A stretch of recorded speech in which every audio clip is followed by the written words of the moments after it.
What is up, guys? We are live. Welcome to the UFC 295 live stream. The first fight is on right now. Round one, Borjas versus Joshua Van. Let's get it. We are 1-for-1 on picks tonight. I got the Jamal Emmers pick correct. I picked him to win by decision. He got it done by first round KO. We are live. It's good to see you guys in the chat, and let's get into it. Joshua Van, Kevin Borjas. Good job for Kevin Borjas.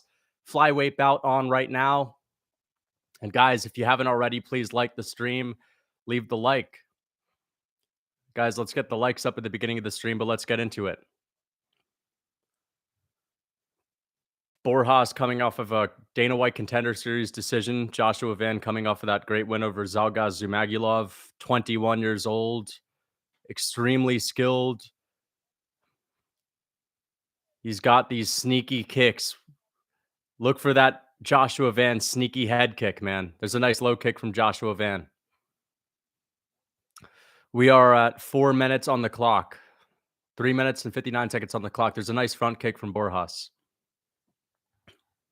Joshua Van stalking down Borjas. Nice low kick from Borjas. Borjas looking to be the much bigger guy. There's a nice jab for Joshua Van. Van looking to let that right hand go. Nice body shot from Joshua Van. And a good front kick to the body as well. He has Borjas backing up right now. And there's that right hand to Joshua Van. He's got a really good right hand. Joshua Van's defense is looking pretty solid so far, too.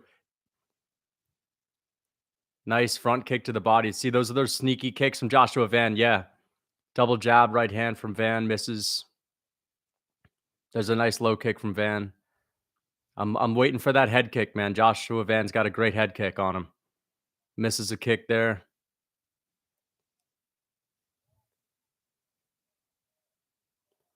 There's a head kick blocked. There's a nice double jab from Joshua Van. Nice jab to the body from Van. 2 minutes and 53 seconds left on the clock. Joshua Van misses that lead hook.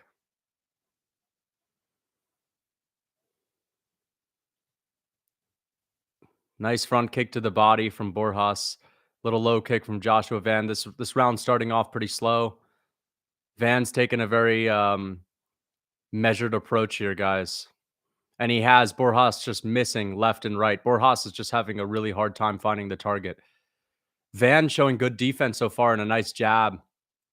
Misses the 1-2 Borjas does. Van looking great defensively, man. He's hardly getting touched. Slow first round. There's another jab that doesn't get through for Borjas, landing on the hands of Van. I think Van's looking to set up that head kick, man. Oh, there's a nice right hand that gets through. Borjas threw a head kick and then chopped down with the right hand afterwards. Oh, spinning heel kick from Borjas. Oh! Borjas rocks Joshua Van. Drops him with a 1-2. Jesus, man, he's turning it up, but Van rocks him up against the fence. Round one, Borjas, he steals it back, and he lands a flush 1-2 down the pipe. So much for that defense looking good. Borjas has just exploded on him now. I did not see that coming, man. 0-100 real quick from Borjas. Jesus, man. He turned it up a notch. Holy shit. Talk about being explosive. I didn't see him with that early on, man. It really looks like he's lulling Van to sleep, and then he just started exploding on him. Damn. Now Van knows he's in a fight. He is down. He's got to get it back big or win the next 2 rounds if he wants to win this fight. There's a nice jab from Borjas. Damn. I wonder if Borjas made it a point to lull this guy into like a slow little pit-pat battle. I wonder if he made it a point to do that. Damn. Borjas is just dominating now. Now he's picking him apart. Damn. Looks like Borjas was just playing with his food earlier. I mean, the shift in dominance is crazy, man. But Van got dropped, and now he's woken up. Damn. Big adjustment from Borjas. Now he's actually landing these jabs. Joshua Van lands a couple of jabs there. Damn, that was crazy. That was crazy. Oh, Van clips him with a lead hook. There's a nice takedown stuff from Joshua Van. He stuffs the takedown. Okay, guys. Yeah, get out of here, brother. Don't be spamming that dumb shit in the chat. Crafty novice Joshua Van with the sneaky head kick threat is going to kill this sloppy boppy guy. That's a great right hand from Borjas, landing it flush. And then let's see the thing that dropped him. Boom. 1-2. Right on the button. Right on the button, guys. Yeah. No, I'm not behind at all. I'm literally not behind at all. I'll try to refresh it, but I'm not behind. 1-0 to the weird looking. Okay. 1-0 to Borjas for sure. Van was winning that round. He's got to get it back big time. But I guess, hey, this is a guy that I didn't really know about. So couldn't have really made a strong prediction on this one. We don't really know a whole lot about Borjas other than him going to a decision on the Dana White Contender Series. He does seem to be the bigger guy, which is pretty interesting. Yes, I heard about Usman popping. Apparently, it was because he was taking some not over the counter, but he was getting something prescribed to him through a doctor that wasn't allowed. I wonder what it was. Do you guys know what it was that he was taking? But yeah, that's pretty bad.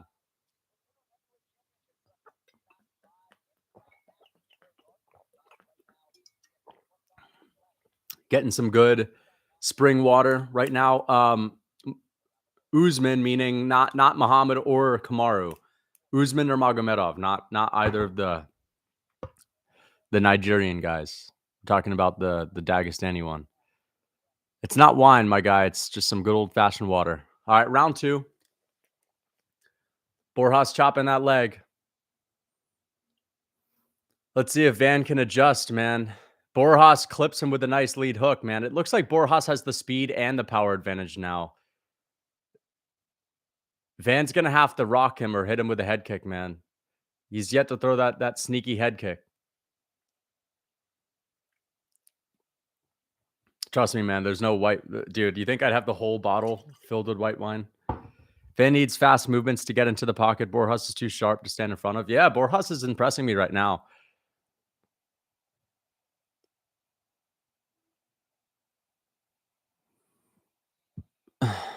Damn, nice 1-2 from Borjas. There's a nice body kick from Van. Sneaky body kick.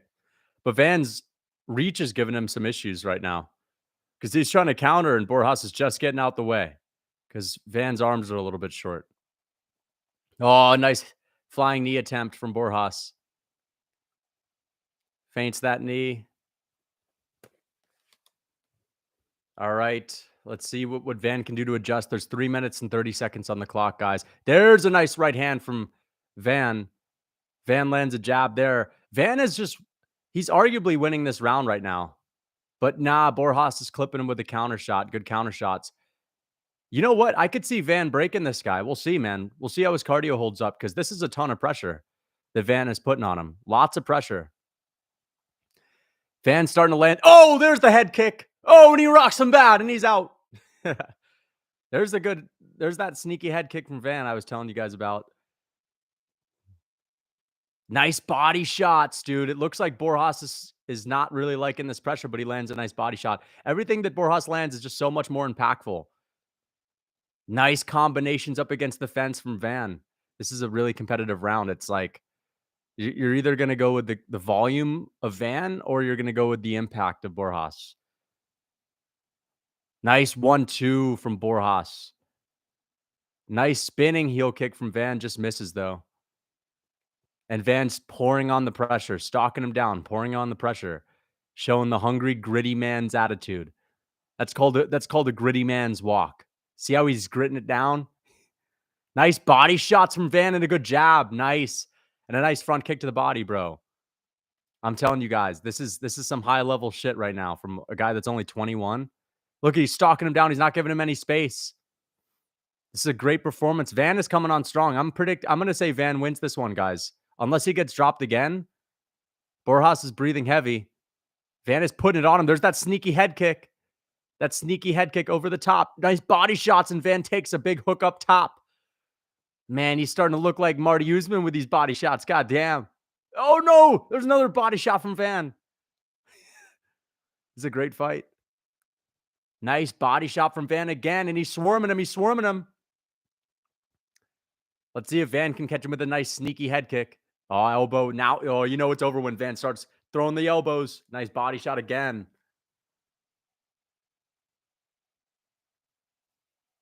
Nice jab. Oh, just misses the right hand.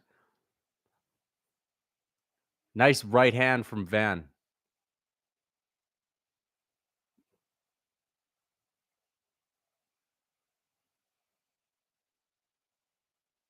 Van's getting a little bit too cocky when he's throwing those body shots, though. He's leaving his chin in the air. But he keeps getting he keeps getting clipped by that right hook of Borjas.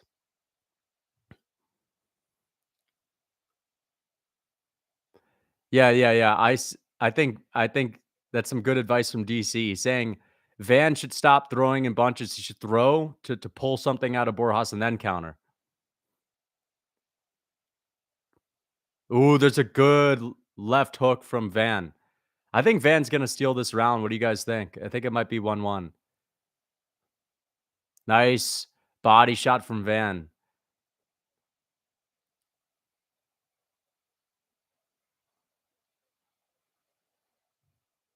Nice right hand through the guard of Van lands. Knee just misses from Van. Let's see if he can cap this round off with a good combo or something nice. I'd like to see a kick from Van right here. 1-1. It's got to be 1-1. The question is, do you score the first round a 10-8? There was a flash knockdown. I don't know. Is it a 10-8? Is that first round a 10-8?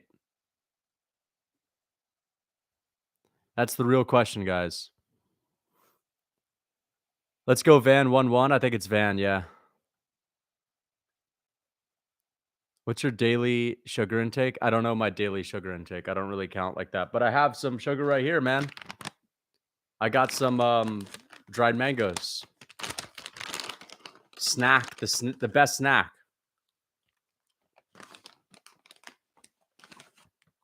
The best snack to eat during a fight night.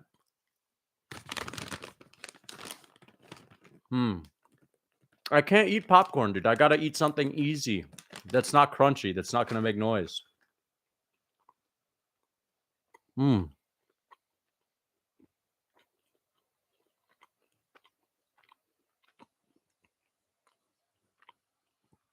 Deep fried mac and cheese. Yeah, I mean, I wish I could have like a real feast, but it's not so professional to eat on stream. No one wants to hear me eating.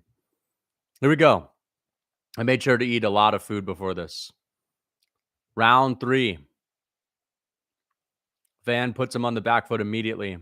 Nice low kick from Borjas. If I'm Borjas, man, I'm not looking to do much other than land a big shot in this round, man. I'm trying to put Van down.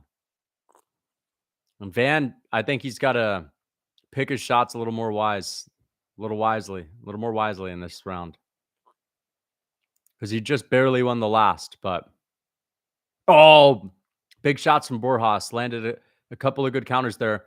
There's a nice jab through the pipe for Van and a couple of body shots on top of it. Rogan said that young man hits the body better than. Oh! Joshua Van slams him, picks him up, and takes him down. This dude's apparently he's been wrestling for 6 months. He's going for a sub. I don't know. Not a good move from Van. He should have opted for the control there. He should have opted for the control, man. He's trying to be flashy. That's a rookie mistake. That's a rookie mistake. Crafty veteran would never do some shit like that, ever. 1-1, you don't fucking pull for some craft. You don't pull for some sneaky submission. You go for the crafty control time. There's another takedown attempt for Van. Yeah. Van was looking good with that takedown, but he didn't get anything from it. There's a nice body shot from Van. Big mistake from Van. He expended a lot of energy. There's a nice body shot again. But now he has Borjas thinking takedown. Spinning back kick, and now Van chopping to the legs. There's a nice combo. This is definitely a step up in competition for Van, considering if you're watching Borjas's power and his speed and just his reach, that is a whole new challenge that we haven't seen for Van. So even though Zalgas has more experience, I feel like this is a tougher battle. Nice. Van's putting it on him. Good body shots. These body shots are great. He's even got Rogan glazing him now. Van looking very impressive. Yeah, I told you, man. This is one of my prospects of the year, guys. I featured him in my best prospects in the UFC video. There's a nice oblique kick right there from Van. It's takedown defense is there. Takedown defense is there, and a good elbow in the clinch. Good knee to the body from Borjas.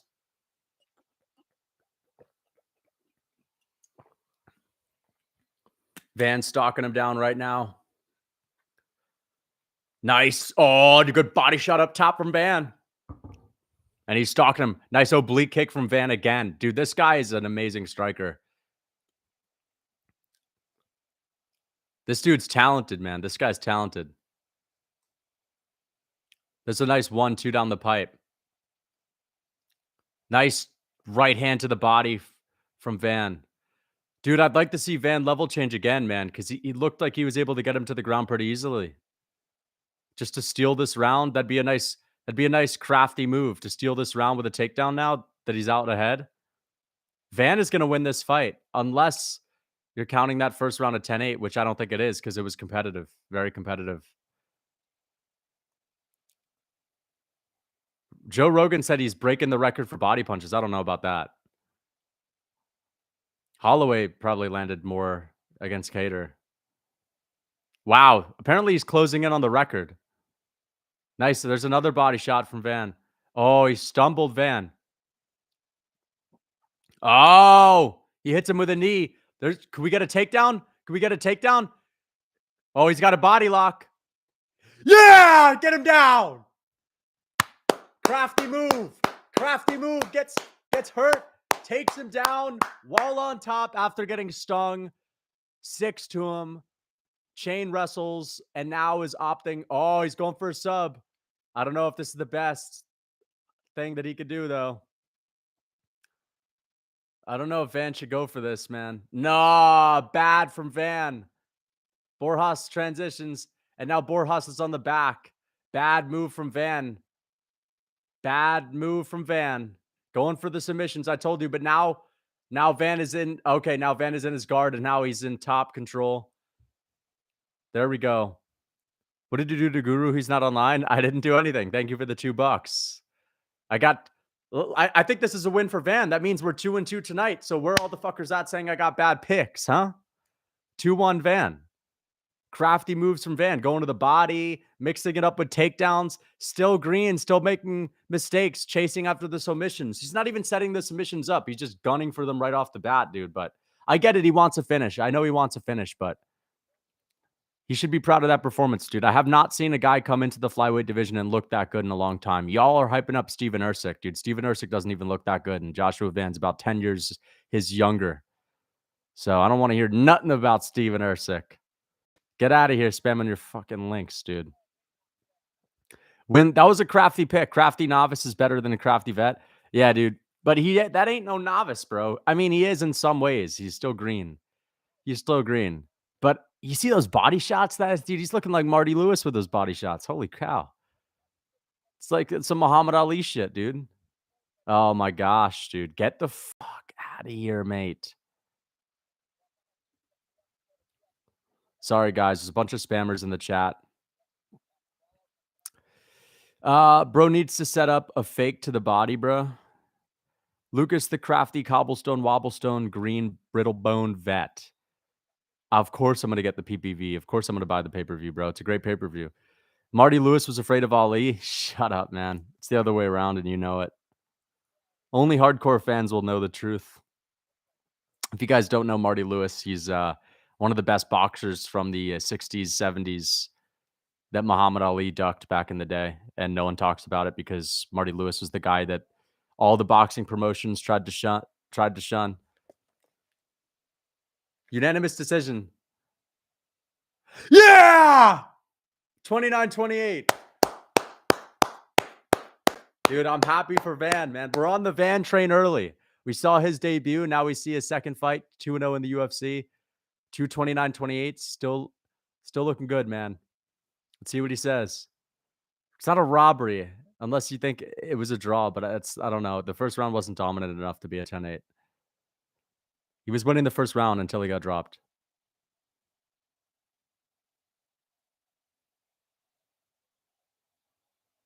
Thank you, Jesus.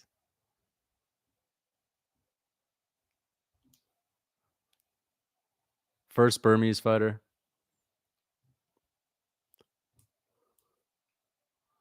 Tonight wasn't my night, bro. Tonight was his night. He looked great. I mean, he didn't look amazing because he got dropped, but he looked great for the most part. Round one was not a 10-8. Definitely not a 10-8. 22. Oh, he just turned 22.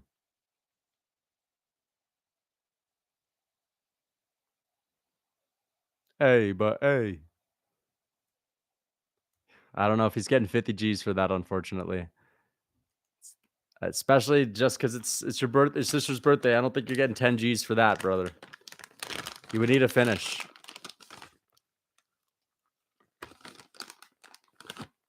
Thank you for the $10, Andre Z. Thank you so much. I'm gonna read that after I eat my mango. Guys, I'm gonna give you a message that's brought to you by Lucas T Fitness. Stop eating crap, stop eating bullshit, and go out and get some healthy snacks for fight night. You know, I say goldfish is the snack that smiles back, bro, but it's really the fucking healthy foods, man. Get some dried fruit, man. You're gonna be smiling all your damn life, bro, with the longevity. All right, guys. I bet there's a bunch of you guys eating your sweetie little treaties and your salty walties, man. Fucking seed oil ridden salty snacks. I'm out here eating mango. Thank you for the $10, Andre Z. I appreciate that. Thank you so much. Hear me out. UFC 300, Colby versus Connor. Never gonna happen. Never in a million years is Connor gonna want to fight Colby Covington ever. And Colby would make a turnaround for UFC 300 if it was Connor. He's the only guy that he'll show up for in a quick turnaround, but that'll never happen. Makhachev versus Oliveira, co-main as set up for Islam versus Connor. I don't think Makhachev's ever going to want to be on a Connor card. Dana pays Colby to take a dive. Thoughts? I don't know about that. I just don't think that Colby's going to want to take a dive. Like, he doesn't strike me as the kind of guy that would do that. So I don't think that's going to happen, brother. Also, I don't want to see Connor on UFC 300. I think that UFC 300 should be about good, competitive, high-level fights. That's what it represents to me. Competitive fights, not gimmicky fights, not old men, geriatrics that are washed up fights. And I don't want it just to be about big names, right? Like Ronda Rousey, you may as well bring her back if you're going to have Connor fucking headline UFC 300. Connor's trash now. He's still a tough guy. Like, he's a tough cookie and all that. I get it. Like, he's a black belt in jiu-jitsu and he's probably got some heavy punches, some heavy hands, but so does every guy in my gym. So it's like, why not just get a meathead from the gym to fight this guy? He'll probably kick his ass. I don't know. I'm just playing around, guys, but still. I remember Donald Trump called he called Jorge Masvidal a tough cookie. It was such an old head thing to say, man. Not even an old head. It was just like a belittling thing to say. Love you, bro. No homo. Is there any Pavlovich wins? Is there any way Pavlovich wins a decision tonight? Thank you for the $5, Shane Clunan. I appreciate the $5. Thank you so much. Is there any way Pavlovich wins a decision? No, I don't think he's going to win a decision, bro. Pavlovich, if he wins this fight, it's going to be by KO. If Aspinall wins this fight, maybe it's by decision. Maybe he does a little bit of a Stipe Ngannou #1 fight where he just takes Pavlovich down, rinse and repeat, not able to finish him because Pavlovich is just too big and too strong to get finished. That could potentially happen, but I don't see Pavlovich being the one to get a decision. Like, what is he going to do? Hold Aspinall down? If it's going to be a fight on the feet, I don't think Aspinall is going to be able to stand with Pavlovich for 25 minutes. Otherwise, he'll get knocked out. Is churros shit food? Churros, I mean, yeah, probably. You got to deep fry those. So yes, I would say it is. Thank you for the $2, K. I appreciate the $2. I would say yes, it is. But yeah. Pavlovich wrestling masterclass incoming. He's going to pull off an Ngannou versus Khan. No, he's not, dude. Pavlovich is not going to pull off a wrestling masterclass. There's no way. Mango? I also think I don't think Sergei is anywhere near as strong as Ngannou on the ground. What's up, Connor? Yeah, I don't think he's anywhere near as strong as Ngannou. He's strong. I wouldn't say they're far off, but yeah, Ngannou's just a little bit different, man. Ngannou's what, like 300 plus pounds in the offseason? I could just see Sergei Pavlovich being the guy to not get finished and to lose the fight. But I think that if it's going to go in Pavlovich's favor, there's no way he's winning a decision. There's just no way. And I don't think the main event goes to decision. There's like no way the main event goes to decision. Jiri Prochazka is not going to allow for that at all. Bro, do you think Diego Lopez is the prospect of the card or he's a reality already? What do you mean? Is he the prospect or a reality? Like, is he the real deal? I think we still have yet to find out if he's the real deal, really. Thank you for the $2. Bruh, 123. I appreciate the $2. Best meaty comfort foods for crafty vets. I love your videos. By the way, the crafty vets video is going to come out next week. I'm going to start working on it. Steve Ersic is going to make me eat my words. Really? Mahal, tune in if Steve Ersic wins. Let me know how much I care. Steve Ersic, dude. Steve, I don't care about Steve Ersic. Who cares? The guy's not a big deal yet. Let's relax about him. Best meaty comfort foods for crafty vets. I would say a good old brisket, like a nice slow cooked brisket. Okay. That seems to be a comfort food. Jim Miller is a guy, he's one of the superstitious guys that likes to have the same meal before his fights. If you guys don't know, Jim Miller's got a cookbook, and I think his brisket is really his specialty. So, oh my gosh, dude. Thank you for the $10, Andre Z. I appreciate the $10. Thank you so much. The second $10 super chat from you. Do you think the heavyweight belt today is basically the undisputed belt because Jones is retiring anyway after beating Stipe? Yeah, let's be honest. The Jones and Stipe fight, no one on this planet thinks that is the fight between the two best heavyweights on the planet. Maybe Jones is the best heavyweight. I think a lot of us would even agree that he is. But the fact that he's fighting Stipe and he's not opting to fight anyone else just significantly diminishes what it means to win a belt on that night, especially because both of them are going to retire. So what? They're going to have the belt for a total of 1 minute and then they'll retire on the mic. It's completely meaningless. As soon as you say, I'm not fighting any other contenders and I'm only opting to fight an old man that just got knocked out a couple of years ago and is basically retired, that's the second the fans are not going to really think of your next title fight as the best heavyweight fight in the world. Because the best heavyweights are the guys that are in their prime, that are going to be welcoming all comers, right? What's good? Haven't been hyped since 290. Going to be a good card. Haven't been this hyped since 290. What was that? The Volkanovski pay-per-view with Yair? Oh, yeah, that was a great pay-per-view. Yeah, this one is a different feel about it. The last couple, like O'Malley and Aljo, you can only get so hyped for that. Adesanya Strickland, a lot of us thought Adesanya would just make it boring. And then Islam versus Volk, it was a good card, but the short notice fights kind of, I don't know, it kind of lended the fights not being that good, especially the Usman and Chimaev one. But actually, never mind. I just think it's easy to look back on UFC 294 and to say it wasn't that good because the Chimaev Usman fight was boring and Hamzat didn't deliver and my favorite fighter got knocked out. But also, I expected my favorite fighter to lose. I actually have no idea what's about to happen tonight. I really don't. I have some idea, but these fights are just, these are matches made in heaven. You know what I mean? So I agree. It has a different feel. I'm trying to think about the last card that felt like this. Honestly, it was probably Izzy versus Pereira 1. I would say it was Izzy Pereira 1. That was the last one that kind of felt like this. But this is even better, in my opinion, because the heavyweight fight that's underneath the main card as well, or the main event. Thank you for the $2, Pat Matthews. If Jiri wins, how does he get it done? If Jiri wins, I think he gets it done by a knee to the dome from Alex Pereira after he rocks Pereira up against the fence. And I'm not talking about a flying knee. Maybe he rocks Pereira so badly, he starts slumping out like he's out on his feet, and then Jiri comes up top with a knee and slumps him out cold, face plants him on the canvas. I could see that. Either that, maybe Pereira catches him with a head kick or a left hook, knocks Jiri out. But I could also see Jiri just slumping him out too with the right hand. So, but I'm just envisioning some moment up against the fence where Jiri cracks Pereira with the knee after he rocks him. We'll see.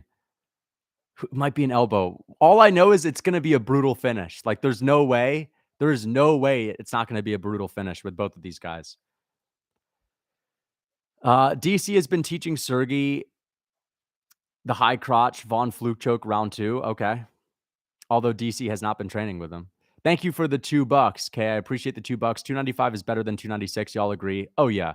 Listen, 296 is more stacked with great fights. It has a higher quantity, but this is more quality. This is much more quality.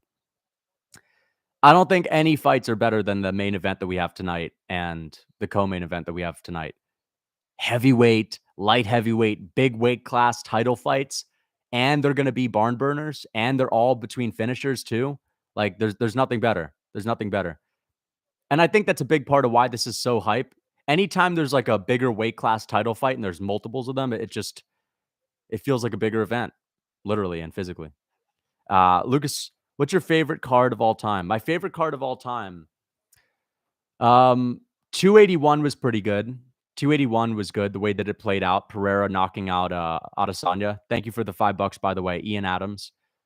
I would say 267 was amazing. That was the Abu Dhabi card. Jan versus Sandhagen, Hamzat, Li Jing Liang, Glover, Jan Blachowicz. There was a lot of good fights on there. Makhachev, Dan Hooker. Um, 250. What was Adesanya versus Jan? That also had Aljo and Piotr Jan, and it had a couple other good fights. I think Makhachev versus Dober was on there. I forget the name of that card. 268 was good. 268 was good, but I think 267 was better for whatever reason. I'm trying to think of some other ones. UFC 240 was pretty good. That was I'm pretty sure that was Stipe DC 2. That was Yoel Romero versus what's his name? Costa, Diaz, and Pettis was on there. 269 was good too. That was Oliveira Poirier. 261, was that it? Or was that the Connor card? I feel like 264 was. Wait, what was the Connor card? 258. Oh, 257 was the Connor card. Yeah, 261 was Pereira versus, Adesanya versus Jan. 240 was good.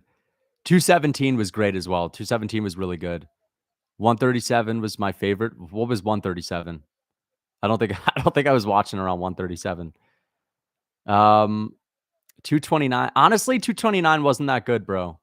229. Holly Holm was like the feature fight, my guy, dude. So like, wait, was she on that card? Holly Holm? I feel like Holly Holm was on either that. No, I think Holly Holm was on the Cowboy and Connor card. 229 wasn't that good, man. Derek Lewis and Volkov was like the second best fight. Oh, wait. Tony and Pettis. Tony and Pettis was on there too. 229 was decent. 229 was decent, bro. I feel like the Yoel Romero and Whitaker card was good too. That had Colby, RDA. I think that was what, 225? I think Tuivasa was on there. Anthony Smith, Thiago Santos was on there, I think. 205 was amazing. Yeah, UF 205 is amazing. 189 was really good as well. 259 was Izzy versus 259 was Izzy versus Jan. Okay, fair enough. Rockhold Bisping 2, 199. Other than GSP beating Bisping, honestly, I think 217 is good, but it's not like I don't think it's better than some of these other cards, to be honest. Read my comment, you albino. 290 was top 5 all time. 290 was actually one of the best cards all time, though. Volk Yair, massive upset. Dricus du Plessis knocking out Robert Whitaker. What else was on 290? Those are the only two fights I remember. Oh, Moreno Pantoja. Moreno Pantoja was there. I feel like I'm forgetting some other big ones, but 290 might go down as like an all-time great.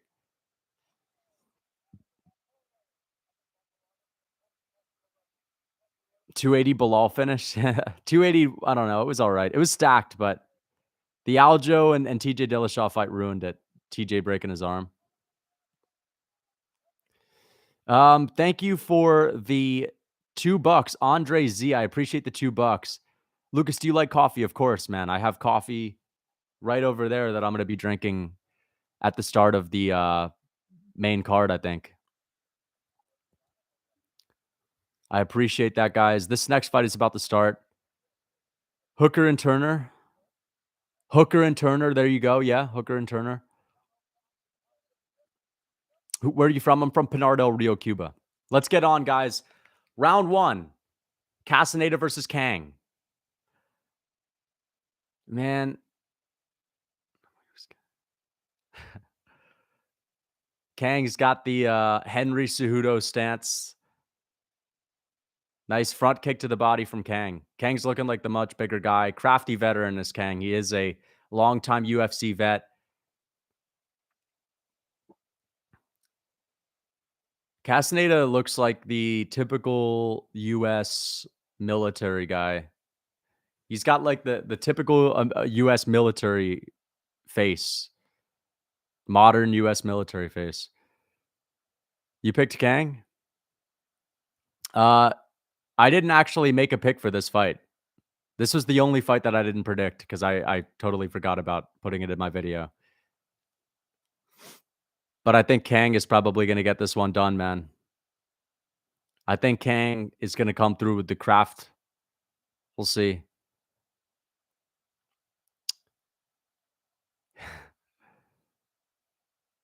Nice body kick from Castaneda.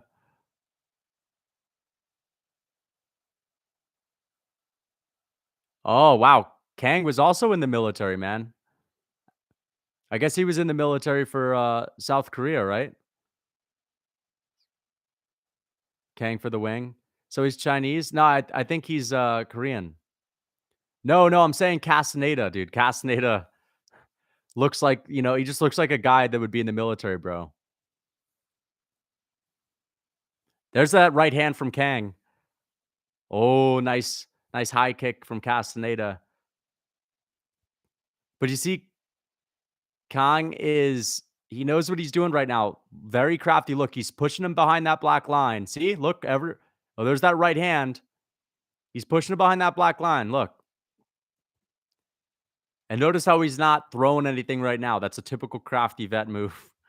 He's just pushing him back. Just pushing him back.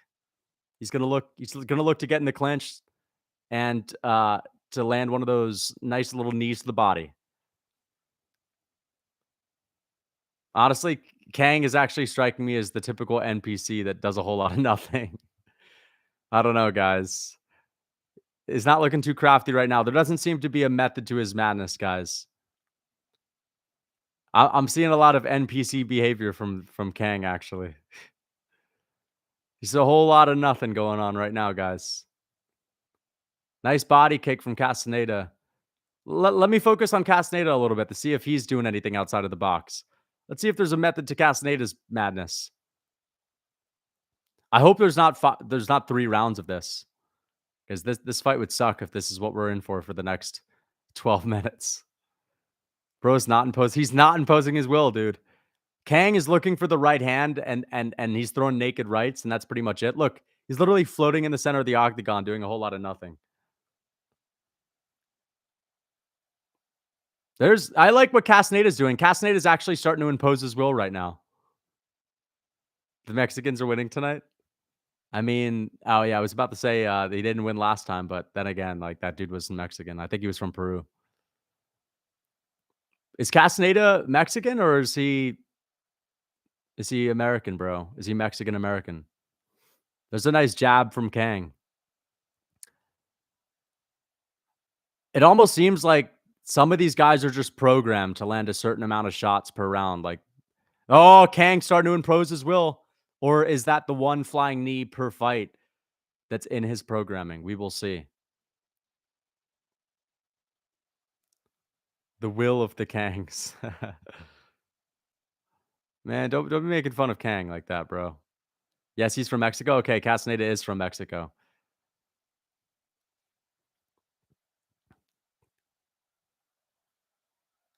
Don't be telling me who Kang was, man. Kang knows who he is, man. There's a nice jab from Kang. Oh, dude, Kang's literally getting made to miss like a fool, dude. Crafty vets don't get made to miss like fools. Nah, he's just throwing naked 1-2s, man. He's looking like he popped out the apex tonight, guys. Why is Kang blinking a lot? I don't know. He's literally just got a right hand and a teep to the body. Not really a teep, it's more of a front kick. Thoughts on Zerka getting, I don't know who that is. Who is that? Getting clapped? I don't know who that is. This is an Apex fight? I know that this fight sucks, dude. Hey, at least Castaneda is kind of imposing his will once around. But I mean, guys, this is what it means to be like, have that NPC fight style. No imposing the will. The only way this could ever be turned out into an entertaining fight is if one of these guys lands flush and gets a KO. And it's almost as if we're watching two CPU computers going at it, right? This is what it feels like to watch a simulated UFC 5 fight where you expect it to be a brutal war and it's just a couple of guys floating around, programmed to throw a certain amount of strikes. Sleep medicine. Yeah, this is a tough one to watch. Honestly, this is better. I'd rather just watch the big screen. Let's just watch it on the big screen. At least it'll be more interesting like this with this view. I'd like to just see like different nice aerial shots of the cage this round. Yeah, let's just float around the octagon with the camera like that during a boring fight. That would make it more entertaining. And this is the instance of the fight where the round starts really high pace and you're like, "Oh, here we go." And then it just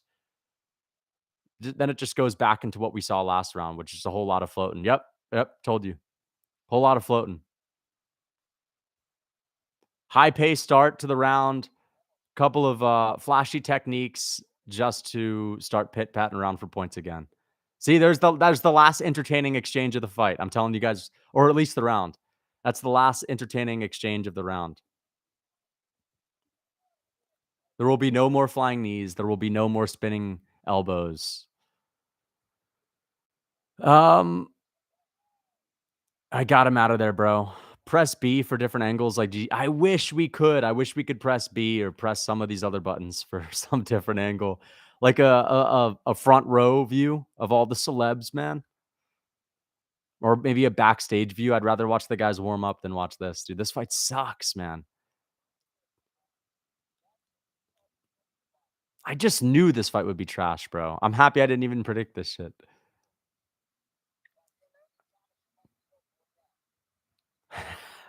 What the hell are you saying, dude? Once Kang breastfed a monkey? No way. I don't believe that. Interactive UFC sounds awesome. I'd love that, man. Maybe in the future. Thoughts on Tony training with Goggins? Oh man, I was watching a lot of the Goggins footage. I mean, like it's awesome, man. It's awesome that Tony is training with Goggins, but it's not like listen, I don't think Tony's toughness is going to be the issue. I think it's his speed. I think it's his there's a takedown from Castaneda. Is he just gonna come back more skilled, or is he just gonna hurt himself and overtrain and get an injury as soon as he steps back into a sparring session? Like, I don't know if overtraining with David Goggins is gonna lead to a better result in a fight, is all I'm saying.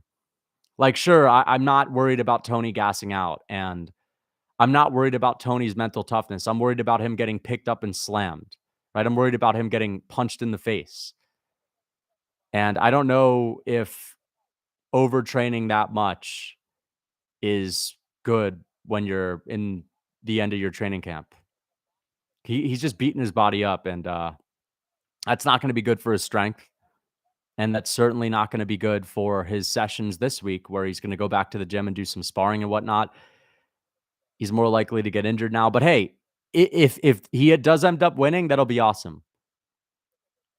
The best hope is that Tony starts going out there and saying that, "You don't know me, son." I hope Tony starts chanting that in the middle of the cage. "You don't know me, son." If he starts saying that to Paddy Pimblett and, starts walking him down like Angel Drew Blee's opponent, Mike Breeden, did, then maybe it'll work for him, but I think we're gonna see the same old Tony. Like, at the end of the day, you can do all the Stairmaster you want, you can do all the lunges you want. Is that really gonna help you in a fight? We'll see. I saw him puking. It was awesome to see that. Like, it's really cool to see Tony training with him. I will say that. It's very cool to see that, especially to see the worlds collide, like UFC fighters and David Goggins, because I followed Goggins for a while. But Tony's an old man. If anything, he needs more time off. He needs rest. Tony needs to be comfortable and cozy. All right? Tony should just chill. Order pizza, stay home, relax. Let your body heal. Sleep. Don't be out here overtraining, man.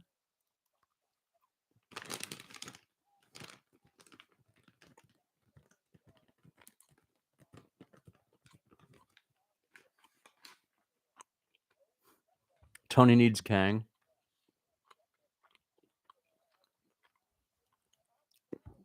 Man, this fight sucks, man. Sorry, guys. I'm just checked out of this fight at this point. This is trash. This is like a PFL fight. Actually, it's a little higher skilled than a PFL fight, but I'm sure some PFL fights are more entertaining than this for sure. This is like a Bellator main event. This is actually like, guys, the skill level, the entertainment value that's on screen right now, this is like a Bellator title fight right now. You guys agree? Like, this is actually what you get at the highest level at Bellator. Like, this kind of fight. Always boring, always a decision. And then these guys are somewhat fast. It's like a lighter weight class, I guess. This is basically Sergio Pettis versus Pitbull. This is what it looked like here. But actually, this is even more entertaining than Pettis versus Pitbull.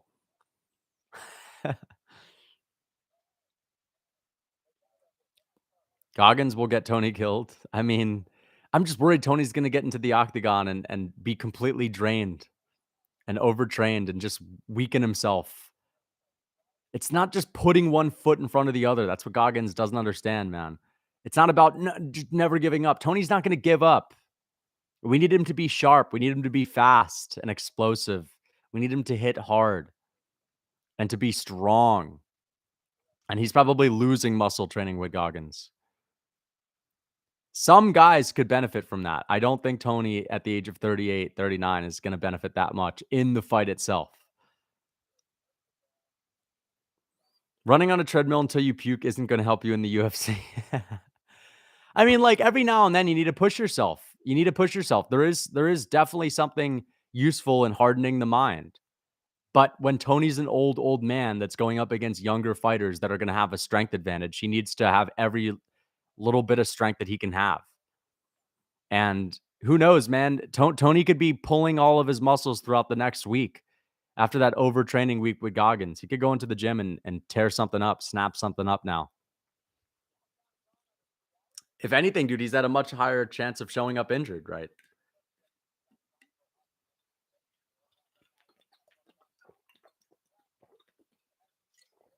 This fight, man. They're showing the countdown to the pay-per-view. Come on, man. Can we just hurry this shit up? Sometimes I just feel like there's too many fighters on the roster, guys. This guy Kang has been in the UFC for ages, too. He's had like 10 fights in the UFC, and this is what we have to show for it. Is Castaneda a prospect? I mean, like, I don't know. I haven't really checked Castaneda's record and whatnot, but he hasn't been around for that long, dude. What do you think about... Why are you asking me some weird shit like that, bro? It's not white wine, dog. It's literally Valley spring water, man. Crazy questions. Speaking of the PFL, any thoughts on Cedric Doumbé? You know, who cares about Cedric Doumbé, honestly? Like, he's going to be fighting PFL cans, knocking them out, looking good doing it. And people are going to talk him up like he's one of the best in the world, although he's beaten absolutely nobody. So until he comes to the UFC, I don't care about Cedric Doumbé. There's absolutely no one you could put in front of him that I would be interested in watching.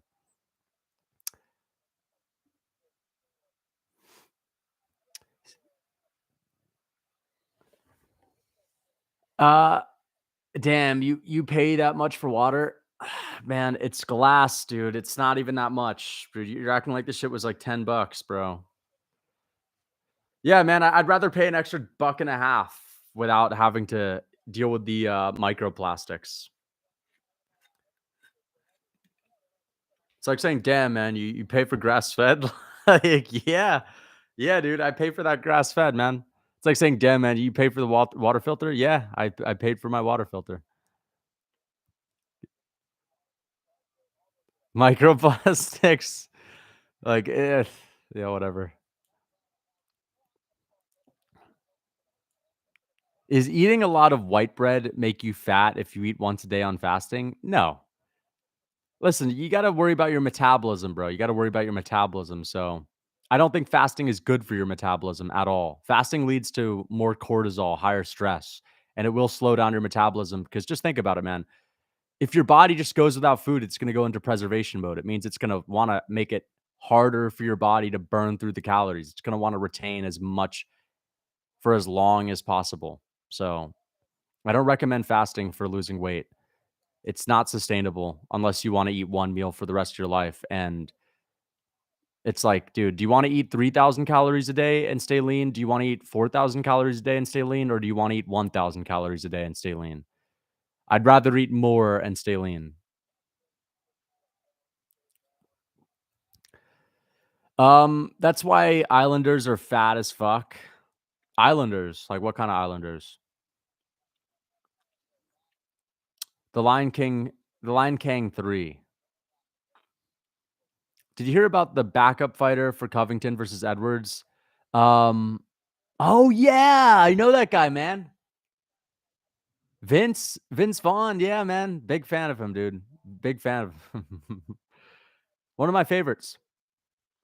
Garders is one of the greats, man. I love that guy. He's hilarious, dude. He's a big time boxer, man. I don't know who that is, bro. Who the hell is Zerka? Lucas, did you hear Jamal got jumped by protesters? He didn't get jumped by protesters, bro. He was in a bus, and there was some fucking protest in New York. He did not get jumped, but yeah, I heard about it. I saw the video. I saw a clip of his manager talking about how it was more intense off camera. So yeah, apparently Corey Sandhagen was with him too. Damn, this fight sucks, man. This fight is trash, dude. I know these guys are going for it now, but like, even if a fight actually starts to get good in the third round, if it's trash in the first two, that basically just sets the tone for the whole thing. No matter how crazy of a war it is in the third, if the first couple rounds are bad, the whole fight sucks. Thank you for the $2 Canadian. We know you prefer watching 70s boxing than this. Of course, man. This is nothing compared to the wars of the 70s. Thank you so much. As I said, man, I grew up on guys that were built different. Tony Tompkins, Richard Lewis, you name it, bro. Marvin Hagler, like guys back in the day were just built different, man.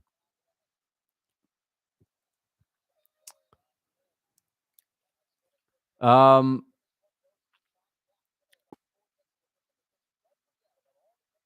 30-27. Marty Lewis is the craftiest vet of all of them. Marty Lewis is great, dude.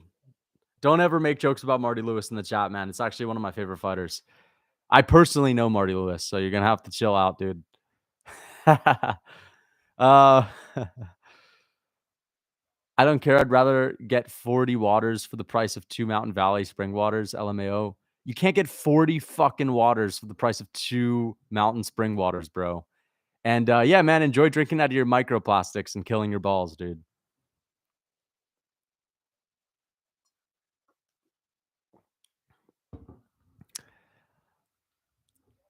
41 waters, bro. Protesters took Jamal Hill. No, they did not, dude.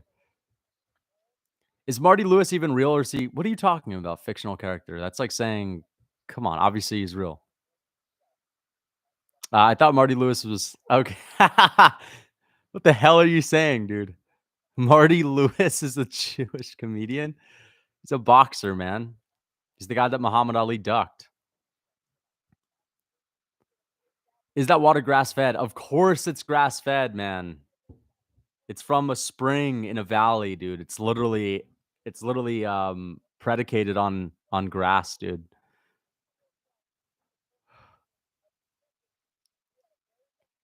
Richard Lewis. Richard Lewis. Okay, yeah, you're thinking of someone else. Lucas, how do I fix my erectile dysfunction? Interesting. I would say like there's got to be some issues. Like, A, are you not sleeping? If you're sleep deprived, start sleeping more. B, clean up your diet. Stop eating a bunch of bullshit because I know your diet's not on point. I would say 2, stop watching the hub. Stop drinking out of microplastics. Stop drinking out of not out of microplastics. Stop drinking out of plastic. And yeah, get some sunlight, man. Get some sunlight. And if that doesn't work, dude, then get yourself checked out at the doctor. Lucas, if I eat soy, will I turn into a woman? No, you won't turn into a woman.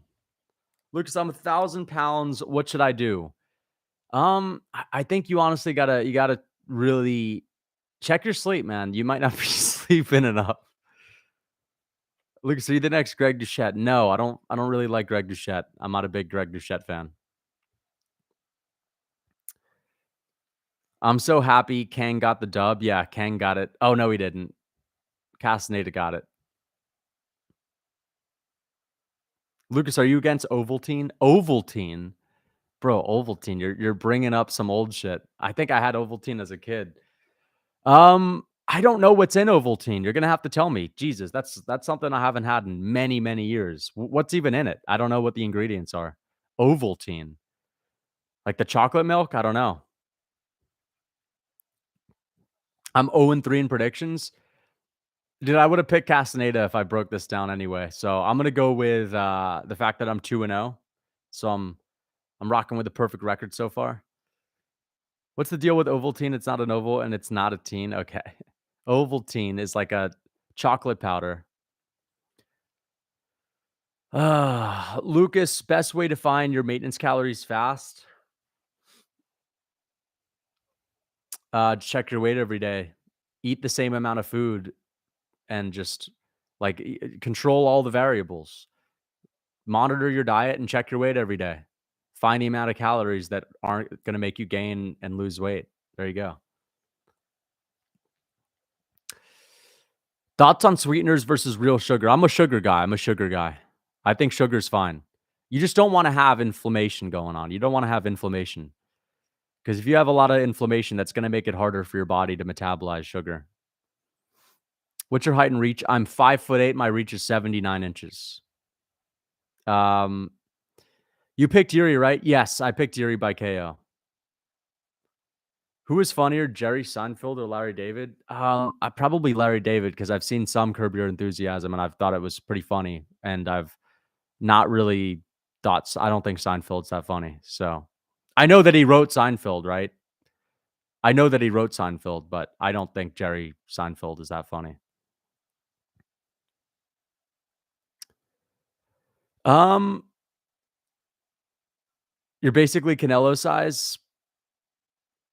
I mean, I'm not Canelo size, dude. I used to have a 78-inch reach. I don't have Canelo's got a crazy reach, bro. He's got like a 92-inch reach or some shit.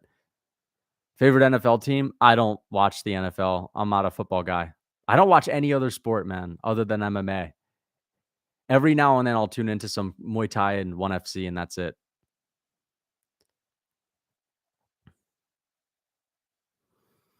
Congratulations to Pereira on a KO. Yeah, I don't know, man. We'll see. They said that last time. Congrats to Volk. They said congrats to Derek Lewis. They even said congrats to fucking Sadiq Yusuf. Lucas has been trolling us for months. He knows how stupid his reach sounds. I don't know what you're talking about, dude. I don't even hype up my reach. I said it used to be 78. It's not even a big deal. Like that's shit was when I was like 14, man. Yeah, I'm trolling. I don't have a 79-inch reach. I think I did back in the day. Just kidding. Yeah, Canelo doesn't have that long of a reach, but he's got a decent reach. Who wins? Prime Tony? Okay, Jesus. Get out of the chat, mate. Who wins? Prime Tony or, Tony Tompkins or Ray Murray? That's a good one, man.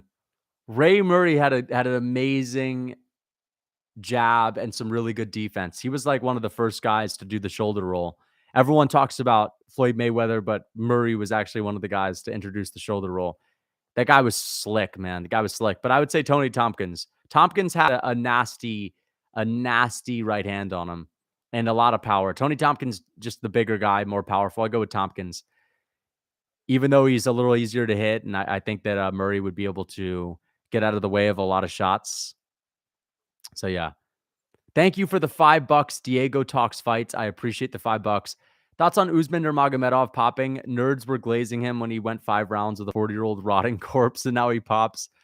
Let's go, Loopy. Yeah, Loopy Gudinez is coming out soon, right? No, we have Jared Gordon and Mark Madsen next, but I think Gordon's going to get it done. Let's go Lupi Godinez. Yeah, I'm picking her to beat Tabitha Ritchie.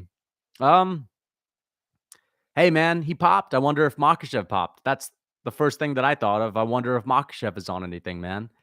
Because I know that he was apparently he got prescribed something, but like, did the doctor come out and say that? Like, that just could be his first excuse. I think his team, Usman's team, said he came out there and popped. So I bet he was taking something, right? I mean, like, what could he have possibly been prescribed? Thank you for the $2, the fam god. You saw Habib's brother popped? Yeah, of course. We're talking about it right now. I wonder what he popped for. But yeah, I did see that. My first thought, of course, was, well, I wonder what Makhachev's on, if he's on anything. He might be, but you never know. Thank you for the $2, the fam god. I appreciate that. Makhachev popped once. He did pop once back in the day, yeah. But I don't know what he popped for. Thoughts on Mario Rios? I like Mario Rios. I think he's a pretty cool guy. He's got a good channel, good fitness channel, good MMA channel. When fight the Weasel? Oh, the Weasel, man. Yeah, honestly, I don't really like the Weasel's videos, or I don't like his content as much as I used to be honest. He's got like very generic content, and that's just my opinion, man. That's just my opinion. I still don't mind it. I will watch it from time to time.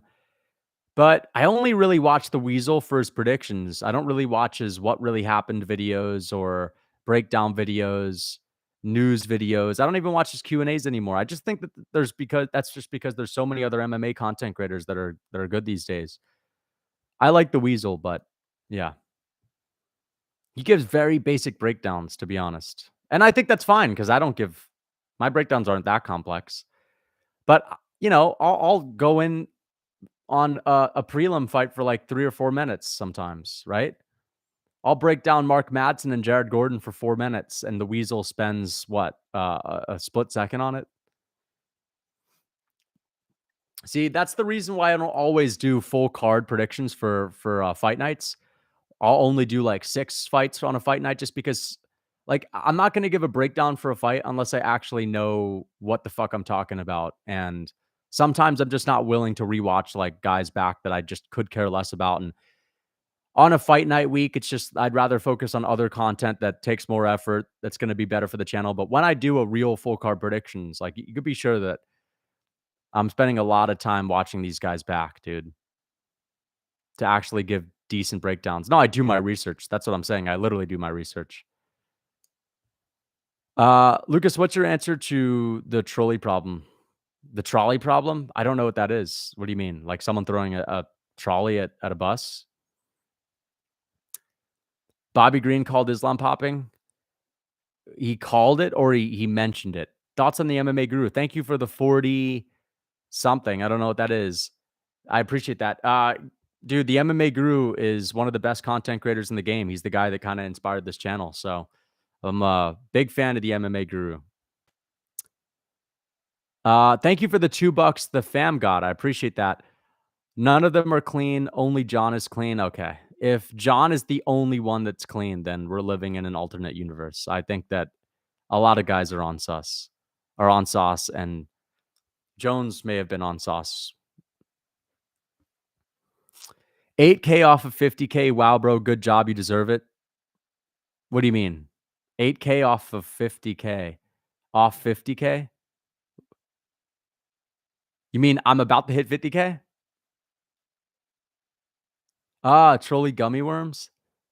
800? What are you guys talking about? Oh, subs. No, you sort of indicated him. Get over it. Oh, I'm over it, dude. 700K. Okay, now we're just saying random numbers in the chat. Yeah, I'm close to hitting 50K subscribers, guys. I think I might hit it by tomorrow, maybe, because this is going to be a big night. Lots of content tonight. I'm going to film a couple videos later when the card's over and film one tomorrow. We'll probably do the 50K live stream on Monday. Big 50K live stream coming up. Lucas 50K Tracy. Diego just little broed you? How? I don't know what he said. 8K off of 50K. Good job for you. What do you mean 8K off 50K? I don't know what you mean by that. Man, I'm so hyped for Steven Urseg. I feel like a schoolgirl. Interesting. Steven Urseg. Couldn't be me, man. I got high standards, dude. I'm getting high. I'm getting hyped for real fights like Jared Gordon, Mark Madsen, two proven crafty vets. I'm getting hyped up for proven crafty vets. Um, where's 50K Ige? Remember us when your channel blows up in the millions? I will. I hope that we can accomplish that one day. Mr. Beast had 50K once. That's true, but I'm never going to be at Mr. Beast numbers because that's not my goal. My goal is to be an MMA content creator. Um, Lucas reads everything so literally. No, I don't. I'm confused by what he means. From 8K to 50K. Okay, maybe he started subscribing to me at 8K, but that just means you're just exposing yourself as a casual, man. Anyone that hasn't subscribed to me since at least I had 500, dude, you got to be a big casual for that. All right, but let's get on to it. Jared Gordon, Mark Madsen, battle of the crafty vets. Actually, Mark Madsen is more of a geriatric than a crafty vet. Jared Gordon is what I like to call a crafty vet. See, Madsen's going for the takedown, and Jared Gordon not focusing on the pitter-pat shots. See, the average young gun would focus on those pitter-pat shots in the clinch. Jared Gordon knows the takedown is where I'm really at risk right now, not these little pit-pat shots. He's willing to eat a couple of those. There's a nice couple of body shots from Jared Gordon and a big shot up top. See, Mark Madsen's going to have a playground in the clinch because he knows Jared Gordon is crafty. He's looking for that takedown, and that's it. Gordon might really start to slug at Madsen, but Madsen's putting the pressure on him. Oh, good knee to the bodies from Madsen. Great knees to the body from Madsen. Two bald, crafty vets going at it. 800 subscribers away from 50K. 800 away. I see what you're saying. 800 away. That's what he meant. You're at 49.2. Yep, we're 800 subscribers away, guys. Makhachev was prescribed something for heart surgery. Interesting. Okay, fair enough. We don't know what he popped for, but it's banned for a reason, right? Damn, Madsen is really imposing his will here. Jared Gordon is not looking so great. Madsen's just so boring, though, isn't he? He's just got such a shitty style.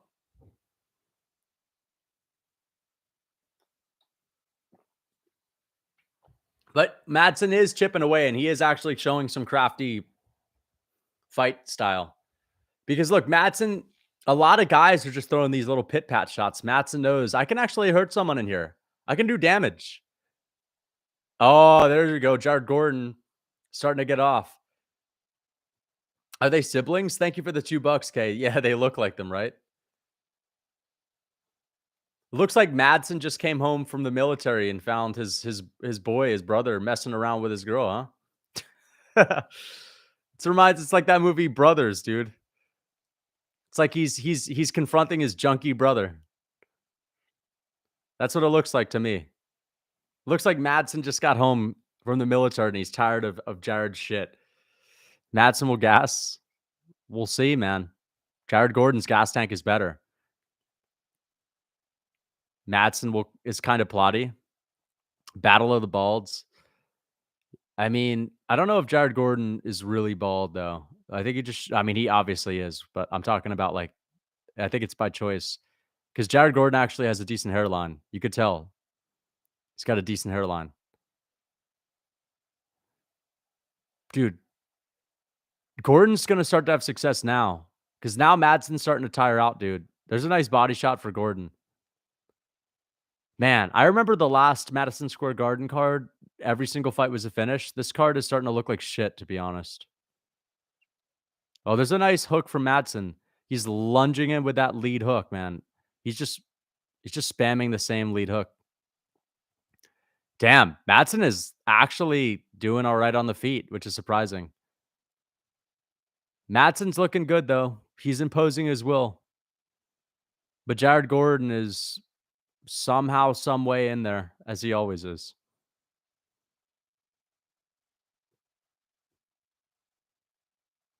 But it looks like if anyone's going to be able to last, it's Jared Gordon.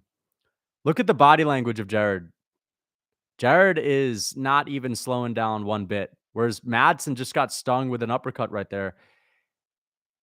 Madsen is the one that looks uncomfortable right now. And now he's conceding to the pressure a little bit. And it looks like Jared Gordon is starting to get the better of him. The tables are turning. He's flipping the script. Jared Gordon starts elbowing him in the clinch. Oh! Let's go! Jared Gordon gets it done! Woo! Yeah!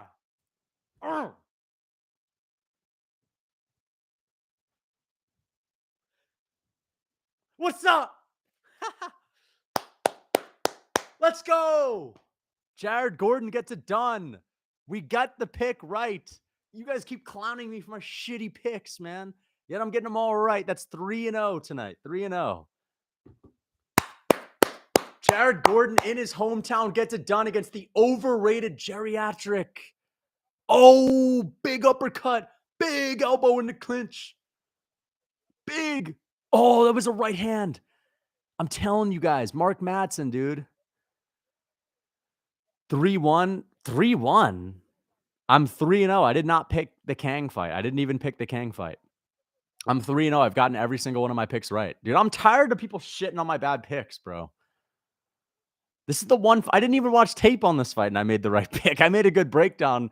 I didn't even watch tape on this one because I know Jared Gordon a little bit well at this point, dude. I know him well, and I know Mark Madsen well because every single time Mark Madsen's fought, I've wanted to watch closely because he's got such a high, he's got such great accolades in wrestling, and I've been disappointed every single time I've seen him fight.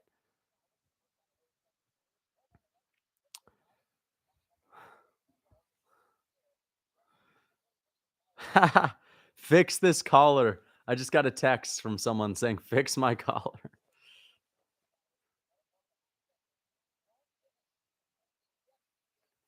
All right, guys. Amazing.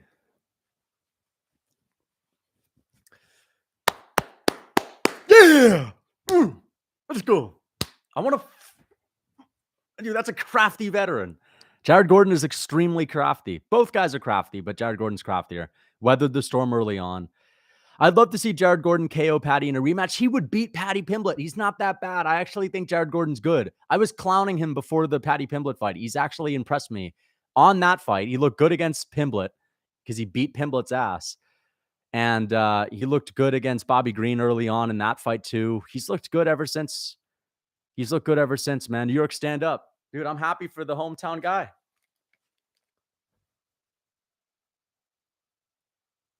New York, New York, New York, New York.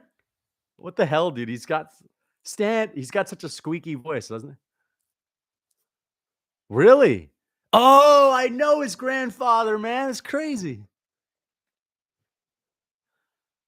He used to be shooting dope underneath it.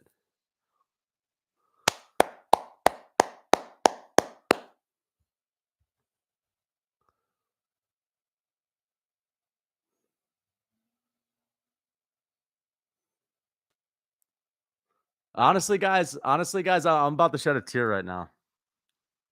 I got to turn the camera off. I'm about to shed a tear right now. I'm just kidding. No, that's actually really inspirational. That's actually really inspirational because I knew his dad. I used to, I mean, I'm not going to talk about it. That's personal, but we used to train in the gym with Marty Lewis and, oh my gosh.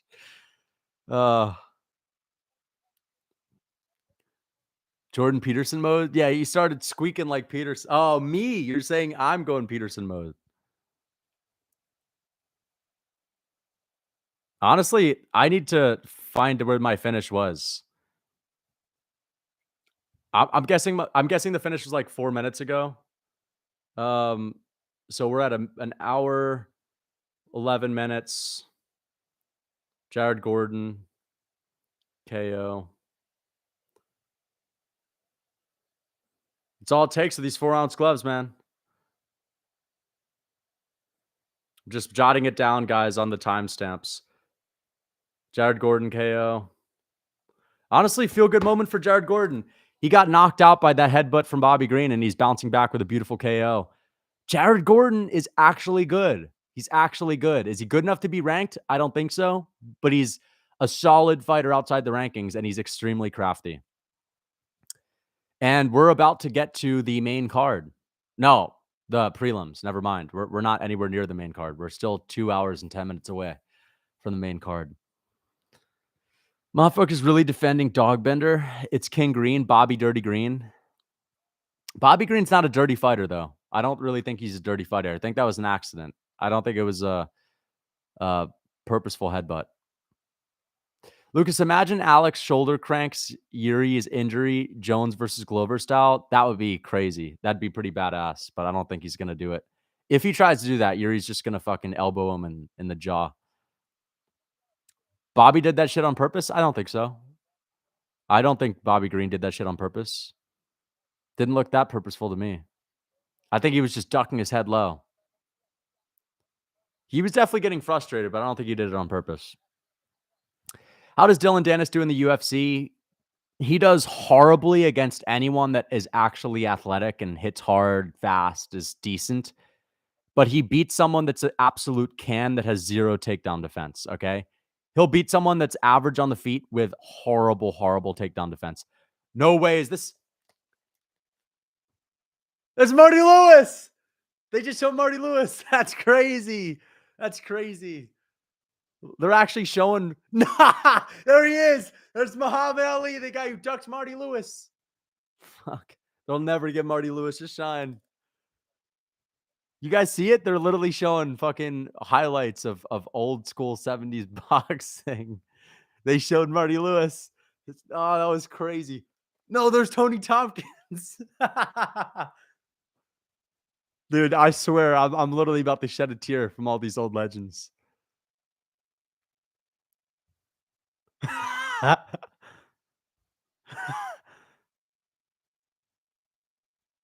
Nice, dude. I'm waiting for the boxing highlights. Oh, there's Connor. To absolutely nobody. Who is narrating this? Lucas, how would Marty Lewis fare in today's boxing scene? Oh my god, YouTuber boxing scene? Everyone would get decapitated. That's a silly question. That's like saying what would happen if Muhammad Ali fought a can. Like, obviously, Muhammad Ali would beat him up, right? Are you seriously from Cuba? Bernardo Rio, man. Born and raised. Nah, I'm not. I'm not. If Gordon lost, I would have. Yeah, man. I actually am a Jared Gordon guy, man. I think he's pretty cool. They said the same about Marty Lewis, and look at him now, how Ali ducked him. I know, crazy. How many of those left hooks of Alex can Yuri take? Oh, that's a good one. I'm going to say flush left hooks. I think he can take a couple flush left hooks. The longer the fight goes, the less likely he's able to eat them because Pereira's got perfect technique. He does have good cardio. I think that, well, honestly, a flush left hook. I don't know about flush, man, but he'll be able to eat a bunch of them. I'll say he'll be able to eat like 4 or 5, but they can't all be flush, right? It's like saying how many flush right hands on the chin can Pereira eat from Yuri? Like, I don't know if he can eat 5 flush ones, but maybe he can eat a couple. Lucas, you can't claim New York after, dude. I'm a fan of Benoit St-Denis, bro. I don't have to pick the New York guy, dude. I don't have to just go with the guy just because he's from New York. I like Frevola. Frevola's cool, but I'm going with Benoit St-Denis. And Frevola is really entertaining. He is one of the most entertaining fighters in the game. I need to get a new Xbox to play UFC 5. I actually have an Xbox that is incompatible with it. I have the Xbox One. Gonna cry myself to sleep if Yuri loses. I think I might too, man. No, I'm not gonna cry myself to sleep, but I'll be sad. I like Pereira. I'm a big fan of him. But Yuri has made me a super fan this week. Like, I think Yuri might be one of my favorite. If Yuri wins tonight, he might be my new favorite fighter. Outside of Volk, but yeah.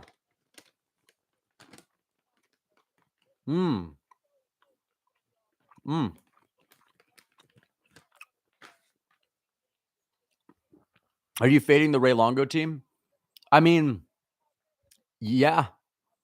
Wait, is Sadikov? Who's Sadikov fighting?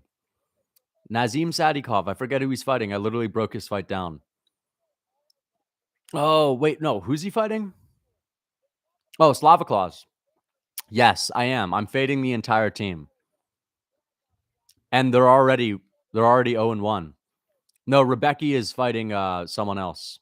Rebecca's fighting Roosevelt Roberts. I'm picking Borshev. That's a risky pick. Borshev is a risky pick. Benoit lost? Nah, Benoit is not going to lose. Yuri eats the left hook as a light snack to hold him over until dinner. I really, I'm such a big fan of Yuri now, man. Like, before this week, I was more neutral, but now I'm like, I even want Yuri to win a little bit. Just because I think Yuri's one of the coolest, most interesting guys in the UFC. Pereira is too. I love Pereira. I'm a big fan of Alex Pereira. I just would love to see Yuri pull it off, bro. Because even though Alex is like a scary guy and he's a really good champion, he's a great representative of the sport. He's really entertaining. He knocks people out. He's got a great style. He's cool. He's humble and all that. Great story. Jiri Prochazka is like a guy from the wilderness, bro. Like tucked away in a cave. Yuri is like a real life movie character, and same with Alex, but they're different kinds of movie characters. Yuri's a guy that's like from a right, like some kind of a adventure movie or some shit like that. Yuri's like someone that's hard to even imagine is real, and that's why I want him to actually be the champ. I want Yuri to go down as this like unbeatable wild man that's literally just built different. Yuri's weird. Oh yeah, he's very weird. He's very weird. He's like a Mortal Kombat character, exactly. I just want him to continue to win and be the most entertaining fighter in the game. And for people to start saying shit like, man, maybe all this weird shit he's doing in the woods works. Like, I want Yuri to be this enlightened killer, dude, that no one can mess with mentally. Is weird because he's from another planet. Yeah. But you hate seeing Sean as champ? What? What do you mean I hate seeing Sean as champ? Oh, O'Malley? Yeah, I'm not a big fan of O'Malley as champ because the guy is not a good representative of, I don't know. He's not a great representative of being the baddest dude at 135 pounds. No one is scared of O'Malley. Like, Piotr Jan is a scary guy. Aljamain Sterling is like a fucking, he's like a fighter's fighter. O'Malley is a guy that the tattoos 6ix9ine's face on, takes 6ix9ine's face on him, his name on him. He lets his wife be with other people as well. It's like, he's just not a great representative, man. Aljo was a clown. He wasn't a clown. He wasn't a clown. You could say he was boring, but he wasn't a clown. I disagree with that. Like, he wasn't as entertaining as Sean O'Malley, but at least he wasn't a pushover soy boy. Aljo was extremely insecure. Yeah, he was a little bit insecure, bro, but still, if there's anyone that's more insecure, it's O'Malley, dude. O'Malley's whole personality is just trying to get everyone to like him and think he's cool. Aljo was, as I said, a fighter's fighter. Fighter's fighter, man. East Coast, Long Island, like, he's just one of the guys, man. One of the guys at a Longo gym. Such a massive L take on Sugar. No, I'm just saying Sugar Sean looks like a weak man. That's simple as that. He looks like a weak, pathetic man. He's a bad representative of being the baddest fighter on the planet. Simple as. When I think of guys that are like the baddest fighters in the world, I'm thinking of people that look scary, people that are stoic, right? That are killers, dude. People look at O'Malley, as I said, in the club. People pass O'Malley and they push him out of the way. Hey, man, get out of the way. I'm here to see the UFC champ. Right? The fucking bouncers don't even let him in the club, even when O'Malley's supposed to be the headliner of the club. They say, hey, man, fuck out of here. We're waiting for the UFC champ, buddy. They don't even know he's a UFC fighter because he doesn't look like one. And I hate how people say, wow, you're such an idiot, man. You're saying UFC fighters need to be scary? Look at Justin Gaethje wearing his fucking glasses, bro. Fuck you. Justin Gaethje is scary, even with glasses. Oh, so what does that say about Anderson Silva? Anderson Silva's like 6'1", dude. Look at this guy in the face. He's a serious person. I hate when people say that. Wow, so you're saying UFC fighters need to be scary? Like, dude, try to do a face-off with Anderson Silva. It'll make you shit your pants. Thank you for the 40 something. I don't even know what currency that is. What do you think happened when Jubilee froze in the third? I think he just gassed out a little bit there, man. I think he just started to gas out, and Mike Breeden was able to walk him down because I think all the sting came off of Jubilee's shots. He showed his hand, he showed his cards too early, and he emptied the gas tank early. So I just think it was because Jubilee started to tire out and he wasn't as dangerous, and Mike Breeden wasn't tired at all. That's what happened. But I hope he comes back and wins. It'd be cool to see a Indian guy surging through the UFC for sure. I don't know how to unban your main account. I don't know how. Oh, those are rupees. Okay, thank you for the 40 rupees. I appreciate that, man. I like Anshul Jubilee, and I think it'd be cool for India to have like a guy in the UFC that's killing it. O'Malley definitely eats seed oil, not a crafty vet move. No, O'Malley has actually got a good diet. He's got a good diet, man. O'Malley lives a healthy lifestyle. O'Malley as an athlete, he's a great athlete. I think everything about O'Malley and his performances are great. I'm just saying I would rather have another guy be the champion of bantamweight. Jan calling Sean a prostitute was unreal. He literally is, in a way. I mean, I see what Jan was saying because he looked like one, right? He said he looked like a hoe off the side of the road. And O'Malley's just the kind of guy to just, again, his whole look is just for look at me, people to look at him. And I think that's okay. I think it works. It definitely works, but he doesn't do it in a cool way, man. Because he doesn't have charisma. That's the issue. He doesn't have charisma. It just doesn't fit. If O'Malley was this super charismatic, brash guy, I'd be like, all right, that's cool. Like he's just being himself. But I don't even think he's being himself, really. He's just trying to be this rebellious kid, man. All right, get out of here, dude. No, I don't smoke. Pereira loves sweetie little treaties and salty walties. I think that's fine. I think it's fine. I'd rather have a fighter eat seed oils than, degrade themselves like O'Malley. That's all I'm saying. Didn't your coach kick O'Malley out of the gym for being soft? Yeah, but we don't need to talk about that. We don't spar and tell over here. We got class in our gym. And I mentioned that, but I was going off on a tangent. I should have shut my mouth. You hate Sugar because that's not why I dislike Sugar Sean at all. It has literally nothing to do with that. Justin Gagey does. O'Malley doesn't even smoke that much, bro. O'Malley's not nearly one of the biggest stoners in the UFC. O'Malley's a guy that takes a couple of puffs and he's done, man. Justin Gagey's a real smoker, right? Kevin Holland is a guy that smokes all the time. Justin Gagey. These are guys that like they do that all the time. Anthony Hernandez. O'Malley just fucking plays it up more than anyone else. And that's not that cool. That's the difference. O'Malley makes it his personality. He has a personality of a high school kid that likes to just go out and party. That's pretty much what it is. Like his whole thing is partying. Yeah, dude, we're going out to the party, bro. Like O'Malley sounds like a fucking little kid on his podcast. Yo, man, you going out to the party later, bro? that's who he is, man. I just don't think that's a great representative of being the champ. I want the champ to be like at least a fucking, a man's man, like Marty Lewis.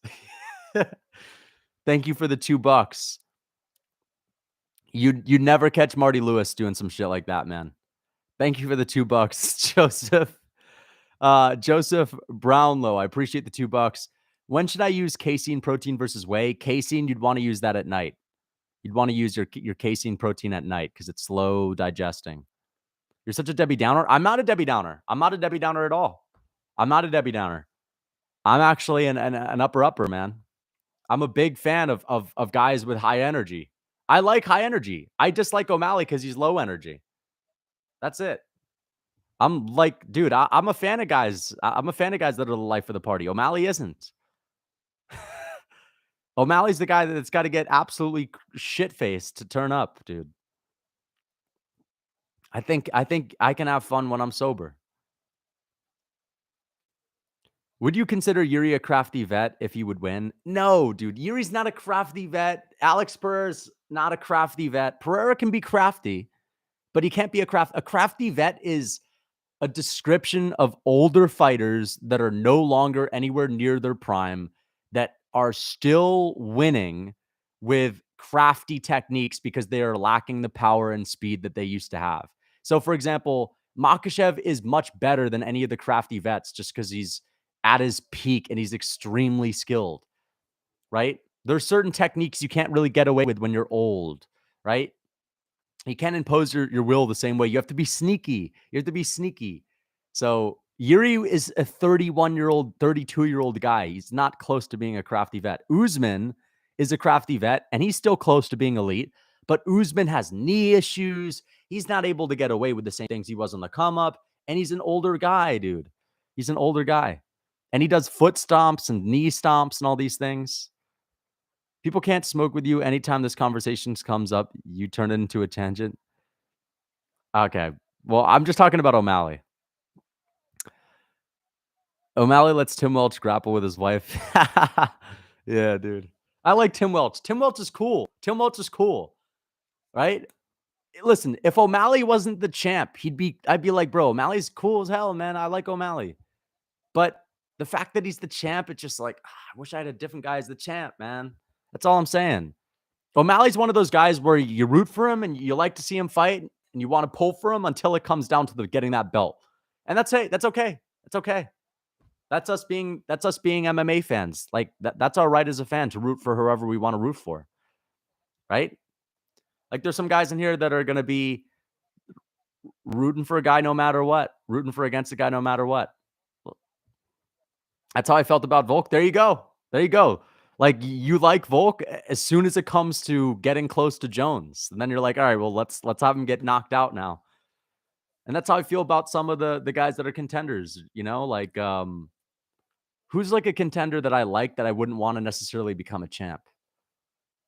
I guess I would say Ian Gary. I don't even like Ian Gary, but I like him being in the mix. I don't want Ian Gary to fall off and like I don't want his fights to not have any hype because I want to get hyped to see Ian Gary lose, right? I want to have Izzy in the mix.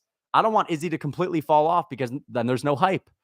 I need there to be fans saying Izzy's the best. Izzy's the best. Look at he beat this guy, right? If there's just all losses, then there's no hype anymore, and then I can't have fun waiting to see someone lose.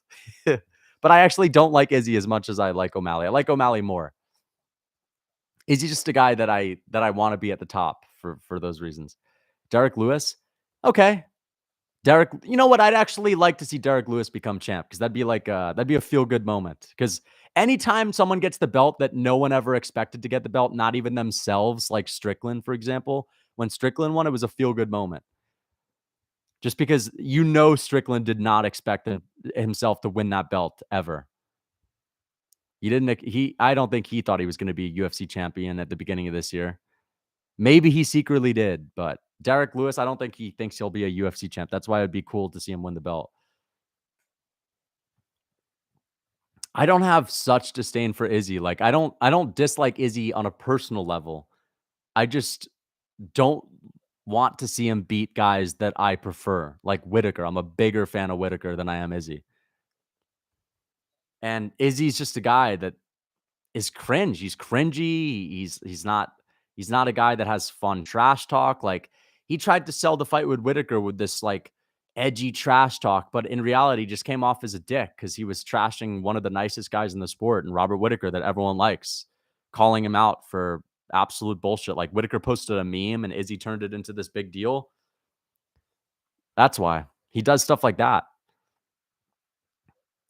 And then he has boring performances too. Dude isn't even the champion anymore, and you still catch straight. He still catches. No, I actually want Izzy to come back. If he faces one of my favorite fighters, of course I'll be rooting for my favorite fighters. But I don't wish Izzy to retire, and I'm not one of these guys that never wants to see him win again. I'd like to see Izzy win a couple.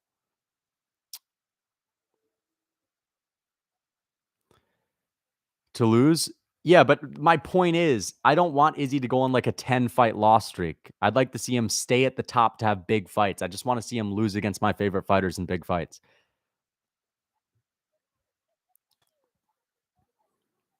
O'Malley is the craftiest vet. He's not a crafty vet at all. Do you still think Joshua Van is that good? Yes.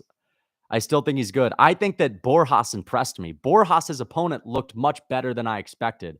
That's the difference. I didn't expect Borjas to look that good in the first round because he exploded out of nowhere. I didn't see him exploding like that. Borjas looked like crap in the first couple of minutes. And the fact that Van was able to make an adjustment as a 22-year-old and started going to the body and putting nonstop pressure on this guy shows that he's very good. I'm still more impressed with Van than I was ever before. And he wasn't even throwing his famous head kick all that much. What the heck is this, man? Just go outside for a run. I don't understand these fucking. I don't get why David Goggins loves these little Peloton workouts and whatnot. Like, don't get me wrong. If you like the Peloton, it's fine. I personally just don't like those types of exercises. I like going for a run. I would rather go to a gym and hit pads and hit the bag. You're telling me to stay hard, bro, as if I didn't fucking stay hard by sparring with the best fighters in the world back in the day. Bro, you said you were listening to Earth, Earth, Wind, and Fire after the Izzy loss. That's the stand. Yeah, I was literally getting low, dude. You're fucking, you're living in peaches and cream world when you start getting low and you start putting on a madman's face and smiling, dancing like a fucking vulture, snapping your fingers to Earth, Wind, and Fire. Man, that was the best. That was the best, dude. How did you guys celebrate your favorite wins? If Volk beat Makhachev, I would have been snapping all damn night. Celebrating. Thoughts on women's MMA? Different sport, completely different sport. I can't compare it to men's MMA because it's just different. So, yeah, totally different sport. Not a lot of competition, but that's fine. There's not a lot of people that go into it. There's a big gap between the best fighters and their contenders. And that's not necessarily the case in men's MMA. Thoughts on Strickland and Valentina beef? Strickland is correct. Straight up. He's correct. I don't think Valentina looks like she just took her first class, but I mean, he's damn near close to being correct on that one. Like, people used to hype up Valentina Shevchenko as if she was one of the craziest killers in the game, the cyborg killer that's programmed to just perfect technique after perfect technique. In reality, it's like she has a fucking kick here and there and it looks decent. Like, she just looks good compared to her trash opponents that she's fighting that are cans. That's the difference. Losing to Alexa Grasso, someone that like learned how to throw a couple of punches at a little cardio kickboxing heavy bag class and pulls guard. No, I think Grasso is better than he made her sound. But Strickland's right. He was exaggerating, but he's right. He was right. He was exaggerating on that, but he's right. No one would really care. I wouldn't care at all, dude. At all. I actually would care because I'd freaking be happy about it. So I actually would care. I just wouldn't lose any sleep. I actually might lose sleep over being so excited. But yeah, I love WMMA. I'm a fan for life. Listen, I'm obviously joking around. Amanda Nunes is literally one of the GOATs. So come on, man. Here we go. Slava Claus versus Nazim Sadikov. Round 1.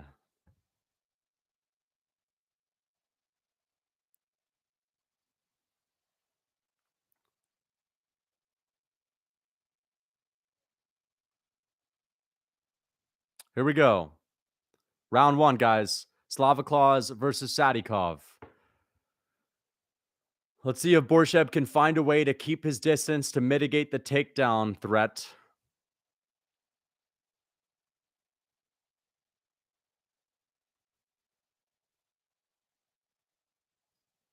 Here we go. Let's see if Borshev can land that right hand down the pipe. Oh, no, that's that left hand. He's a southpaw. Let's see that lead paw from Slavoclaws, that lead right paw from Slavoclaws. He's got great striking. I'm telling you guys, these Longo fighters have some of the most mediocre striking I've ever seen in my life. Except for Matt Frevola, honestly. But not a lot of great strikers at that gym. Just a bunch of guys that know how to push a pace.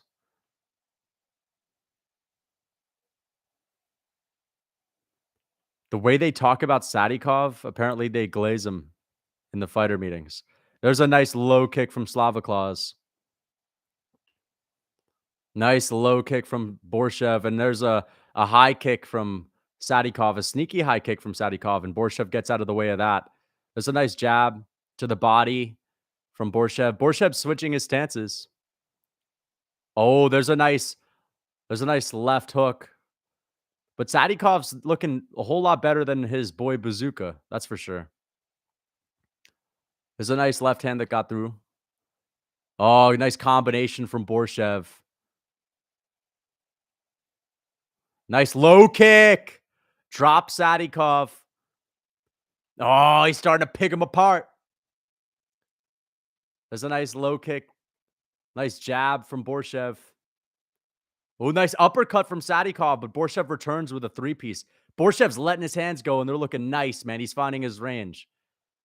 Nice low kick from Borshev again. There's the takedown. Let's see. Borshev stuffs it. Nice. Big for Borshev. 1-2, 1-2. Nice body shot from Borshev. Head kick from Borshev almost lands, and it looks like Borshev is imposing his will, guys. Borshev has this look of confusion on his face at all times, though, which doesn't look great. There's a nice low kick from Borshev again. Dude, he is just... Oh! Big combination out of the middle from Borshev. 2 minutes left on the clock. Another low kick from Borshev. 1 minute and 58 seconds. 157, 156. Nice kicks from Sadikov, but Sadikov has got his takedown stuffed so far. Borshev is beating him up. Guys, apparently my fight clock arrived, but I don't have it today. Borshev is a demon. He literally is, bro. He's a great striker. Nice! Borshev has nasty hands, dude. He's got great boxing. Nice elbows from Borshev. Oh, good body kick from Sadikov. There's a nice flying knee from Borshev. This is a great fight. Borshev is going to win this fight, guys. Nice body shot from Borshev again. I'm going to go with Borshev by a second round, guys. Second round TKO. Oh, Sadikov can't walk. He gets dropped again with another kick. Oh, Sadikov stung him. I don't know what he stung him with. Yeah, that head kick from Sadikov is pretty good. That head kick from Sadikov is good, man. But Borshev has got good defense. He's on point tonight. Looks like he's on wobbly legs, though. Looks like Borshev got caught with something. He doesn't look to be strong on that base right now. There's a nice body shot, nice sneaky body shot from Borshev, and a nice left hand down the pipe from Borshev lands, too. Nice front kick. Nice kick. Sadikov's got some great kicks, man. Oh, another hard low kick. Spins him, man. Dude. Oh, and a spinning back fist off the top of Sadikov's head. Damn, man. Borshev is so entertaining, man.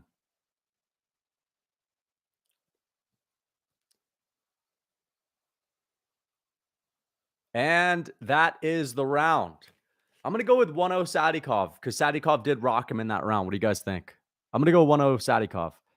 I like Borshev. I am picking him, but I think Sadikov got that one. I'm just joking. Lucas about to be humbled. I literally picked Borshev to win. He's 1-0. Bro, I'm 3-0 tonight. I'm 3-0 tonight. I might be 4-0 after this one. So, like, I think I need to start getting some respect for my picks. Okay, we'll see. This might not age well. 10-9 Borsh. Yeah, 10-9 Slavoclaws. How Guram fans view him? That's basically it, bro. Borshev's literally better than Guram, bro, but he'll never get that hype just because he's not fancy and schmancy with his little takedowns and his little grappling, and he doesn't have the same beard that Guram has. That's why. And he's more basic, right? He's more basic, but he actually knows how to impose his will. That's the difference. Borshev has a method to his madness. He's letting his hands go in the pocket. 4-0. Yeah, I'm about to go 4-0, dude. 3-0 on UFC picks. I don't suck at picks. I've gotten every single one right tonight. All right, we're good. Here we go. Round 2. Sadikov's last chance, man. Unless he gets a finish, of course. But, a head kick from Sadikov looks nasty, man. He's got a great kick. Sadikov looks good, though. There's another low kick. Oh, nice combination in the pocket. Borshev has some of the crispest hands in the lightweight division, dude. There's a nice left hand from Sadi. Oh, he rocked him. He rocked him with a left hook. A lead right hook. I mean, Sadikov's back. Oh, head kick from Borshev. Oh, nice uppercut from Borshev. Borshev is going Matrix on him. He's going Matrix on him. Low kick from Borshev again. I'm surprised. Oh, big body shot. Big body shot from Borshev. Nice left hand down the pipe. Knee up the middle. Oh, Borshev's in the Matrix. Borshev's in the Matrix. Look at how he's getting out of the way and actually starting to get creative. Borshev is in the Matrix right now. Who's that guy? The guy with the glasses in the Matrix? Neo? He's turning. No, not Neo. Who's the guy with the glasses in the Matrix? The big dude. Bald dude. Someone remind me. Fuck, I forgot his name. Not Neo, dude. Morpheus. Sadikov's in his Morpheus mode. Yeah, Morpheus. Nice jab. Borshev is imposing his will on Sadikov. Borshev is beating this man up. But Sadikov's still doing all right. Sadikov's got a great gas tank on him. That's one thing that the Serra-Longo guys have is good gas tanks. They know how to put the pressure on.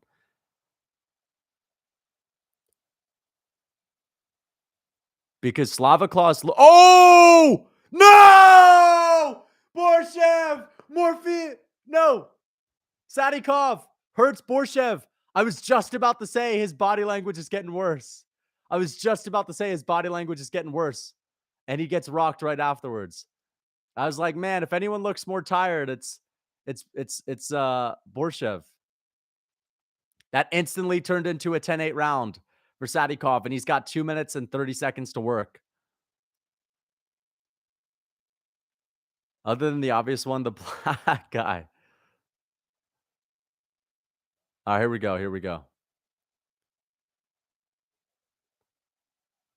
Sadikov is in the guard. He's piecing him up. Damn it, dude. Now the fight has changed. It's going to be Sadikov. Sadikov might win this one, guys. This is going to take a while for Borshev to first time he's been knocked down. Wow. He might get into mount. Oh! Nah, he almost got up. Damn it. Borshev and Benoit St-Denis will fight for the title. I hope that Borshev wins, man, but this is a Sadikov round. It's a 10-8. It might not be a 10-8, though. Oh, man. Borshev looks... he looks hurt. He's tired. Front kick up to the face.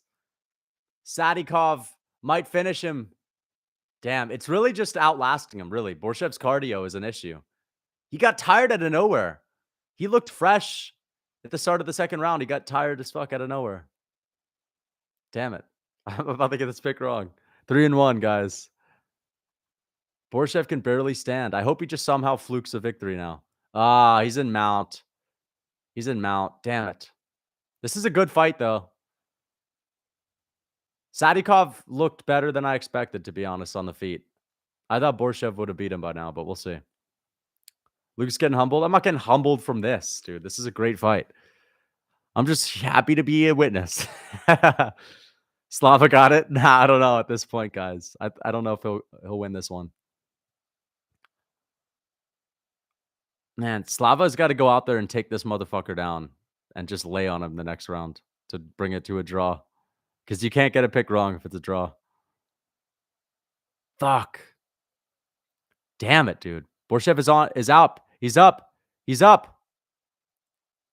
Oh, Borshev rocked him. I hope Borshev knocks him out. Oh, just gets out of the way of that front kick. Let's hope Borshev can make it to the final bell. All right. What do you guys think? Is that a 10-8? Is that a 10-8? It was so competitive up until he dropped him. That's not a 10-7. There's no way it's a 10-7. You can't have a 10-7 that's competitive in the first couple of minutes. That's the round of the night for sure. Definitely the round of the night. Yo, that's crazy. He got dropped with a head kick and he survived though. He ate that head kick and survived. I mean, he did not eat that. I mean, he got dropped, but yeah, he got cut open on the ground. I think the tide has changed too much, man. Borshev's chin is pretty much gone in this fight right now, and he's tired. Right before he got dropped, I kid you not, 20 seconds before he got dropped, I was about to come in here and say, dude, I don't like the body language of Borshev. For whatever reason, he looks tired, and then he gets dropped. So, yeah. Better than Volk? He's not better than Volk. 10-9, not dominant enough for 10-8? You think that's a 10-8? I think that's definitely a 10-8, dude. You mean he dropped him and he hurt him badly? 10-9 because Bors is winning? All right, I see. Maybe it's a 10-9. Maybe, but I don't know, man. When you get dropped that clearly and you're like rocked badly before you get dropped, they usually count those as 10-8s. Yeah, and he cut him open. He damaged him. That's probably a 10-8, dude, to be honest. Bro, Borshev was more hurt than Whitaker was in Yoel Romero round 3. Oh, good knee to the body from Sadikov. Oh, good low kick. Good low kick. Sadikov's dealing with the low kicks well, man. Like, they're not having that big of an effect on him other than spinning him around every now and then. Sadikov takes him down, and now he's in half guard. All right, well, it looks like Sadikov's going to get the win here, guys. Maybe he can get a finish.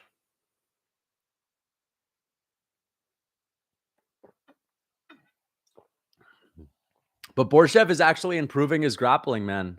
If only he didn't get rocked, he'd probably have won that second round.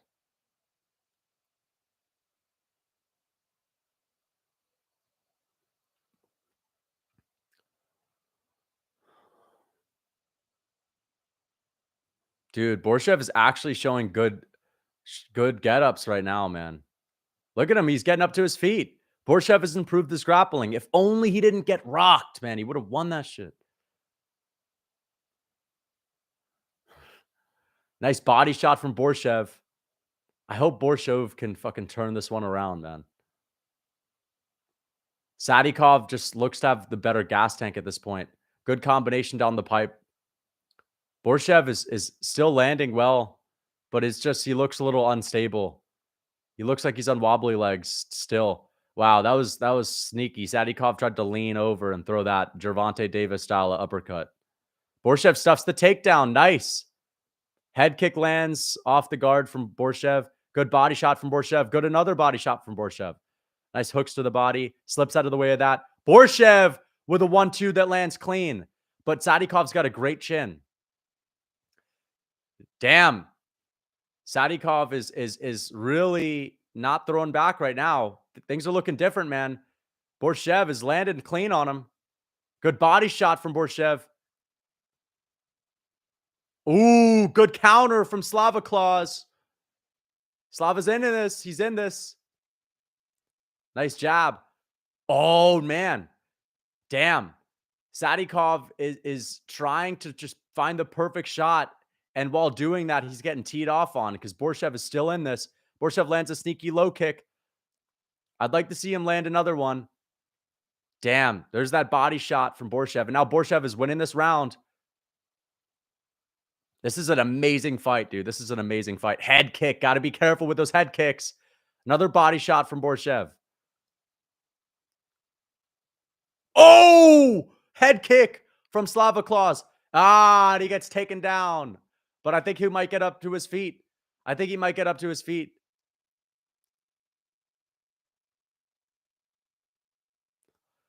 Bro, it might be a draw, guys. If this round ends without Sadikov doing damage, this might end up being a draw. Otherwise, it'll be a robbery. We'll see, though. Sadikov's got to be able to keep it here. He's in side control.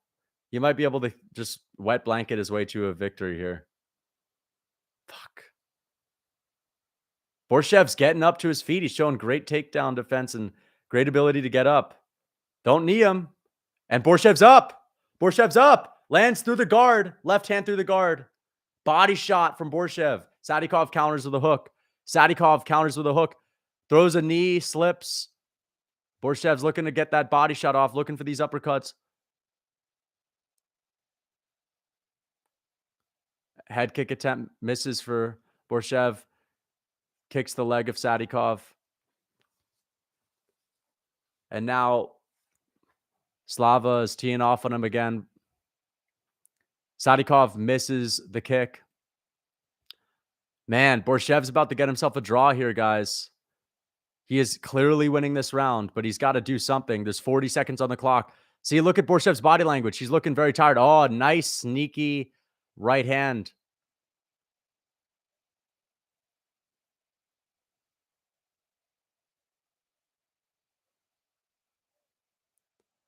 Borshev teeing off.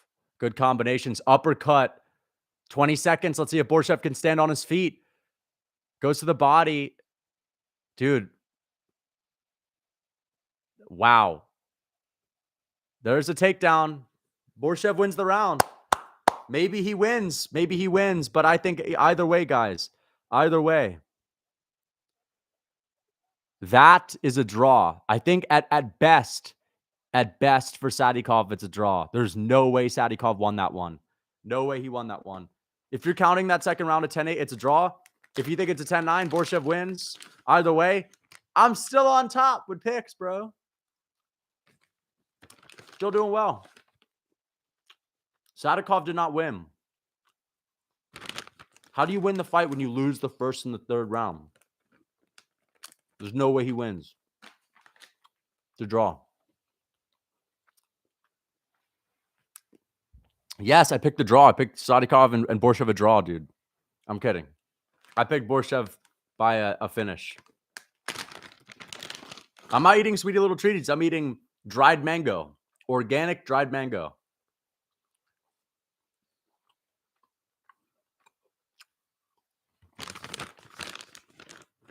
But hey, Borshev looked to be the better guy.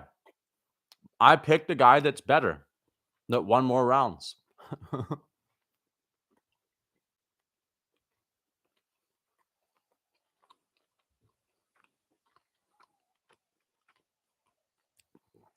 You're right. Mangoes are a comfort food, but they're healthy. So listen, man, we're not designed to be in constant stress. It's okay to be comfortable every now and then and eat some mango. Soy boy snack? Do you say that while you're eating your fucking little salty walty pizzas and garlic bread sticks, your frozen dinners? I'm eating real food right now.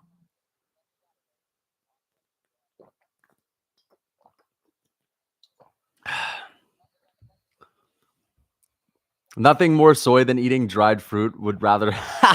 Why is eating dried fruit is soy? It's literally fruit with the ingredient mango in it. This is based. This is real food. You guys are out here eating little chips and salsa. Nothing wrong with salsa, but there's something wrong with those chips. And let's see who wins. Better not be a robbery, man.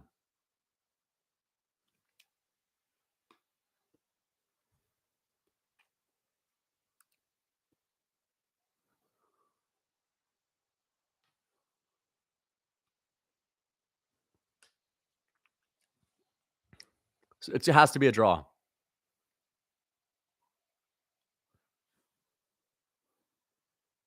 Majority draw. Good decision. Right decision. It's the right decision, bro. You got your ass kicked, buddy. You lost 2 out of 3. Wow, he's doing it. They're dancing in the middle of the cage. That's pretty funny, man. Honestly, that's a good moment. That's a good moment. A draw. Both guys respect each other after. That's a clean fight. That's a clean fight. That's a clean scorecard. And there's Ray Longo. There's Aljo. And there's Merab. Great fight. California. That was a California versus a New York fight right there.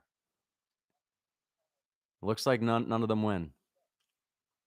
Faber was the coach for Borshev.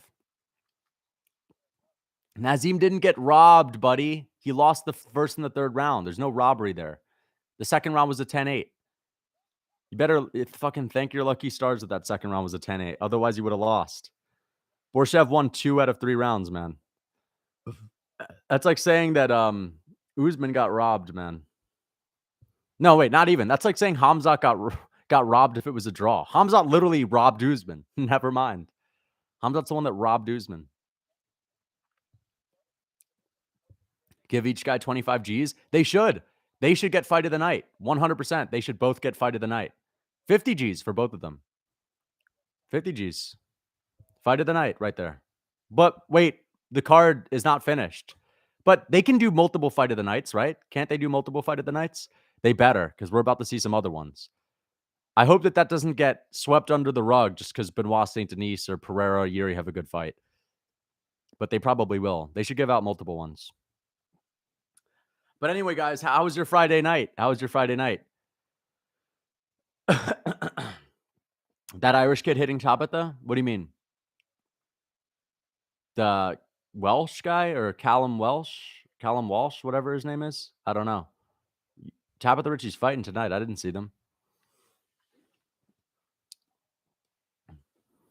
No way. Are they showing a John Jones Stipe advertisement for this card right now? I think it was just the equilibrium because he took everything else. Yeah, he may have just gotten caught there. Went to the gym earlier. Now I just had 2 cupcakes. Yeah, it's fine to eat cupcakes. Like, it's okay. If you're going to eat something that's traditional, like some cupcakes or cake, it's fine. Just don't go out here eating some bullshit like that. Don't be eating your little Reese's Pieces Puff Puffs or some shit like that, bro. Lucas, you're getting food from grass-fed supermarkets? Yes, of course. But I was watching a really good film yesterday. Great film. Really good film. For intellectuals, of course. Really, really deep one. Reese's Pieces Puffs. Yeah, man. I'm drunk as fuck hitting curls in my living room. Curls, I don't think I've ever worked out drunk in my life. Ever. I may have done push-ups. I've done push-ups when I was drunk. But I've never worked out when I was drunk.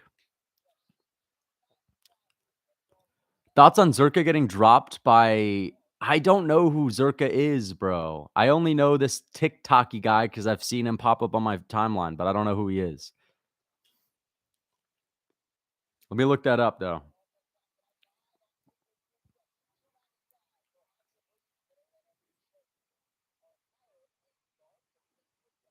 Zerka tried to jump. Wow, look at this. Let's see. He pushes him. What the heck? This is so stupid, man. Oh, he swung on him. He swung on him. He just got thrown on the ground. Is this real? Is this real? There's no way this is real. That's not real, bro. This looks so fake. That looks so fake, dude. That looks so fake, man. They're doing jujitsu on the street. That looks so fraudulent, bro. He's literally talking to the camera, bro. That's such bullshit. They were supposed to box. Unfortunately, it's real. I mean, if it's real, then that's actually kind of interesting. It just looks so fake, bro. Lucas, shaved your hair off completely. I'm not going to shave my hair off. They almost got ran over. Lucas, I ate frozen pizza that I left out overnight. Now I have a stomach ache. Recommendations? You shouldn't have let your pizza oxidize, man. Big mistake. Big mistake. My recommendations is just maybe lie on your back. That could help you. And just wait it out. Or eat some prunes, bro. Eat some prunes. Is Dern actually good? Never seen her fight. Yeah, she's okay. She's decent. She's got good grappling and she's got good cardio. She's a submission artist, and that's nice to see because every time you can get a finish in WMMA, it's like, the sooner they're in and they're out, the better. Thank you for the $2. I appreciate that. HS is half Irish. Big ups. Fighting Irish. Okay. She's okay to look at. I want Loopy now. Loopy, bro. Why are you so into Loopy? She looks like a female Michael Chandler, bro. Lucas the Crafty Tracy. She's too explosive, bro. She's too explosive, man, to be drooling over her like that. Thoughts on Strickland and Valentina beef? I think it's funny as hell, and I think Strickland's right, dude. Valentina's overrated as fuck because people just like to simp on her. Oh, I'm talking about fight. Oh yeah, Loopy's great. Loopy's great. I think she's one of the best prospects in MMA, man. People talk about Joshua Van, and they talk about people like I don't even know. Loopy Goonen is really good. No, she's actually entertaining to watch. I agree. Who wins, Loopy versus Dern? They're not fighting, but I would say probably I would go with Dern just because she's better on the ground and Dern's been around for longer. She's got more experience. But yeah, I'm going with Loopy to beat Tabitha Ritchie. Robert, easy win. No, it's not going to be a Robert win. He's going to lose this one to Mateusz Rebecki, unless he knocks Rebecki out with a head kick or something at range. But I don't see that happening. I think he's going to get destroyed. Different levels here. Mateusz Rebecki is really good, man. Thoughts on Khabib getting offered $40 million for a UFC comeback? I honestly wouldn't be shocked if that's true. My thoughts on it, I wish he were to stick around. It'd be so cool to see Khabib fight, but he chose to get out on top. So good for Khabib. Chose to get out on top and have his decent legacy intact. So, yeah. At least he's a man of his word, right? He's got integrity. So I'll give him that. But yeah, he'll never be the GOAT. Thoughts on grass-fed Red 40? I think if it's grass-fed, it's okay to eat. It's okay to eat if it's grass-fed.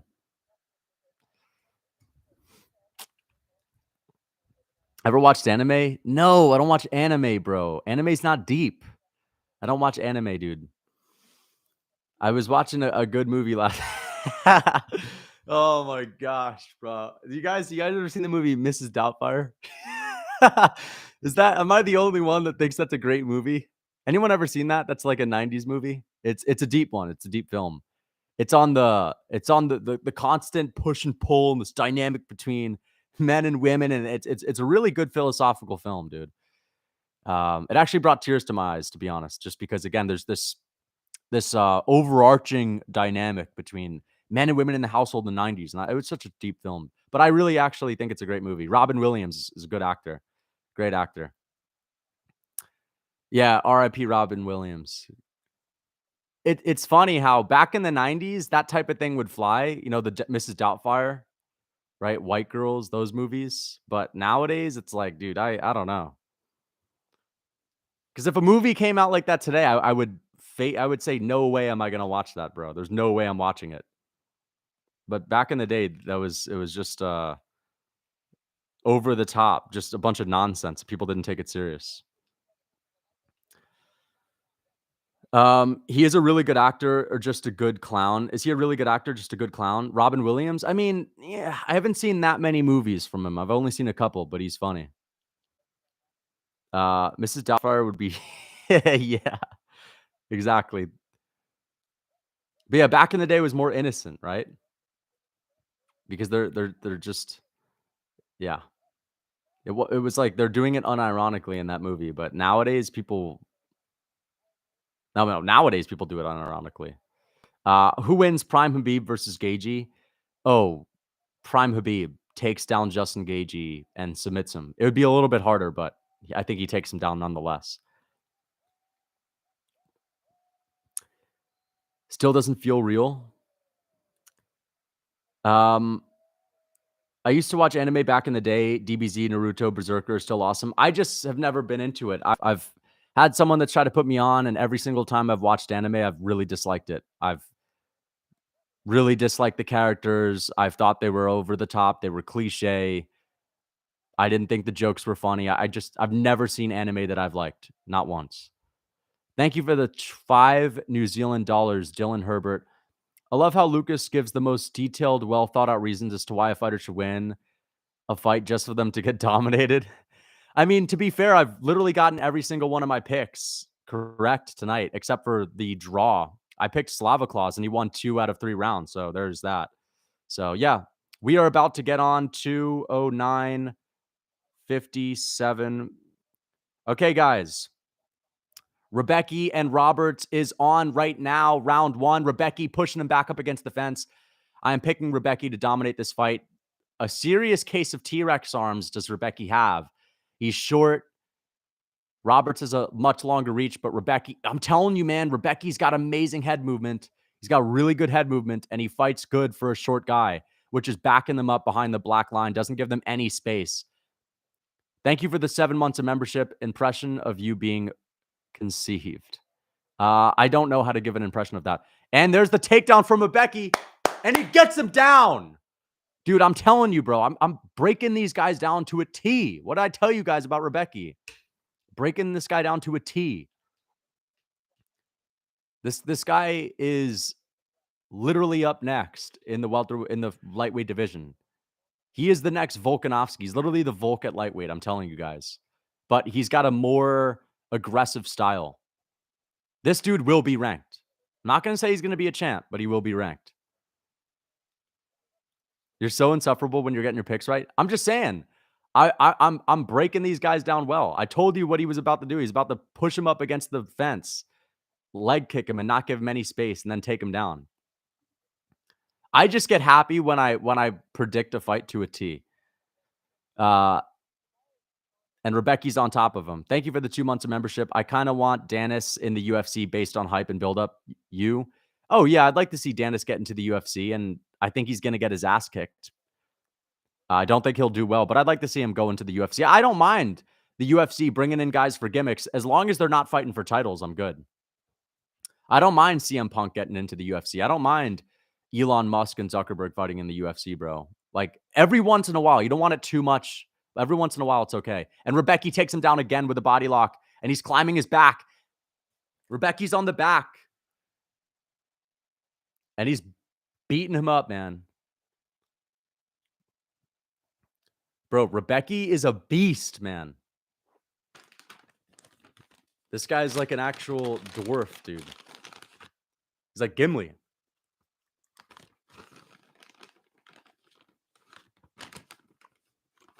I don't know why they gave Robert such a tough test, though. I would think, like, this guy just got off the tough. Give him a layup. Give him a fight that's not too hard. It's like Kevin Lee coming back to fight Renat. Why are they giving them such a difficult opponent? I don't think it's good matchmaking. It's sink or swim. It's sink or swim for some of these guys.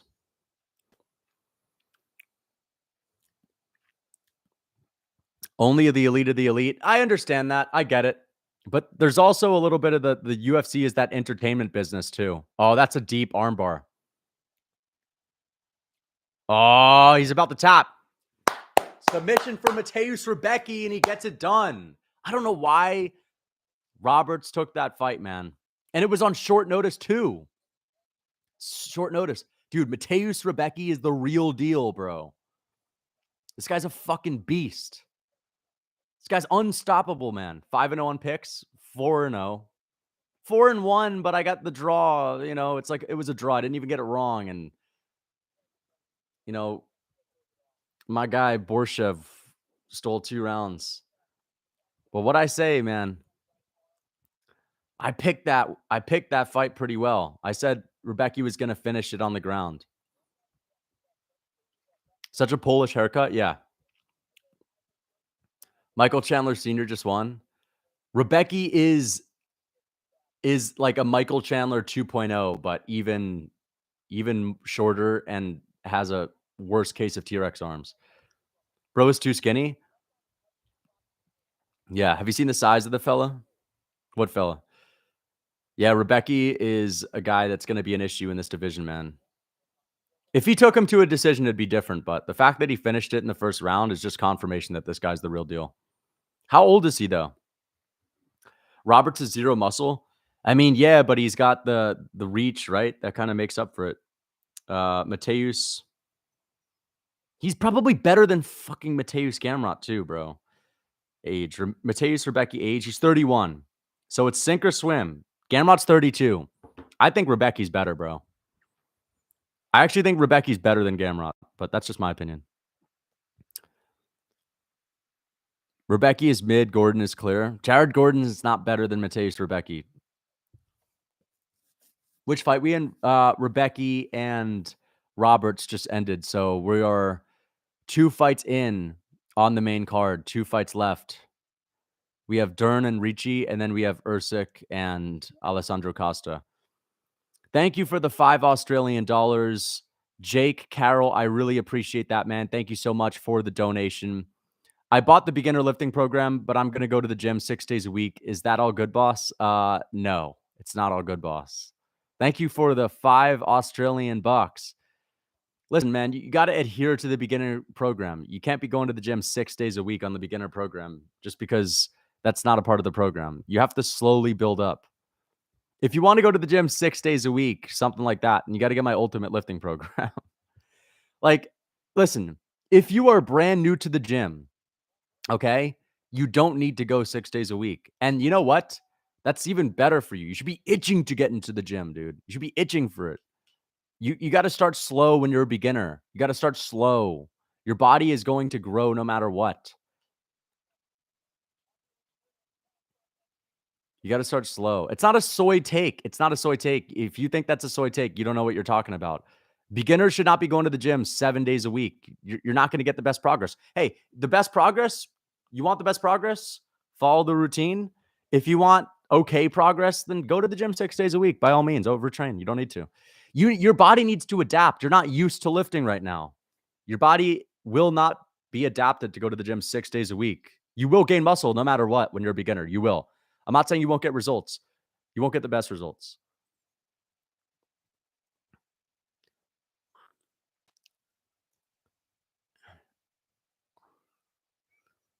Dude, Rebecki is one of my next favorite fighters, guys. He might be Volk 2.0. He's going to be representing the Short Kings, guys. Rebecki is putting on for the Short Kings. Bro's physique is goated. I mean, he's got like this T-Rex build, dude. Even Rogan is towering over him. Marty Lewis was a seasoned vet. I can get away with lifting 6 days a week. I'm just saying, if you want the best results, don't go to the gym 6 days a week if you're a beginner. You will get much better results because your body's not adapted. You need to recover. It'll take you a long time to recover, to build tolerance to lifting. Right? If you're not used to training your chest with bench press and cable flies and other exercises, like, sorry, you're not going to recover within 24 hours like someone that's used to lifting would.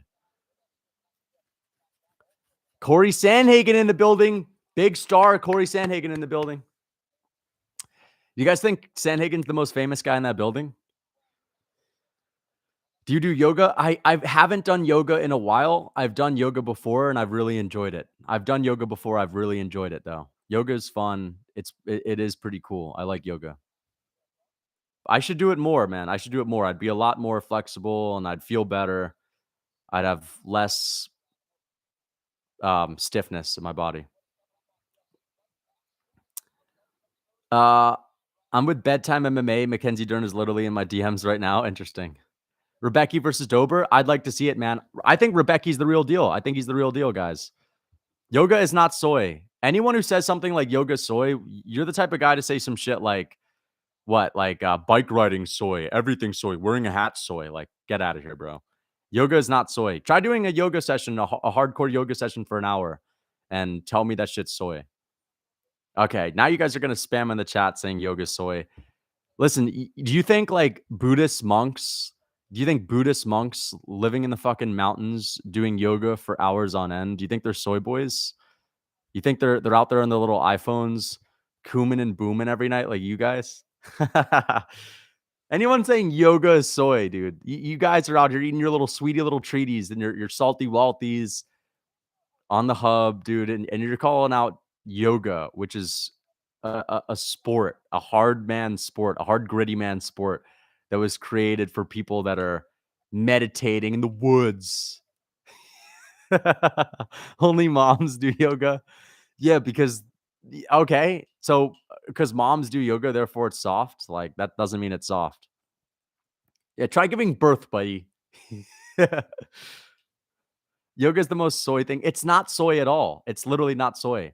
Anyone that has the mentality of yoga is soy is just like you're just trying to be this like super machismo guy when in reality, like there's nothing machismo about thinking yoga is soy.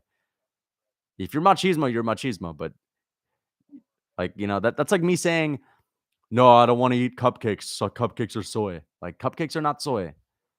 And it's different. It's totally different. It's like saying water's soy. Wow, bro. Water's so soy, man. Just drink beer, bro. Drink beer, bro. Fucking hell.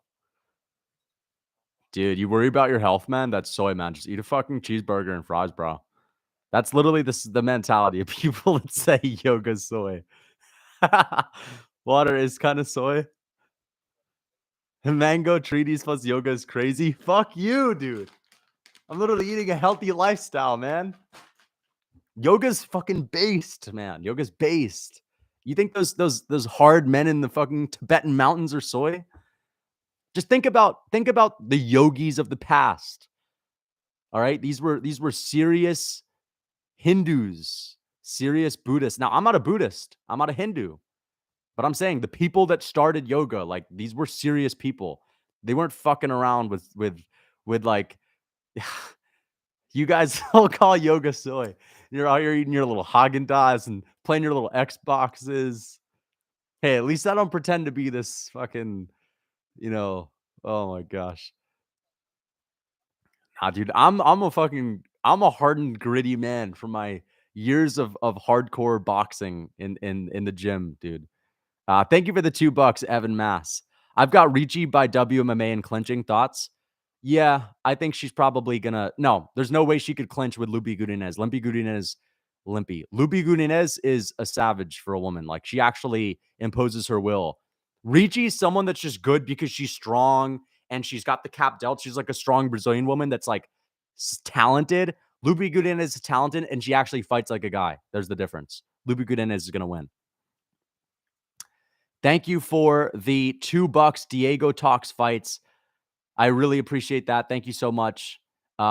Lucas likes going into doggy. Okay. I don't like going into doggy every morning, but I'm just saying yoga is good. It's fun.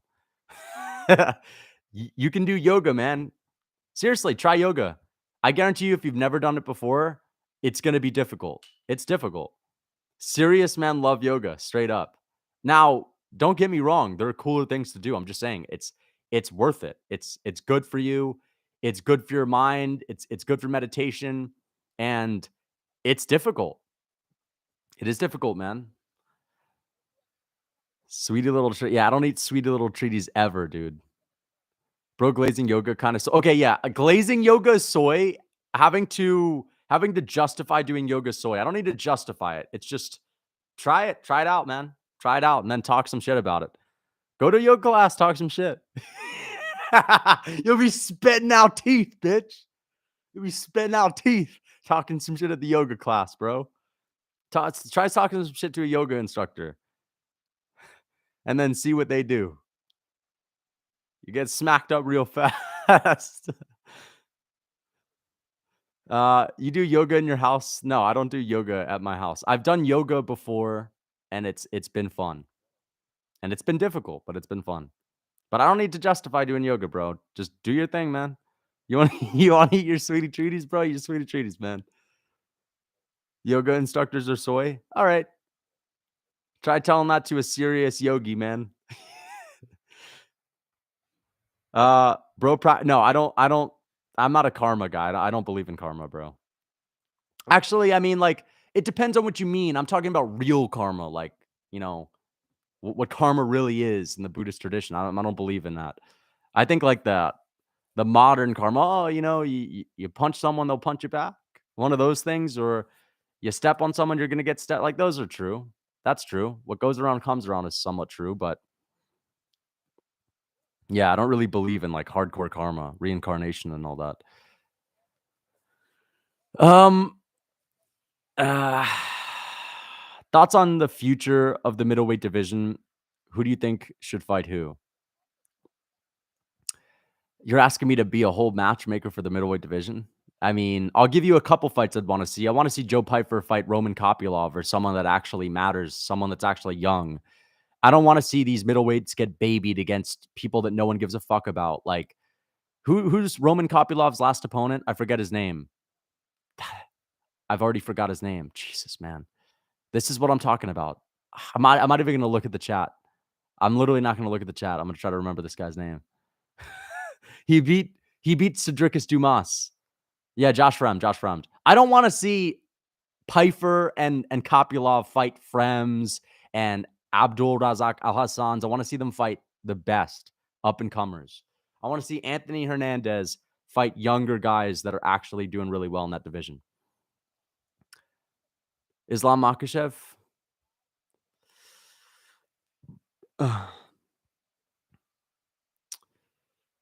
Are you a Christian? If so, which denomination? I mean, I was Catholic, but I don't really go to mass. I actually have been thinking about going to mass, but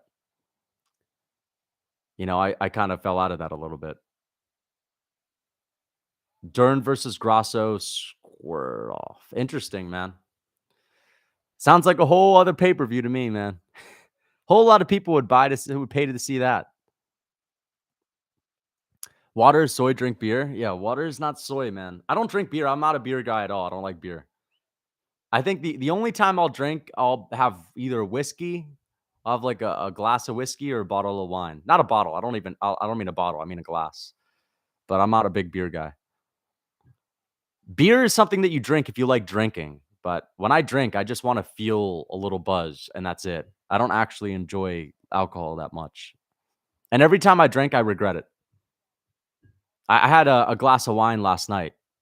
Didn't do anything for me. I shouldn't have got it. Actually, you know what? I actually kind of enjoyed it. Bro sounds like the most boring guy. No, I've just learned how to enjoy myself without drinking. Every single time I've gone out and I've decided to drink for real, other than yesterday, and I didn't even finish the glass of wine, I've always regretted it. I've always said, wow, this literally didn't do anything for me. I actually think it actually makes things worse. Unless you're going to get drunk, drinking doesn't really give you anything other than like 2 minutes of pleasure, and that's it. And if anything, it makes what drinking will do to me. You know how people say it's like it loosens you up socially? Like, it loosens you up for 2 minutes, and then 15 minutes after you've had your drink, you're below baseline. It literally brings me below my baseline ability to be social. It makes me not wanna socialize after I drink a little bit, unless I get drunk, and I don't like getting drunk anymore. I haven't been drunk in ages, and, the last time I drank a little, the reason why I don't like getting drunk anymore is just because every time I get drunk, I'm like, "This sucks." Like, I don't even feel that great. So I don't like drinking. I'm not a big drinker.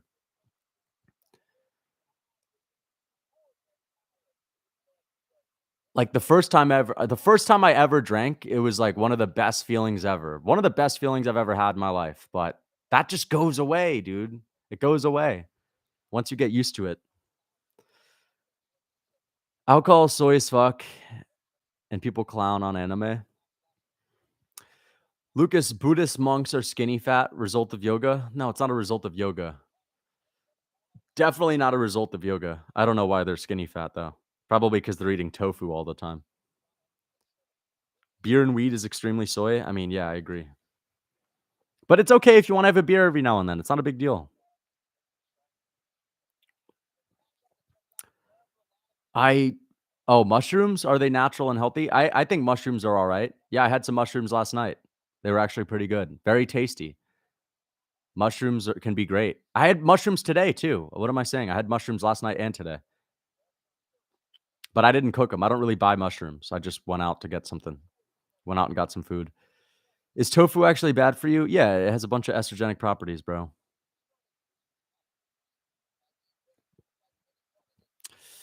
I binge drink once every 2 weeks, saves money, and I black out. Yeah, I hate binge drinking, dude. I don't like binge drinking at all. And the last time I actually drank a bunch, I ended up getting a horrible hangover because I didn't drink water that night, and I regretted it totally. Alcohol does not boost test. It does not boost test. How old are you? I'm 23. Are you? No, I'm not taking mushrooms, the drug. I'm just talking about the food, bro. I know they're both technically foods, but I'm not into psychedelics. I'm not into psychedelics. Beer boosts estrogen. Yeah, very estrogenic. Biggest robbery in UFC history. The most high profile robbery is probably Jones and Reyes, Patty Pimblett and Gordon, Robbie Lawler and Condit, GSP, and honestly, can it be that high profile if I forget his opponent's name? Yeah, GSP and Hendricks. I don't know. Has Izzy ever had a blatant robbery? Has Izzy ever had a blatant robbery? Yoel Romero wasn't blatant, and Whitaker wasn't blatant, but it was a robbery. I would say Whitaker was a robbery. Gone and Ngannou, in my opinion, was a blatant robbery. That was a bad robbery, in my opinion. It wasn't blatant, but it was bad. Cigarettes boost test. Do they? I don't know about that. Yeah, Jesus, go on ESPN Plus, bro. Close fight can't be a robbery. No, close fights can be a robbery. I don't understand that mentality. Whoever's supposed to win, if they don't end up getting the win, it's a robbery. That's just how it is. Close fights can have clear winners. Okay. For example, Whitaker and Adesanya was a close fight. Whitaker, in my opinion, is the clear winner. Therefore, it's a robbery. And Ngannou versus Gane is a close fight. Clear winner is Gane. It's a robbery. It doesn't matter if it's close. There can be a clear winner. It's not like, oh, it could go any way. It could go any way. I disagree.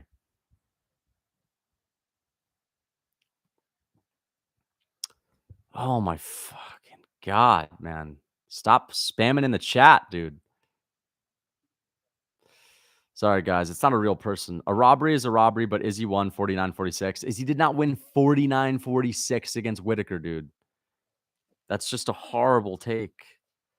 Izzy lost every single one of those rounds in that fight. He didn't win every round. Santos Jones, clear as day, robbed Moretta. Dude, Santos and Jones is a fishy one. I will say that. It is a fishy one. It is a fishy one.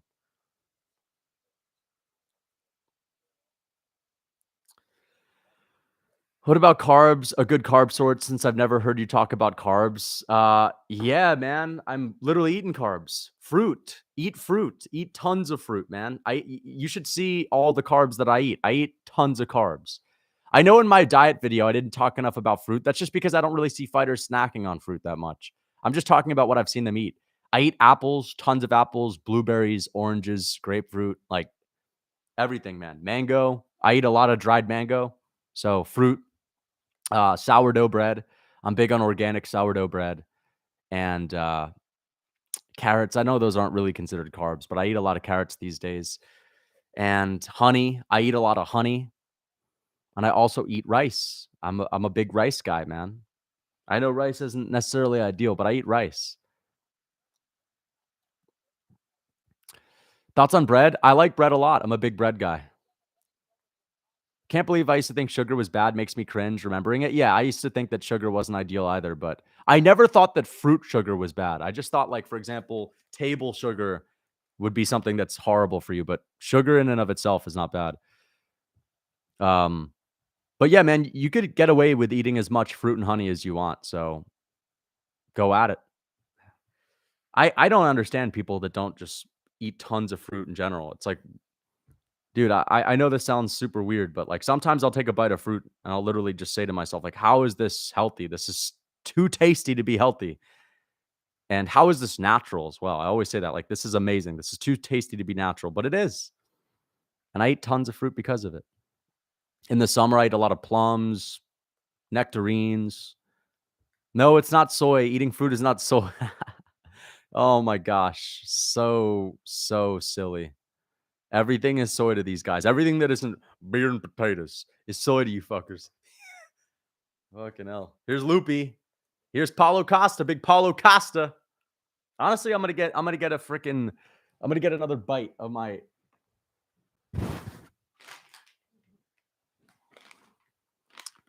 mango for the WMMA fight. Because it's getting hot in here, man. It's getting hot. Soy boy for eating fruit. This is God's gift to Earth. This is what our ancestors were eating. They weren't eating. I guarantee, Omar, you're out here eating a little pizza tonight. Pizza Brew, Papa John's. I know what you're eating, bro. Got a raw potato? Okay, fair enough. Crunching on a raw potato. Nice. It's pretty based. Breathing air, soy, bro. Yeah. Can't do nothing around these people. Thank you for the $2. $2.99 Australian dollars. Thank you so much. J12. Round 1. The female Michael Chandler versus the female Paulo Costa.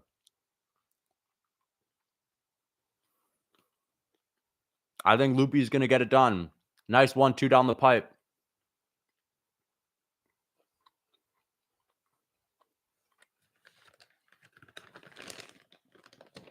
Man, am I the only one that thinks Top of the Richie's overrated? She wore one nice outfit to the weigh-ins, and ever since then, people have gone crazy for her.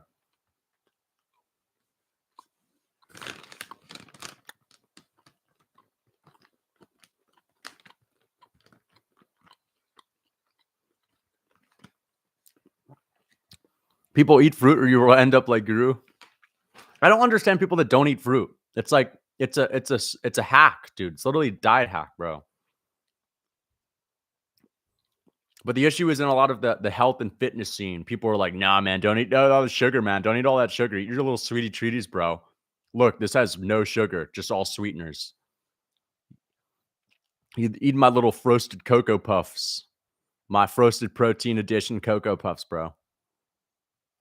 0 sugar. What's your favorite fruit? I would say apples are the most well-rounded fruit, to be honest. The one that you can eat year-round. They're great refrigerated. Granny Smiths, I've never had a bad Granny Smith, ever.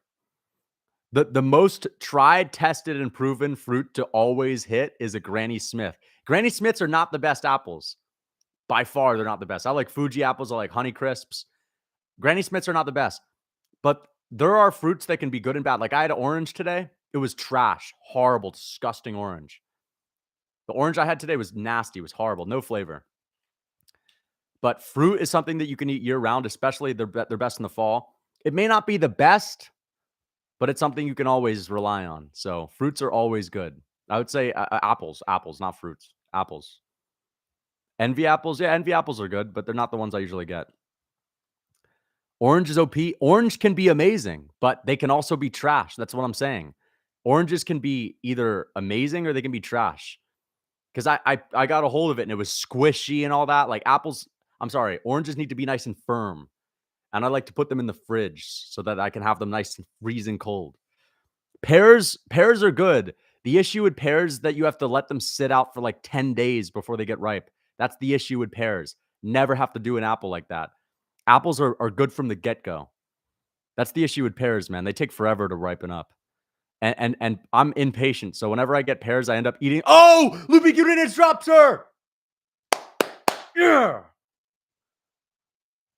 Loopy Gudinez, bro. I'm telling you, Top of the Richie's overrated as fuck just because people simp over her. What about bananas? Bananas are good, but like no one's favorite fruit is a banana. Bananas are great like snacks. It's like, banana's a good thing to have when you're on the run and you need like a hard-hitting carbohydrate. It's more densely packed than an apple or a plum or blueberries.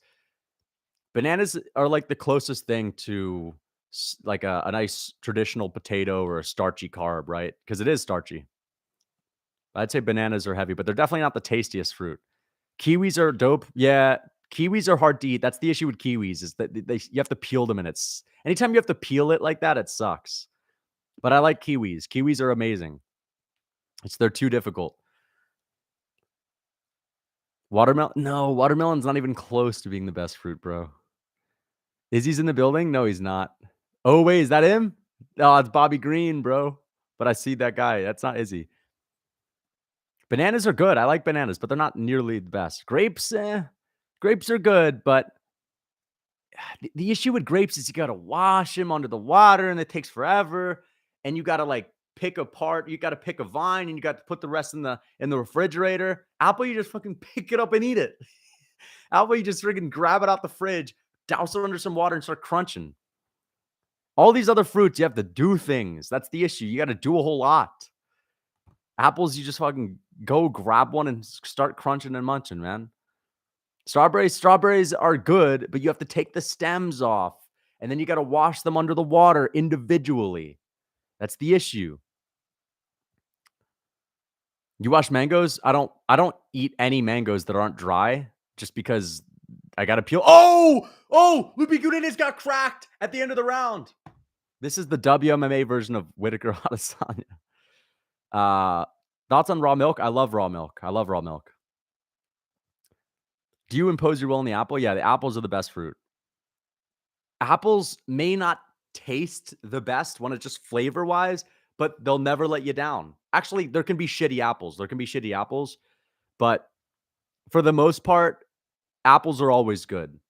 They're the easiest thing to eat. They're always good. It's the safe bet, right? It's like if you're going out to get food, what's the safe bet? The safe bet's never pizza because pizza's hit or miss, right? Even your favorite pizza place, it's hit or miss. It's always a little bit different. Burgers is the safe bet whenever you go out to get something. Pineapple's the best fruit. Pineapple's good.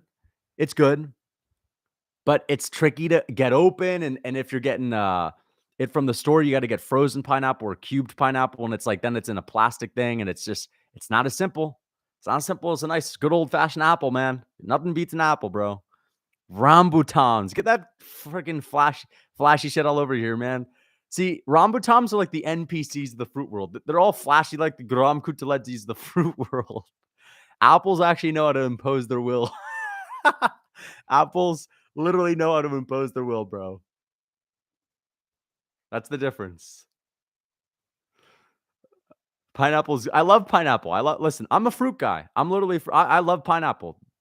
I'm a big pineapple guy too, but there's no fruit I dislike. There's literally no fruit I dislike. Papaya is pretty good. But papaya is also hit or miss. Dates are good, but I almost feel like I'm eating sweetie treaties when I'm eating dates. That's the issue. I almost feel like I'm eating sweetie treaties when I'm eating dates because they're very densely packed. That's the thing. I can eat 3 apples and I can still feel like I'm light, I'm fresh, I'm bouncing off a wall with energy. I eat a bunch of dates. I feel like I just did something that's a little bit too good, right? I ate a little bit too much with the dates. But I like dates.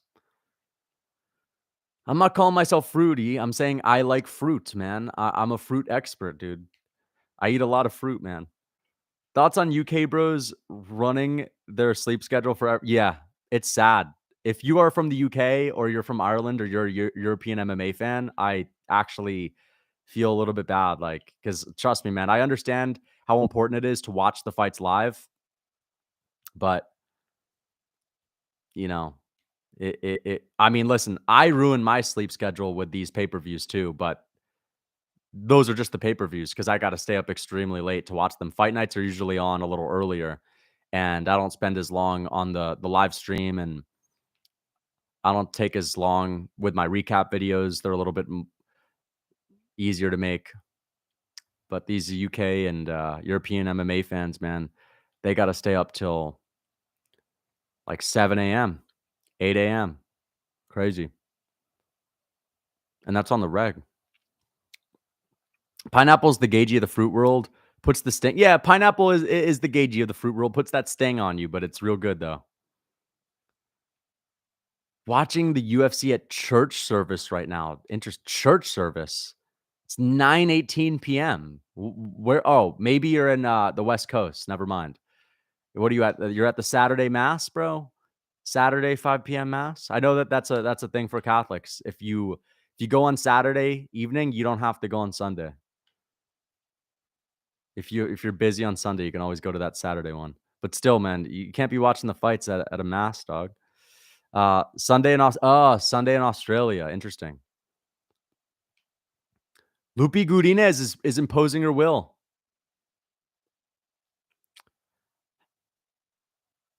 How can you eat 200 grams of carbs by eating fruits as a main source? 20 fruits a day. 20 fruits a day, bro. Look, there's 31 grams of carbs in here, and there's 6 servings, bro. 31 grams of carbs, 6 servings, bro. Okay. So what? That's 90 times 2. You're damn near 200 right there just by eating one of these. You can easily eat 200 grams of carbs with fruit. And you don't only have to eat fruit. I eat bread too. I had bread this morning. I had sourdough bread with butter.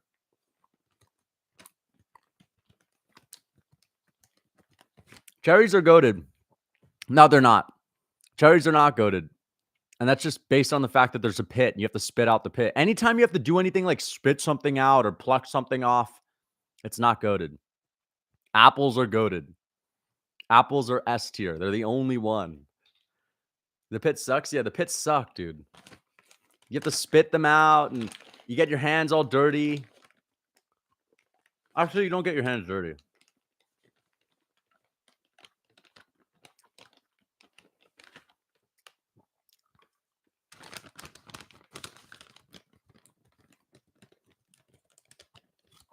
I'm happy I didn't get any sweetie treaties, man. Real food.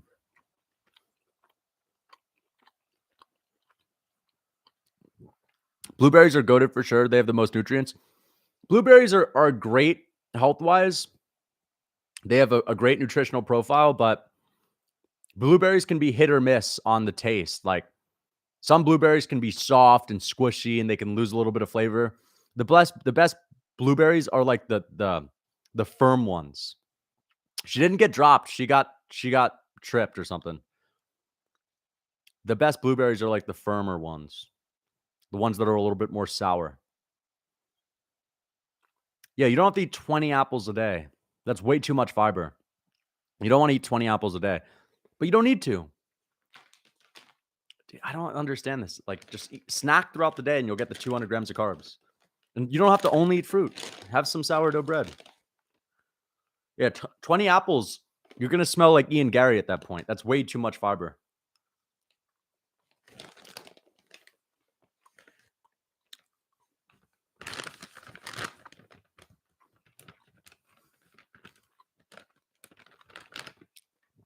Non-ripe pears are S tier.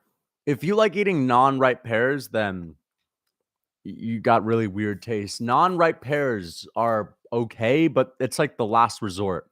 That's what you eat if you're completely out of all fruit at your house, and that's the only thing that's left. Wait, 2-0? I think Lupi Gudinez is winning this fight, guys.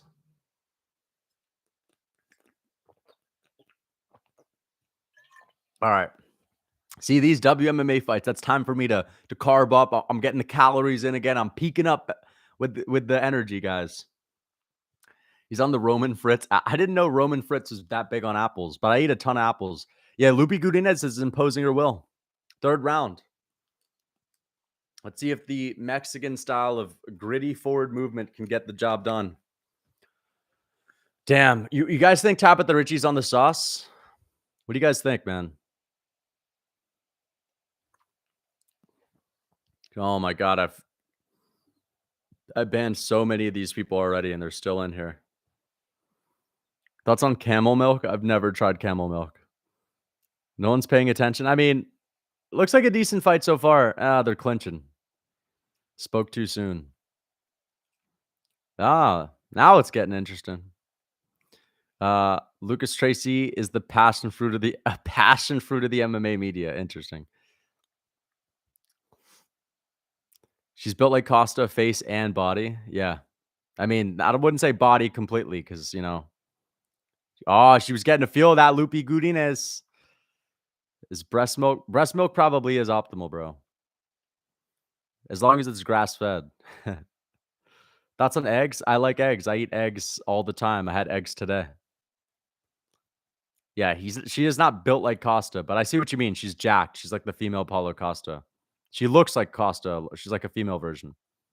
But I do not like the hairstyle at all. She's got a bad hairstyle going into this. Yeah, Lupe Gudinez is stuffing that with ease, man. I'm telling you, the Weasel picked Tabitha Ritchie, probably didn't even know who Lupe Gudinez was because she was saying that Tabitha was going to beat her on the ground, win with the grappling. 20 eggs a day? 20 eggs a day, dude. That's a little bit too much, man. You better be getting some good quality eggs because you may be getting some good inflammation there, buddy. Listen, eh, if you're eating pasture-raised eggs, that's fine, but still, the fat that you'll get from chicken is usually higher in polyunsaturated fats. So you gotta get pasture-raised. Okay, yeah, good. As long as you're getting pasture-raised, you're good. Just make sure your chickens aren't eating corn and soy. Lucas, do a fruit tier list. I'll do a fruit tier list for the members. But I don't wanna do that on the main channel. I'll do fruit tier lists for the members, though. Richie and Dern are the equivalent to supermodels for MMA fans. I know, right? Literally. And I understand it's because there's not a whole lot of, competition, but still. I mean, listen, man, Mackenzie Dern is attractive. I'm not gonna act like she's not attractive. She is attractive. I don't think Richie is that great. She's a little bit too stacked. Like, I mean, she's too built.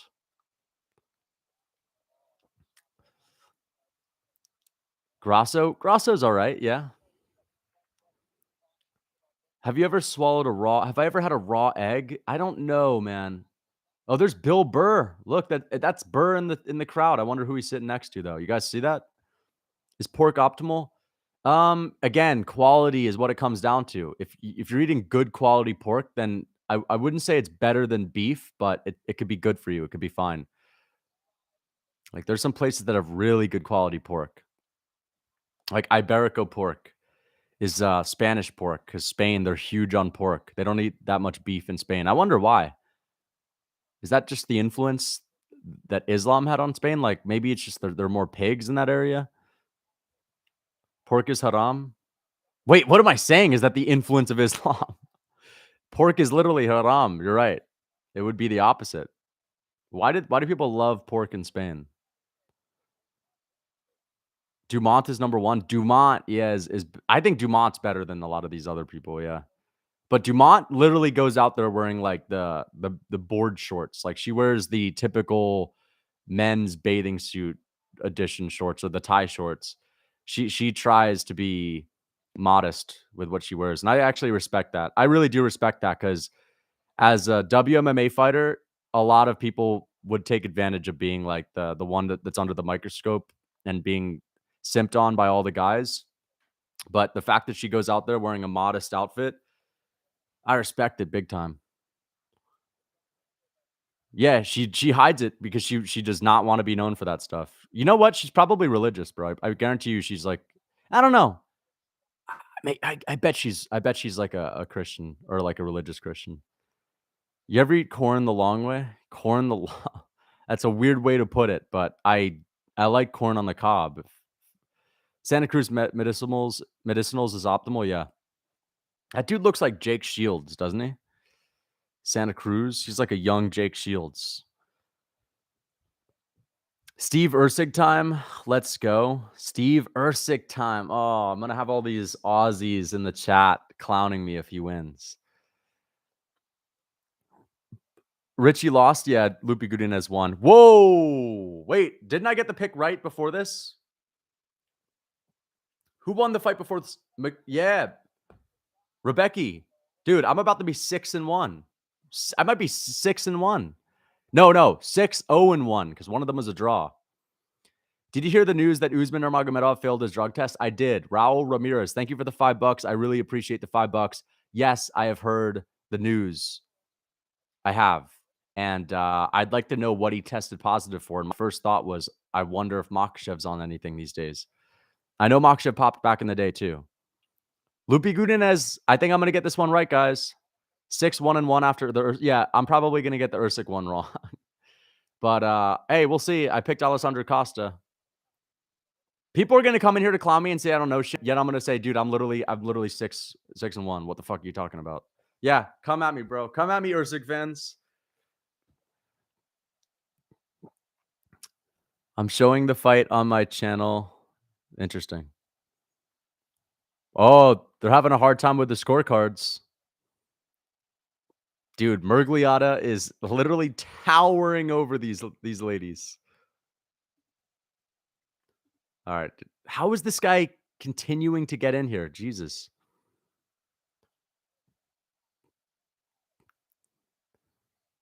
Can anyone see what the score is? They're such cheaters. Yeah. I mean, listen, just because one of them popped doesn't mean the whole team is on it. But I mean, come on, man. Like these guys are pretty close knit. I don't think Usman or Magomedov's out here doing some sneaky shit. I mean, he is literally doing sneaky shit, but I don't know if he's sneaking behind any of his training partners' back. CKB could be on the sauce. A lot of guys could be on the sauce. Can't wait for Chadlovich to KO Aspinall. We'll see.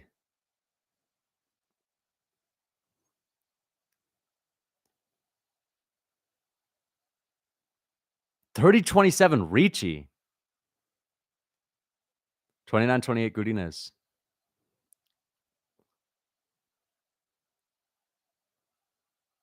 Yeah! Let's go!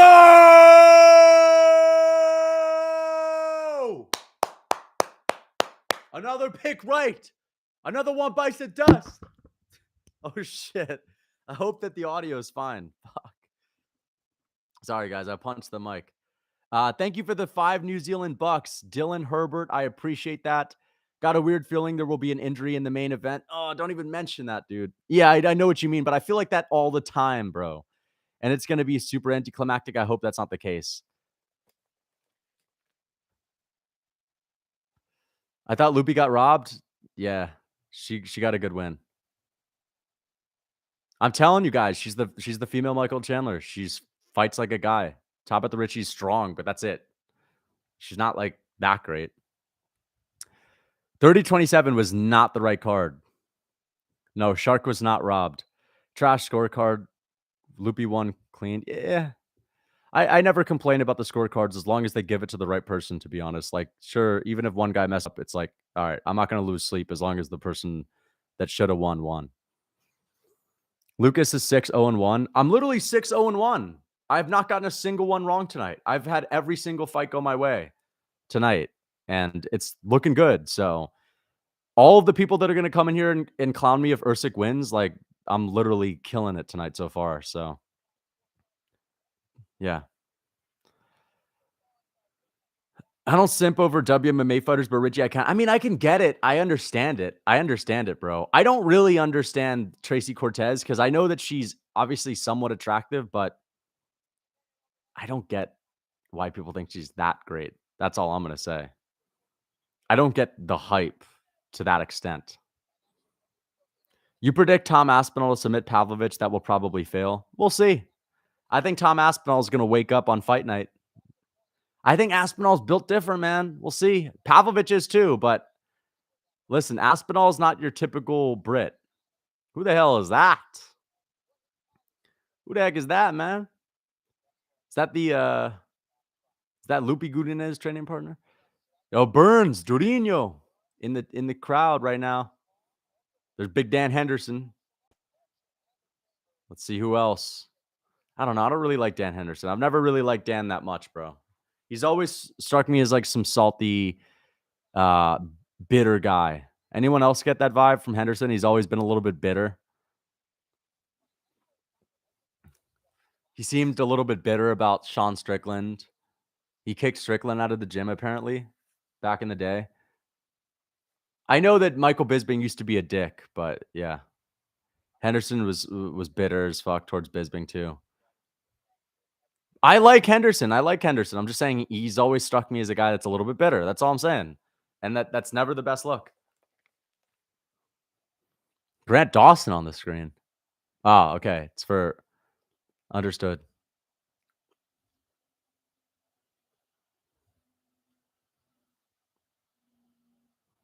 just feel like Grant Dawson's the most random choice for this. Angela Hill is like the typical pick for this type of role.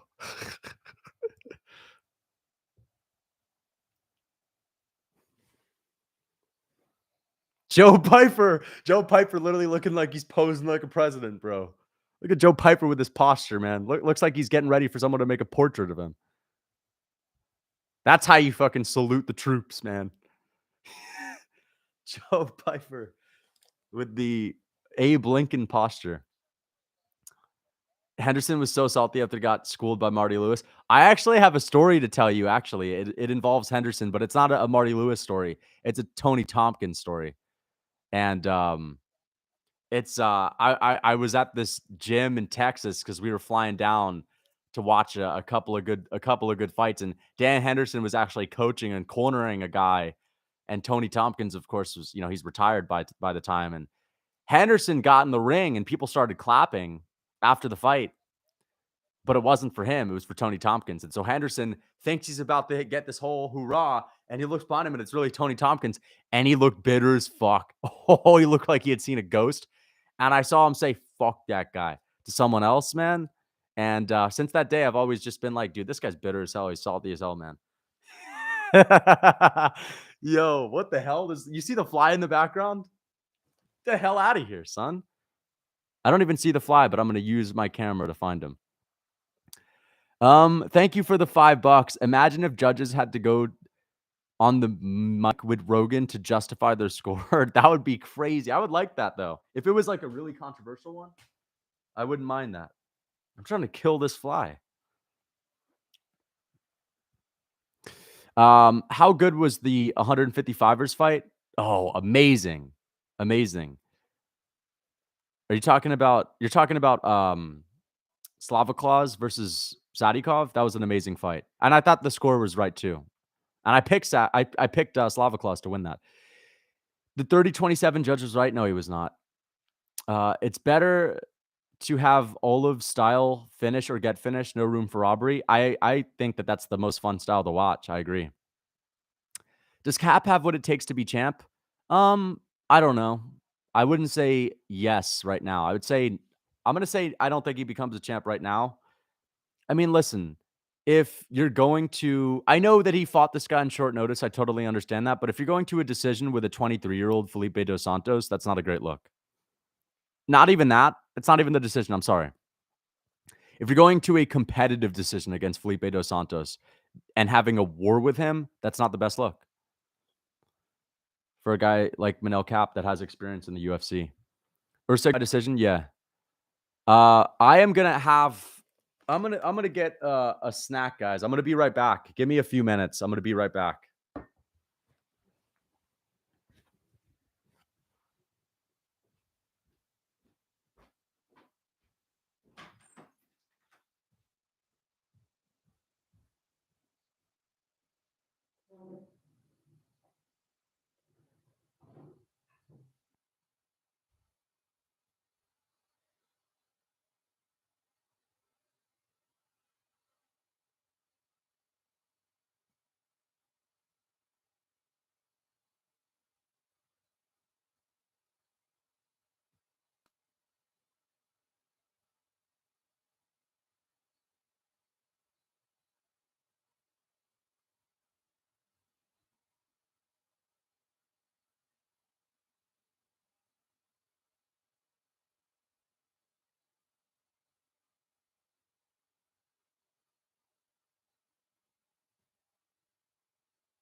Oh shit, man. Oh my god. I can't believe I missed it, dude. Usyk is on. Sorry guys. We just lost a ton of viewers. Usyk is on. Damn. Usyk and Costa. Here we go. Let's see how good Usyk is, man.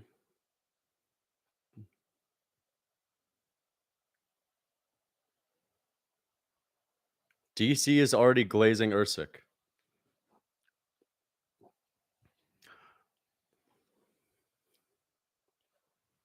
I guarantee you Joe Rogan's never even seen him fight.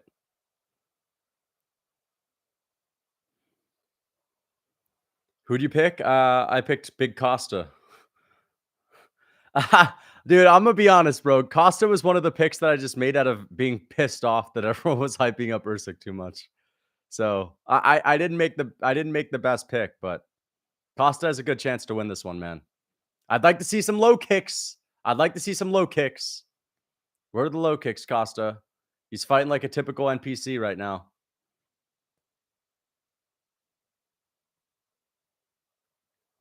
Big shots from Costa over the top. Nice low kick from Costa.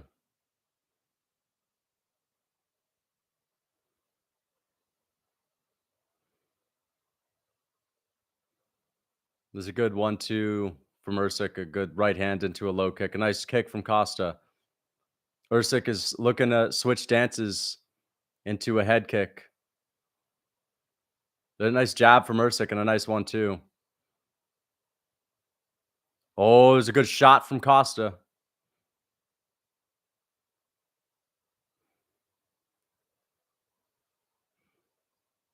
There's always a tension in the start of a fight where you know someone could get knocked out, but after a round, it usually shifts into like one of these slow back and forth tit tat battles. So we still don't know if it's going to be like a brutal KO out of nowhere or a little decision. Right now, there's a lot of tension in the air.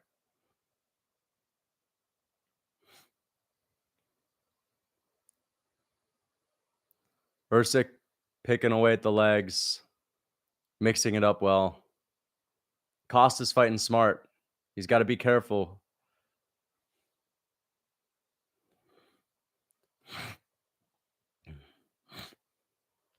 I'd like to see Costa shoot a takedown, man.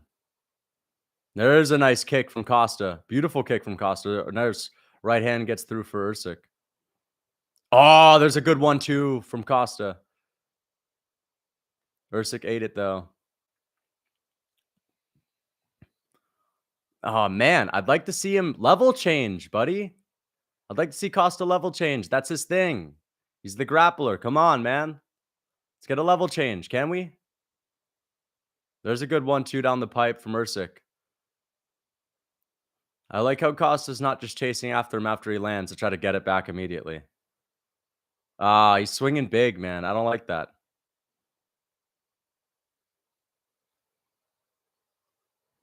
Nice front kick to the body from Usyk. I'm telling you right now, guys, the Aussies are creaming their pants. Wow.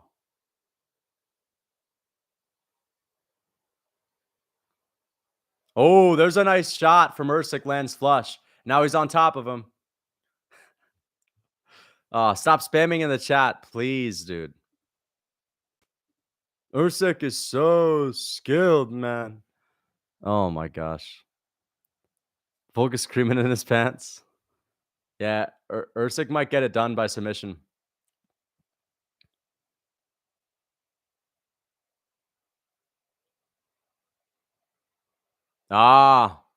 He's saying this is how you got Derek Lewis. That is not how DC got Derek Lewis. That is not how DC got Derek Lewis. Not at all how DC got Derek Lewis.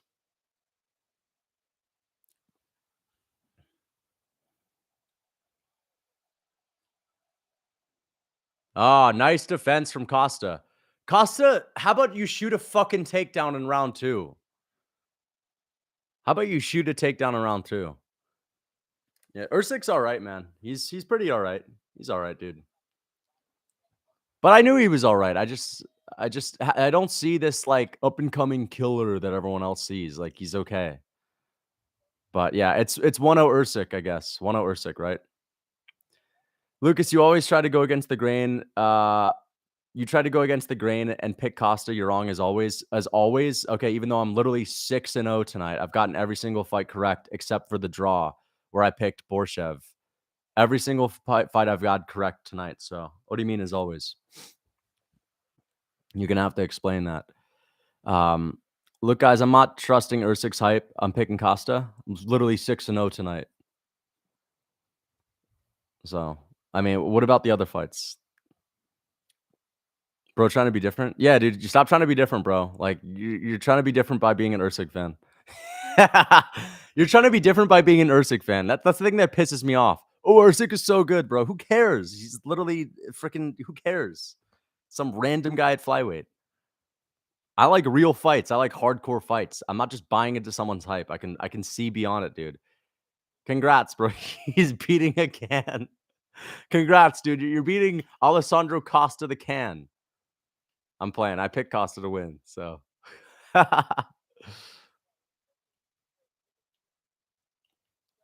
Costa shoot a takedown. Costa's a fucking idiot, man. See, it's like I can see beyond it. Dude, I literally am 6-0. What about that, bro? Hap, explain that. I'm just saying, man. I'm just saying. You're saying I don't like I make bad picks. Explain why Usyk's getting his fucking ass beat. All right, man. Usyk's probably gonna win this one, guys. But he literally looks average. He literally doesn't even look that good.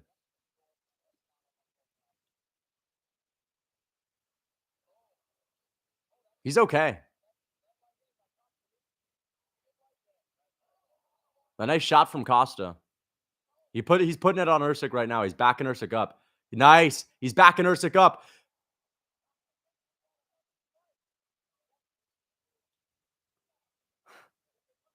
The Lucas smirk. Nice, man. Usyk looks so good, man. He's getting his ass kicked by Alessandro, the random Costa that no one picked. But yeah, what an amazing prospect. Wow, so good, Steven Usyk. I don't know, guys. I'm just like, what do people see in this guy that's that amazing? He looks like your average flyweight. Literally looks like an average flyweight to me. They're good. Alessandro Costa's good. Both of these guys are good. They're all flyweights. Flyweights are always good. But I don't understand the hype. There's a nice takedown from Costa. Usyk stuffs it. And let's see if Usyk can show any wizardry on the ground. Can he show wizardry? Maybe that's what it is. Maybe they're hyping him up because he's a wizard on the ground.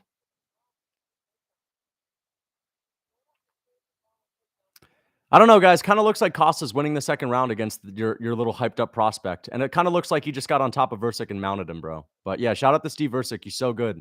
So amazing, man. Wow, Steve Usyk. Whoa. That's a cool name, man. Where you at, Aussies? Huh? Look, hoping. This guy's losing. This guy's literally losing the fight. Yes. It's such a feel-good moment. Oh, I can't wait. I can't fucking wait for him to lose. Such a hater? No, listen, I love Steve Usyk. Steve Usyk's one of my favorite fighters. I'm just saying, like, Alessandro Costa is literally beating this man in the second round. And now Usyk's on top. Now Usyk's on top. Okay. So Usyk's working his way back up, but he's having a close fight with Alessandro Costa, who everyone was not confident in other than me. One of our favorite Steve Usyk is one of my favorite fighters. I'm just saying. Like, listen, I just know where he stacks up skill-wise, and I'm telling you guys what's what. That's it. I'm telling you guys what's what. Steve Usyk is one of the guys that I like in the flyweight division. I'm not hyping him up because I know the game. Steve Usyk. This guy isn't that good. I don't get it. People say things like he's so good, man. He's so good. Oh, there's the Astros guy. What's his name? Carlos? No, what's his name, bro? Who's that guy from the Astros? He's on the Twins these days. Oh, Costa's got a armbar. Nah, he gets out of it. Yo, I just don't understand it. Like, Usyk is having a competitive fight. He's a regular flyweight. I just don't get why people hype him up so much. That's all I'm saying. I just don't get why people hype him up so much. He's having a clinch fest decision. He looks okay. Every flyweight has this skill set. Every flyweight's fast. Every flyweight's well-rounded, except for Tatsuro Taira. He looks good, but where's the hype coming from? I don't get it. I just don't get it. Usyk could beat Volkanovski, not gonna lie.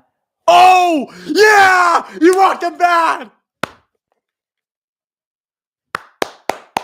Yeah! He's going for a submission. Usyk, dude, Costa, low IQ Alessandro Costa is pulling submissions, and he's still gonna win the round. Who the fuck hypes up Usyk? Dude, am I right or am I right, man? This is literally a victory. All these there were people that were waiting to come into my chat to clown me for saying Steve Usyk isn't that good, and he's literally getting exposed by having a boring decision where he's 1-1 with Costa. Costa looked good against Albazi, and Usyk is looking better than Albazi did.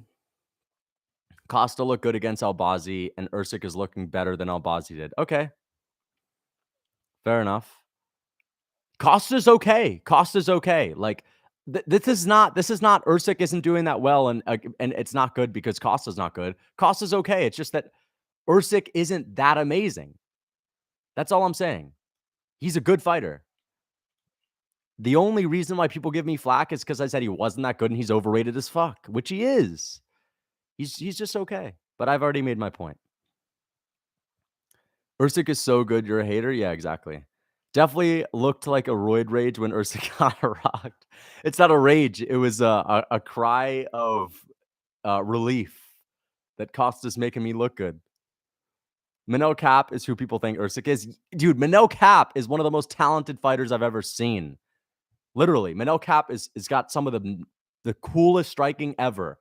The angles that guy can hit when he's throwing his strikes, and he's moving in different angles and hitting people from all different directions. Bro, Manel Cap is actually a sick fighter. Steve Usyk is like a regular flyweight. I don't understand this hype at all, bro. Let's see who can win, though. Usyk's probably got a chance to win, but yeah.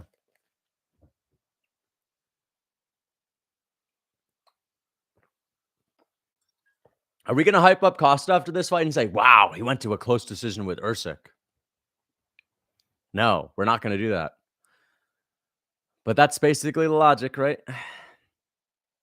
Cap actually has some of the coolest striking to watch. Strickland in an interview said this about Cap. He said that he's never seen someone look so impressive on the pads as Manel Cap as well. That he was like doing these combinations backstage, and he asked them like, bro, like, are you training these combos or this is random stuff? Like, this is crazy. That dude who fought Cap last, yeah, Felipe Dos Santos, the guy that fought Manel Cap last, he's amazing. That guy would smoke Steve Usyk. Felipe Dos Santos would smoke Steve Usyk. That's who I think looks good. That's who should be getting hyped. I get pissed off. Dude, again, Steve Usyk's one of my favorite fighters, but I just look at guys like Joshua Van or Felipe Dos Santos that give Cap a war, and I think like, damn, these are the guys that should be getting hyped, not like Steve Usyk. He literally looks like a mid flyweight. He's just decent. Yeah, Felipe Dos Santos is amazing. Of course, I'm an Usyk fanboy, dude. I'm a big fan of him. Like, dude, I can appreciate greatness when I see it. It's just that he's not as good as a lot of people think. Dude, you call every fighter you see one of your... I'm just joking, bro. Steve Usyk isn't my favorite fighter. He's up there, though. Listen, I can appreciate Steve Usyk, guys, like the next one. Like, am I the only one that's looking at a guy that's like just kind of okay? Like, oh, wow.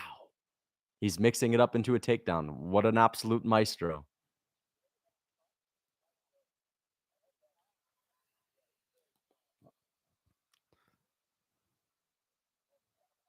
Felipe naked spinning back fist is my favorite prospect. It's just okay. You probably just saw the fight and I don't know. Maybe you're like a Manel Cap fan. You were pissed off that he was getting his ass kicked, but I don't know what you mean by that. He wasn't only throwing naked spinning back fists, like, he was landing tons of strikes on Manel Cap. He gave Manel Cap a war, bro, so he wasn't just throwing back fists. Yeah, they should know I got a Usyk post. Fucking L, bro. Get the hell out of here, champ. This fly. He's looking like Prime Mighty Mouse to me. Oh my gosh. Yeah, they should know I got a Steve Usyk poster. Like, trust me, man. I've been a Steve Usyk fan before everyone was a Steve Usyk fan. It's just I don't understand why all of a sudden. That's it. That's all I've ever said is why all of a sudden. I've been telling you Usyk is the man. And now Usyk is skating to a nice boring decision over Costa, a 29-28.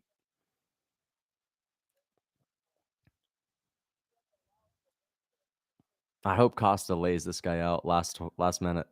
5-0. I'm about to be 6-1-1. So we'll see. Yeah, Steve Usyk is going to be my first wrong pick of the night. Lucas has said Usyk 3.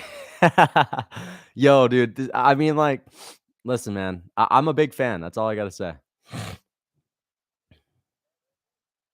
Lucas, if you sweep this card, if I get this fight right, which would be a blatant robbery, I'll muzz. But they're not going to give this to Costa because he's losing this round.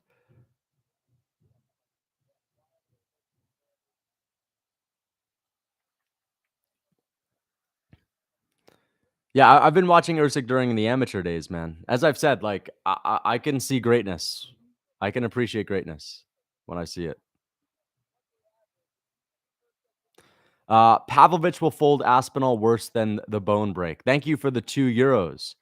Zeph 0_7. Thank you much for the €2. Thank you so much, man. He's got a chance to fold him, but I don't think he's going to. I'll be right back, guys.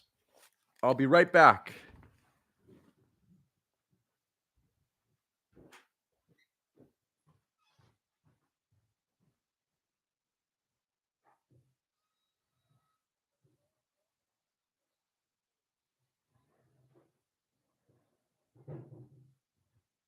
Oh my god, that's funny as hell. That is funny as hell.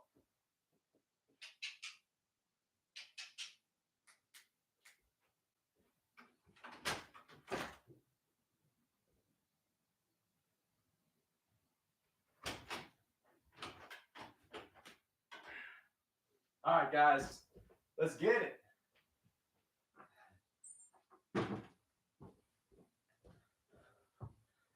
Sorry, guys, I missed the Usyk fight. What happened, man? I think I missed the Usyk fight, guys. What's good, though?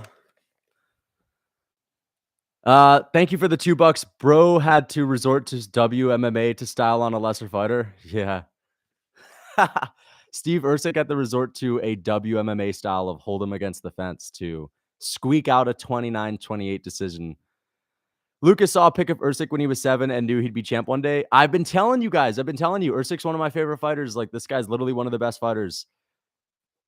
It's the only issue I ever had. The only issue I ever had was why all of a sudden. I was just like, dude, I've been telling these guys about this Usyk guy. This Usyk guy's good. He's nasty, man. He's going to run through the flyweight division. 29-28, one of the most dominant victories I've ever seen. I guarantee you we're about to see some Aussies come in the chat and try to clown me. I'm waiting on them. But yeah, I got my first pick wrong. Wow, Usyk is so good. The reason why he beat David Dvorak is because there's 20 flyweights. There's literally only 20 people in that division. It's the only reason he beat a ranked guy. Usyk is the most boring fighter of flyweight. He's boring as fuck. He's not even that good. Felipe Dos Santos would kill this guy. Same with Joshua Van. Joshua Van would smoke him too. Coping. I'm not coping. I'm literally not coping. I'm not coping. Oh, big DT in the building.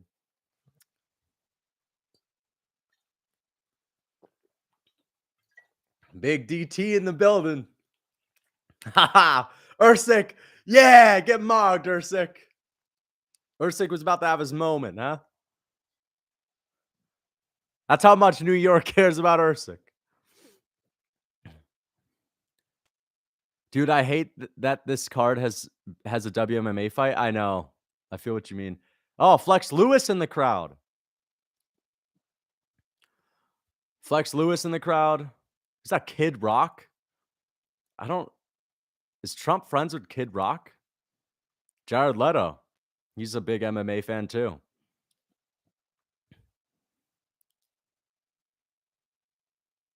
Dude, that's so sick.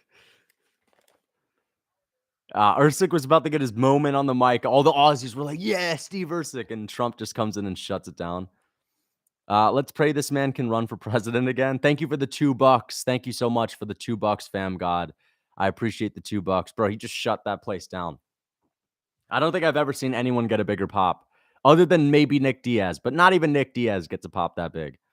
Thank you for $2 for the $2. Yeah, he just mogged Usyk. Wow. Usyk literally had one of the most Neil Magny type of performances ever.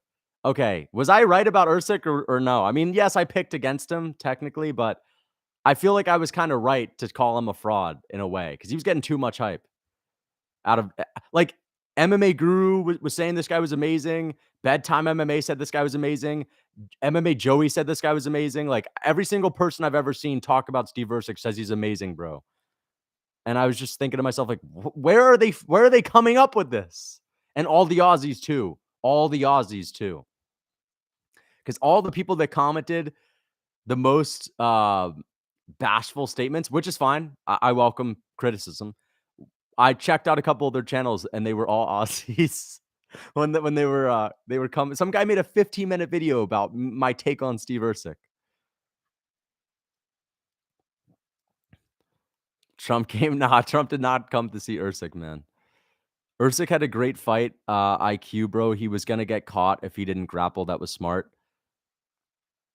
I mean, call it smart all you want. He lost the second round and did not look that good and did not in any way, shape, or form look impressive in that fight at all. He just looked like a regular flyweight. Bro, that was like an early prelims flyweight fight. Usyk was supposed to go out here and style on this guy. I picked Costa to win. Fair enough. But listen, Usyk looks good. He looks okay. But the hype he gets is from like I don't understand it at all. The fact that this guy gets hype, I don't get it. He's like a regular fighter. You see a clinch vet decision. I see a flipping masterpiece. Okay. Tracy, he whooped him, stopped the cope. All right. He looked pretty mediocre to me. Lucas, who was Marty Lewis's toughest fight in your opinion? I'm thinking it was Miguel Sanchez, dude. Man, I remember that one. That was crazy. That was a war. Miguel was always a guy that had a granite chin, of course. Man, I think I know that he fought Tony Tompkins past his prime, and that was a good fight. But of course, Lewis was the one that knocked him out. But I'm gonna go ahead and say, he had a great fight with. Yeah, I mean, like, don't get me wrong. Don't get me wrong. Miguel was a really good one. Miguel was a really good fighter for sure. But I'm thinking, yo, I was gonna say Tom Papovich, but I don't know if Tom Papovich is up there, man. I just think that was one of his early days, amateur days. You guys don't remember that, but yeah, I think Miguel Sanchez is probably up there. I'm just trying to think through these other names, man. I'll try to come up with one of his better fights earlier. I mean later. I'll try to think about it. Um, he had a great fight with Cornelius. Yeah, Cornelius was a tough man. Cornelius, yeah, the Cleveland Bruiser. Yeah, I mean, Cornelius was a cruiserweight though. That was the issue with Cornelius. He was a cruiserweight. Fast for heavyweights, one of the fastest heavyweights back in the day, but he was really a natural cruiserweight. He was putting Cleveland on the map. Thank you for the $2. What's up, Lucas, Benoit, and Aspinall for the win? I think so too. I think so as well. I'm going with Benoit St-Denis by TKO, and I'm going with Tom Aspinall by first round TKO on the ground. Is that guy Tucker Carlson a politician? He's just a news guy. He is a big news anchor, TV personality. All right, guys, time for the main card. Steamroller's got a shot, but I'm trusting in Benoit St-Denis. I think Benoit's built different, and I think he has more ways to win. I think Benoit's ceiling is higher. He's got a higher ceiling, in my opinion. It's fun to say. Yeah, Benoit St-Denis is a pretty cool name. All right, guys. Time to get the timestamps ready. Time to get the timestamps ready.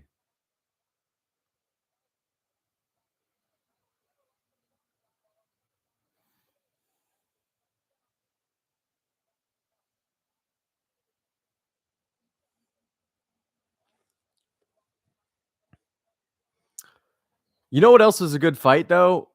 You know what else was a really good fight? Dick Tiger was an amazing fight with Marty Lewis. Dick Tiger was a good fight as well. I'm looking at Marty Lewis's record right now, and he had a lot of good ones. Carlos Teo Cruz, really good one as well. Ernie Terrell, Eddie Perkins. Eddie Perkins was a good fight. Terry Downs, that was a great scrap as well. But that was very early in Marty Lewis's career when he fought Terry Downs. So that was a prime Terry Downs and a green Marty Lewis. So yeah, Carlos Teo Cruz. Yeah, Carlos Teo Cruz was the man. But Marty Lewis got the better of him, of course. And then, of course, Muhammad Ali never fought Marty Lewis. He ducked Marty Lewis. Oh my God, it's sad that Muhammad Ali ducked him so bad. I listen. I think Muhammad Ali. Let me look at Muhammad Ali's record. Let me look at his record.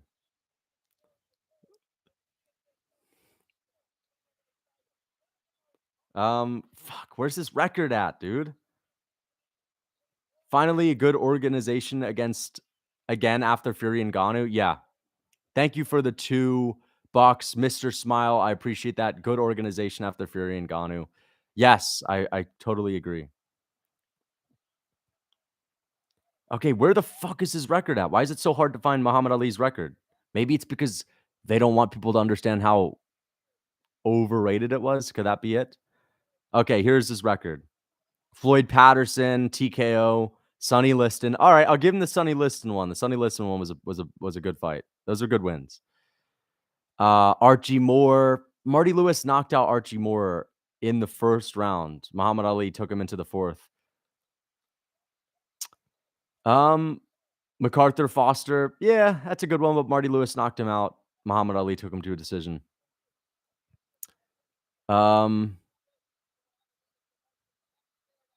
Ernie Shavers. Yeah. Ernie Shavers. Larry Holmes. You should have seen the wars between Larry Holmes and Marty back in the day, dude.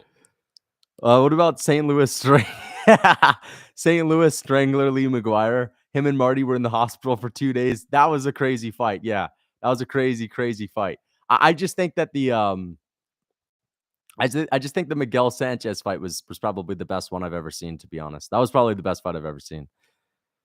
But man, that Marty Lewis. Marty Lewis and Richard and Marvin Hagler fight was also a banger too. That Marvin Hagler fight was on another level. Crazy. I remember Hagler had that little spin of the jab, spin jab, body. Oh, spin jab, body from Marvin Hagler. Yo, dude. Hagler had a fucking nasty 1-2 as well, bro. And the way that this guy would rip, because he wouldn't just jab body, he would go jab spin hook to the body. It was a whole different style of fight. You heard about Usman Nurmagomedov positive test. Thank you for the $2, Mr. Smile. I appreciate the $2. Thank you so much. I've been asked that question a million times. Listen, it just makes him all that less impressive for going to a decision with Brent Primus, and people still hype him up like he's someone that could be top 5 in the UFC. Mateusz Rebecki would destroy Usman Nurmagomedov, okay? I think that Tony Ferguson would test him.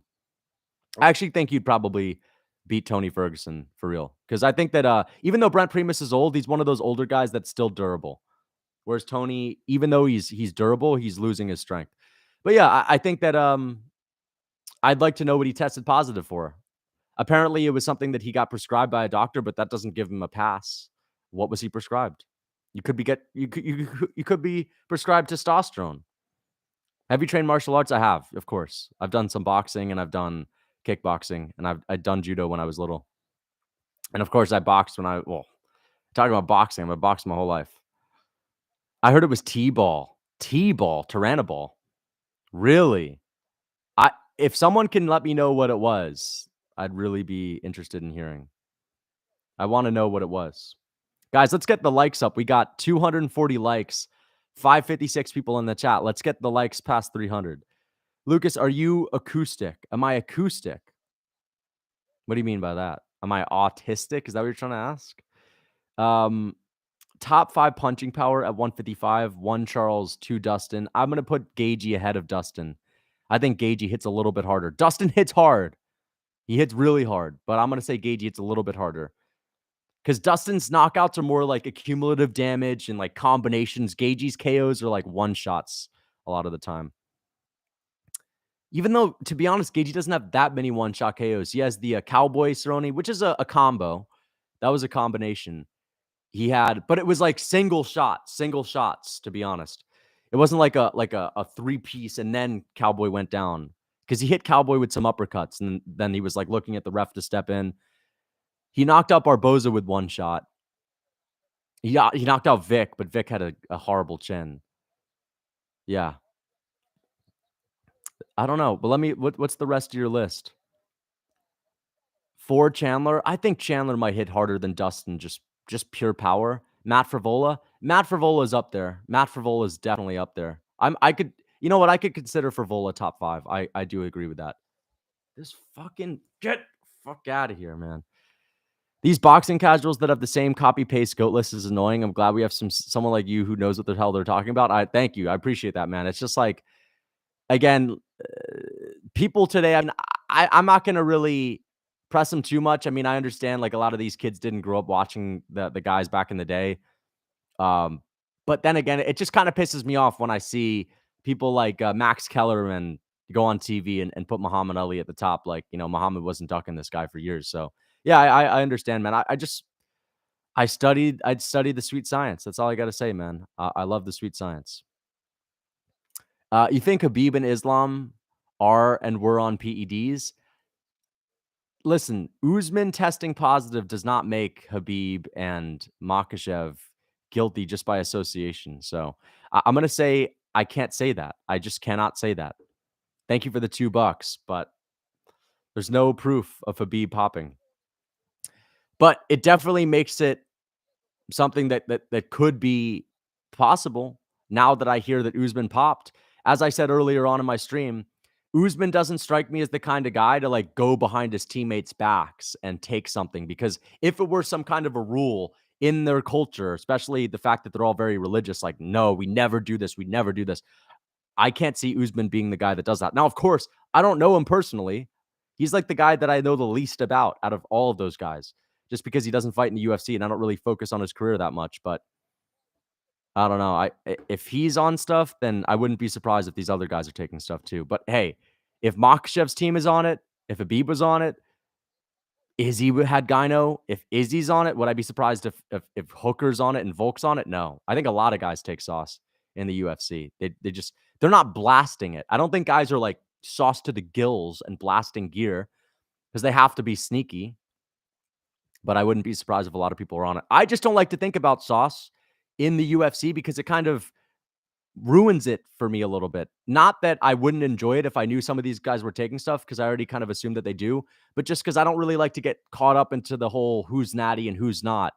I like to just think of everyone being on the level playing field, and maybe I'm naive, but I also like to think, well, if some people are on it, then most people are probably on it, and then there is a level playing field. But see how I'm already overthinking this? I don't like to get into the whole conversation because it doesn't really affect my enjoyment of the sport, to be honest. Pat Sabatini's coming out, guys. He's looking jacked, but he is tiny compared to Diego Lopez. Pat Sabatini is like a big bantamweight. This is what Aljo would look like if Aljo took like a year to bulk up to bantamweight. Thank you for the to featherweight. Thank you for the $5, Gabe. I'm rooting for Alex, but I can't get the image of him being slumped in the ground out of my head. Yeah. That's another one of the reasons why I was leaning towards Jiri. It's just because I think that if it's a scrap, I could totally see Jiri knocking Alex Pereira out. Pereira's chin, I don't trust it as much as I trust Jiri's. I know Jiri gets hurt, but so does Pereira. Pereira was getting hurt against Izzy in the first fight. He got hurt against Izzy in their kickboxing fight. He's been rocked before. And I know it's a different weight class. Could have a better chin, but you never know. Bigger guys. Jiri Prochazka is a heavy hitter.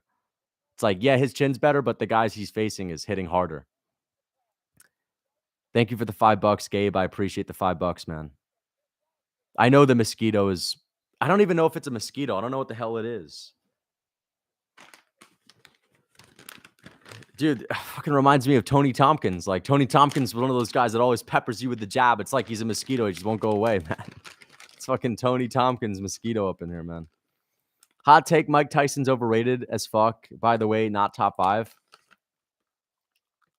I don't mind that take. Here comes Diego. I don't mind that take at all. Thank you for the $2, Mr. Smile. I personally have Mike Tyson at number 8. I don't mind that take.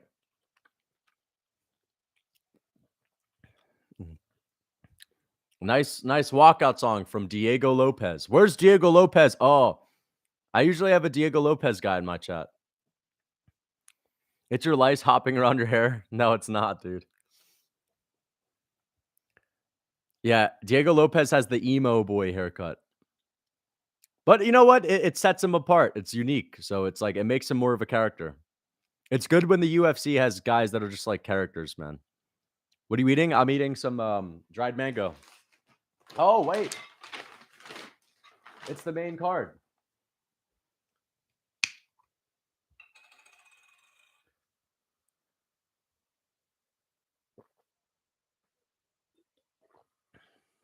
I'm having some coffee, man.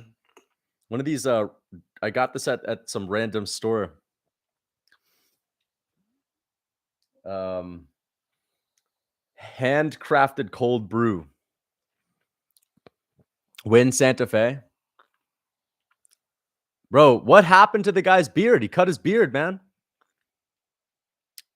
No, he tucked his beard into his shirt. I was thinking like, bro, what's this guy's name again? I forget the ref's name. Gregor Gillespie, comeback 2024. Really? Let's check Big Marcel. I don't know about that. Dude, I'm telling you, Diego Lopez is going to look way bigger than him. Look. He's crouched down. We can't see. There's no way. What's the name of the of that guy that just put the Vaseline on him? Let me check Big Marcel. I don't think so. I know they announced Jan Blachowicz, though. Jan Blachowicz and Rakic, but I don't think that we're going to see them fight, to be honest. Conor McGregor versus Michael Chandler targeted for UFC 300. Fuck. I don't want to see that fight at all, bro. At least not for UFC 300. I think that's whack, bro, but it is what it is. It's the last thing I'd want to see on UFC 300. Yuri's arriving. Rogan returns, apparently. Poeton has kids. Interesting. Poppy Gio did something with Poeton's kids. All right. Thank you for the $10. Thank you so much for the $10. Bruh, 123. Great stream so far, Lucas. Time for based yoga practitioner and anti-sweetie treaties Jiri, the apple-eating, crafty, seasoned vet to win the light heavyweight meaty comfort food belt of the world. Yes, dude. Jiri is a based yoga practitioner. I know Jiri probably does yoga. I've actually seen him doing things that are like yoga. So thank you for the $10. I'm with Jiri, man. I think he's going to get it done as well. Thank you so much for the $10. I appreciate that. Thank you for the $2. I think Khabib in his prime beats up Khamzat now. I mean, listen, man, Khabib had a granite chin and Khamzat gasses hard, so you never know. It's the same thing with Makhachev and Khamzat. Like, I honestly would pick him, but I think Makhachev has a better time with Khamzat because Khamzat's better on the feet than Khabib, I think. Fuck, this fly just keeps flying around, guys. That's what flies do, but still, it's pissing me off. All right, guys. Diego Lopez is getting announced. There's Big Trump in the back. Here we go. Here we go, guys. Diego Lopez, Pat Sabatini, round 1. About to start.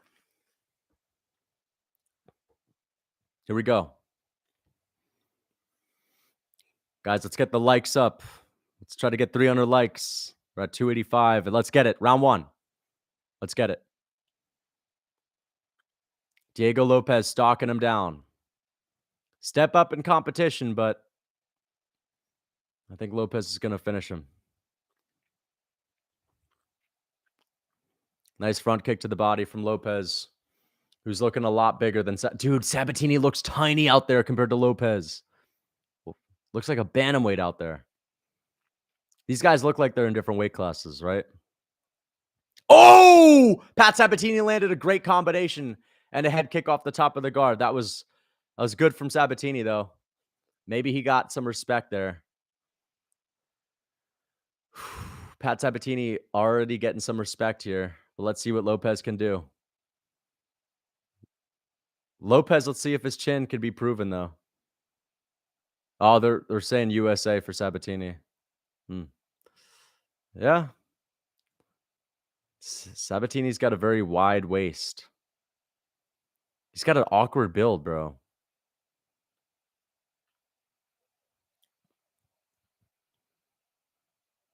There's a grappling exchange. Lopez hit him with an elbow in the clinch. Nice. Lopez gets on top of him. Uppercut from Lopez in a right hand. He rocks him. Yeah. He rocked Pat Sabatini. He's getting TKO. Yeah. Let's go. Woo. Yes. Yeah.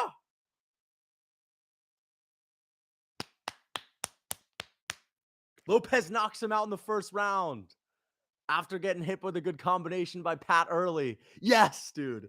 Lopez knocks him out in the first round, man. That's so sick.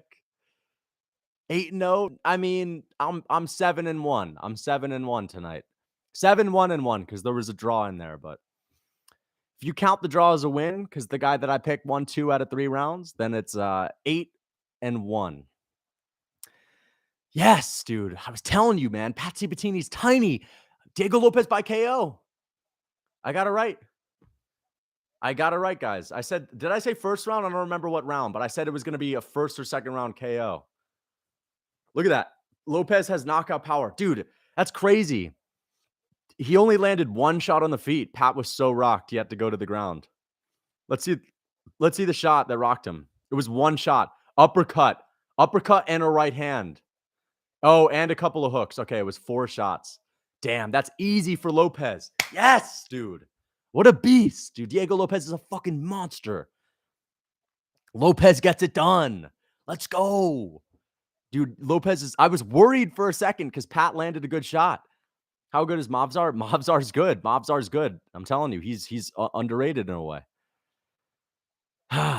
That's 7 picks correct, and I got that to a T. Nice. Diego Lopez gets it done. That's sick. Epic, man. How long into the fight was that? Was that like a minute into the fight? Let me see. I'm going to say that was like a minute into the fight. Nice. I'm jotting it down as the timestamp. Sick, dude. And this we're already into... Holy shit, Benoit St-Denis is next. No way. Benoit St-Denis is coming up next already. That's crazy. I can't believe it, man. When these pay-per-views end, when the first fight on a pay-per-view ends early, it's like, holy shit, we're really off to the races now. That's always a surreal moment when you realize, like, fuck, we're 1 fight away from this hyped up feature fight. I hope it's not Dern and Andrade next.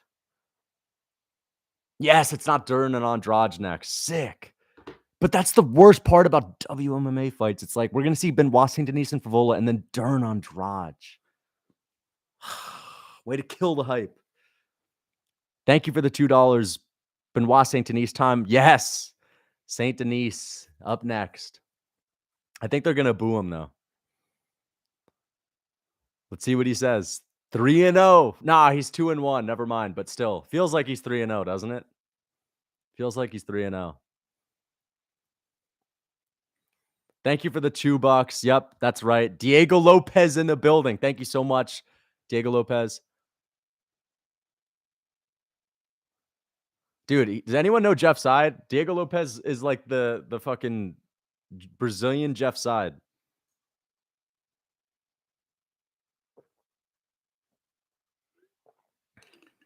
Thank you for the $2, Tyler Massey. Lopez is so impressive. That was nasty, good shit. Yeah, it really was. And he took Sabatini down with ease.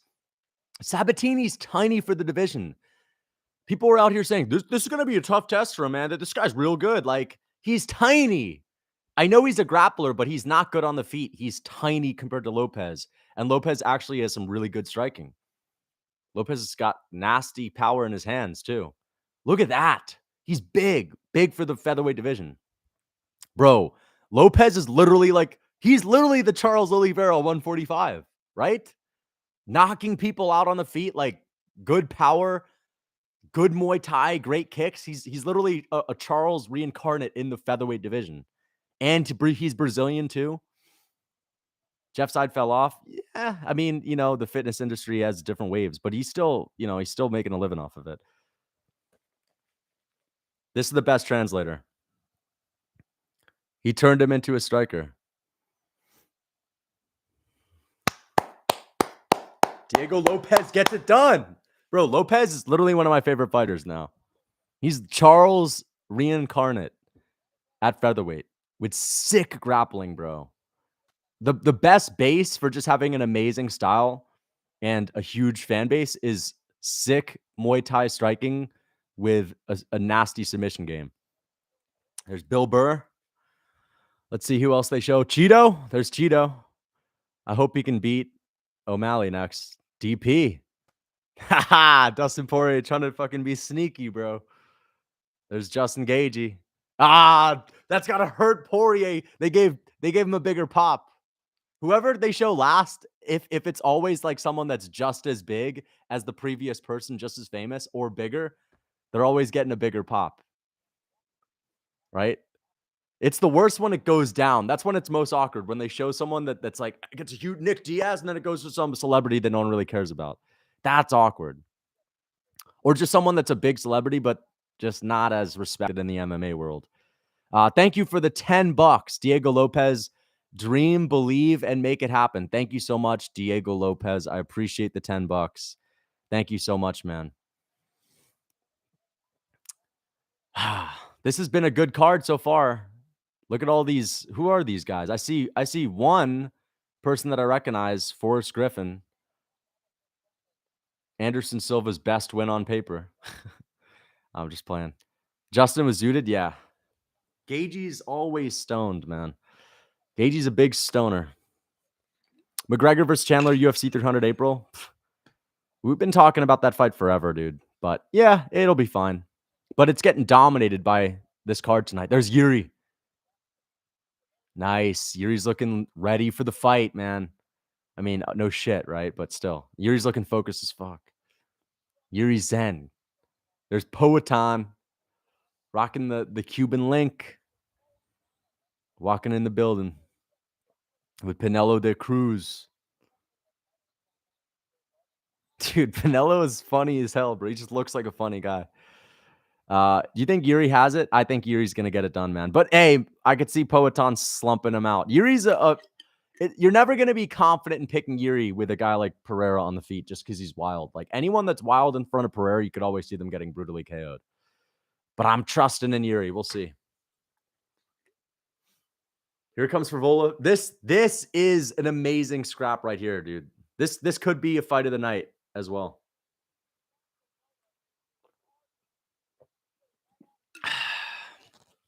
Man, this card is heating up. It's getting hype. This card's getting hype.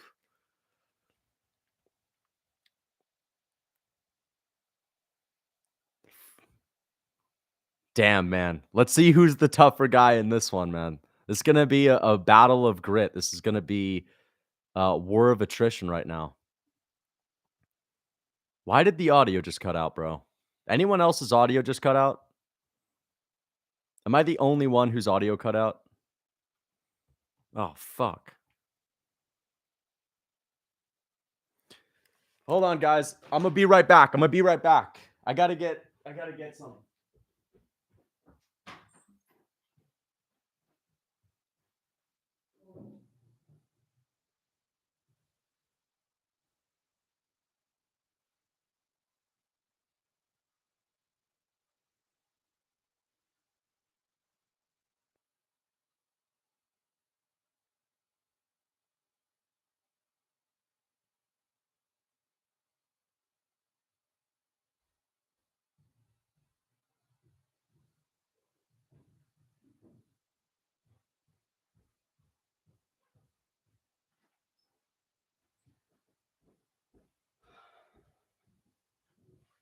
Sorry, guys. Just had to get some sweetie treaties, man.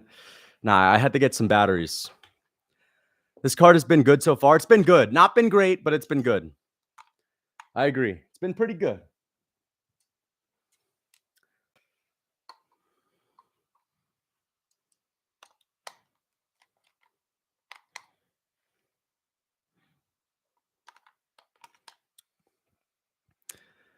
All right, guys. I respect the Frenchie, but he will be steamrolled. We'll see, man. I want Benoit to win. I'm a bigger fan of Benoit, bro. Like, I don't get me wrong. I like Frevola, but Benoit St-Denis, he's a little bit more hype. He's got a whole country behind him.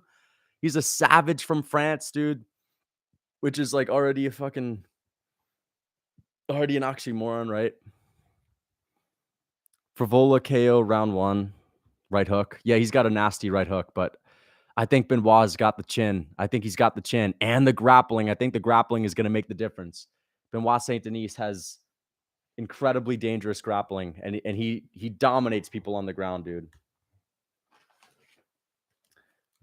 I've never seen anyone dominate Thiago Moises on the ground like Benoit St-Denis did. Islam Makhachev had a boring fight with Thiago Moises. Beneil Dariush had a boring fight with Thiago Moises. Benoit St-Denis destroyed him on the ground. And didn't have a war. People act like he had a war with Thiago. He had a war for 30 seconds in the first. All right, guys, here we go. Benoit St-Denis, mean mugging the camera. Best physique in the UFC? I don't know, but I'm going to say the best physique is probably Yoel Romero when he was shredded at 185. But he's not in the UFC. He's retired in Bellator.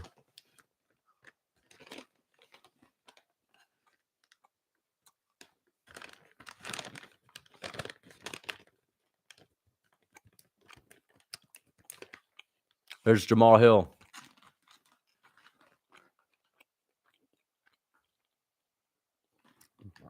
Wait, doesn't Benoit St-Denis have a walkout song that's about him?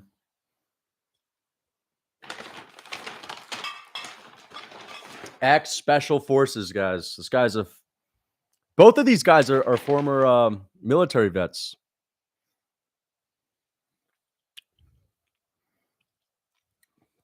How often do you eat cheat meals? I don't really go out and eat bullshit. I don't need any fast food these days, but I would say I veer off of my diet maybe once a week, but I'm going to try my hardest not to from here on out. Military guys are, yeah, but I wouldn't really consider Matt Frevola and Benoit St-Denis people in that category. And I don't think that's true.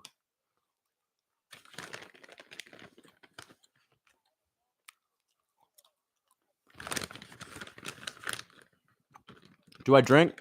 Not often. I had a drink last night, but I don't drink often. Let's see if Frevola gets a big pop.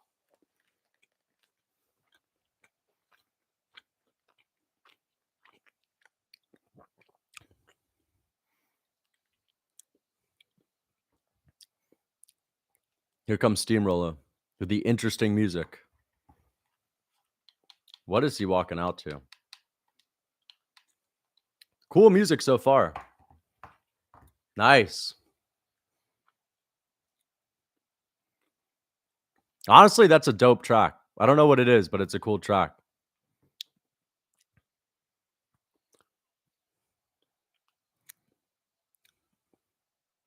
This is a big moment for Frevola. He's got his whole city behind him, man. He's got his whole state behind him. But Benoit is a different beast. This is about to be an amazing fight, guys. I don't even know what this track is, dude.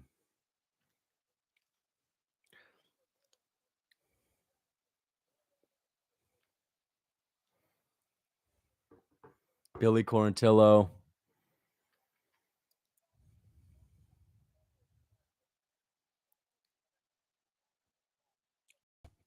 I'm not eating sweetie treaties, man. I'm eating mango.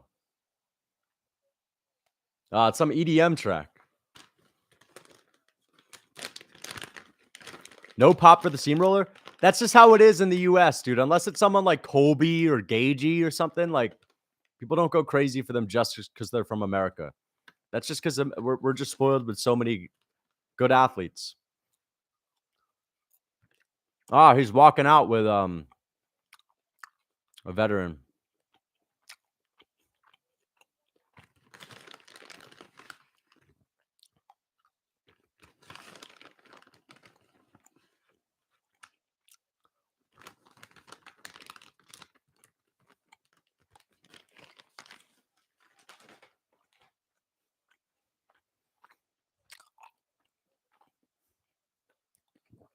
Frevola walking out to the Mets closer. Edwin Diaz bullpen centrist. Really? Oh, he's a massive Mets fan. He is a massive Mets fan, so that makes sense.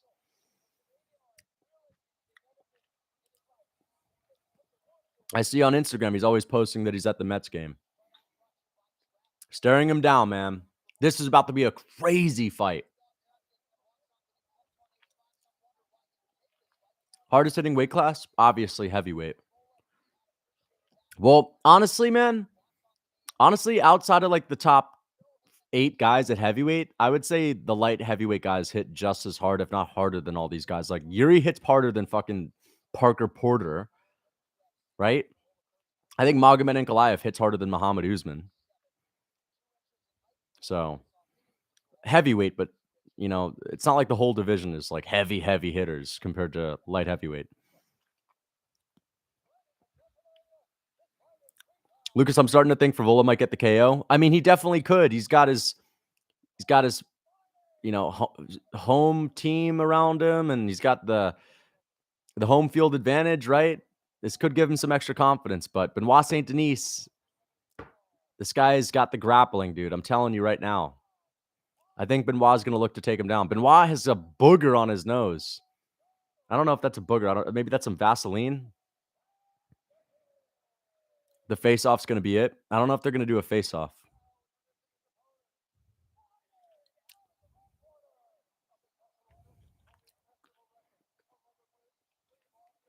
Are all my picks right? I have 8 picks right. I have 1 pick wrong, and there's also a draw in there. So like 8, 1, and 1 tonight.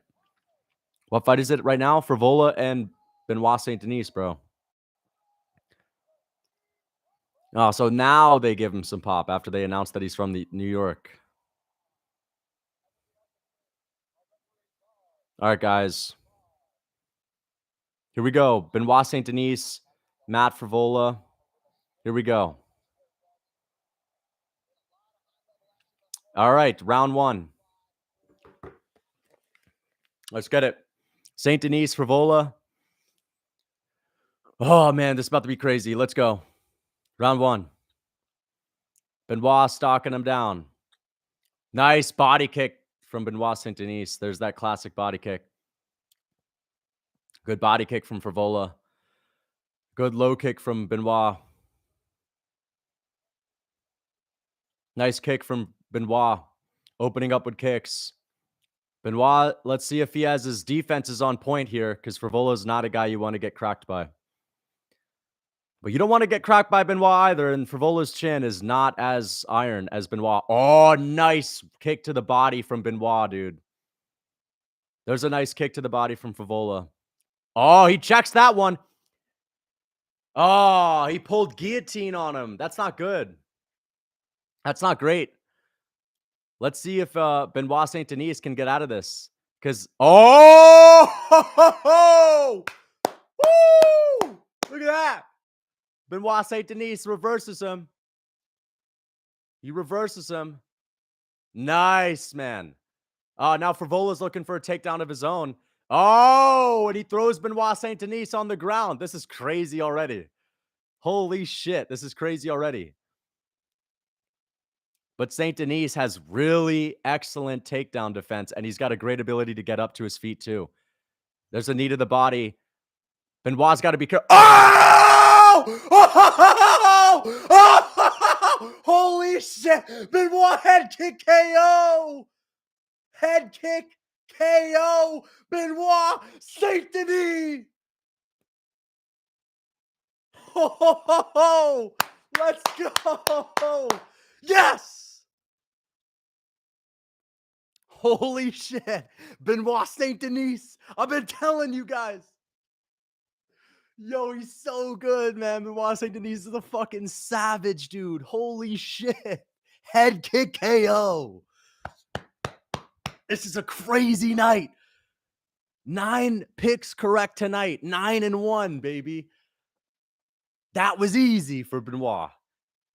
Easy for Benoit. Knocked out Frevola cold. Boom. Done. Look at that. That right kick of Benoit St-Denis. Damn. Yo, Benoit St-Denis might be my favorite fighter at this point, aside from Volk. Dude, I'm telling you right now, this guy is going to get to the top of the division. This guy destroys Mateusz Gamrot. Mateusz Gamrot doesn't have a fucking shot against this guy.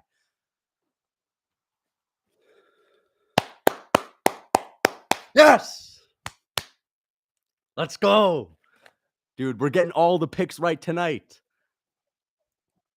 Dude, Benoit St-Denis on another level, man. On another level. Had issues in the grappling. Suns him on the feet. Suns him on the feet. Damn. I mean, hey, at the end of the day, it's like they saluted. That's respect. That's respect. They saluted. Both guys, they really respect each other. Former veterans. Damn. First round, nasty head kick. But as if Benoit St-Denis can't get any more hype. You didn't think he could be any more entertaining, but look at that. Boom. Vicious head kick on a massive card. That is huge for him. In New York City, in Frevola's backyard. Just right after we were talking about, damn, maybe Frevola's going to have the edge now. He's in his backyard. This is starting to feel like it's his fight. Benoit goes out there. Round 1, KO. When he gets taken down, right up to his feet. This dude is different. This dude is different.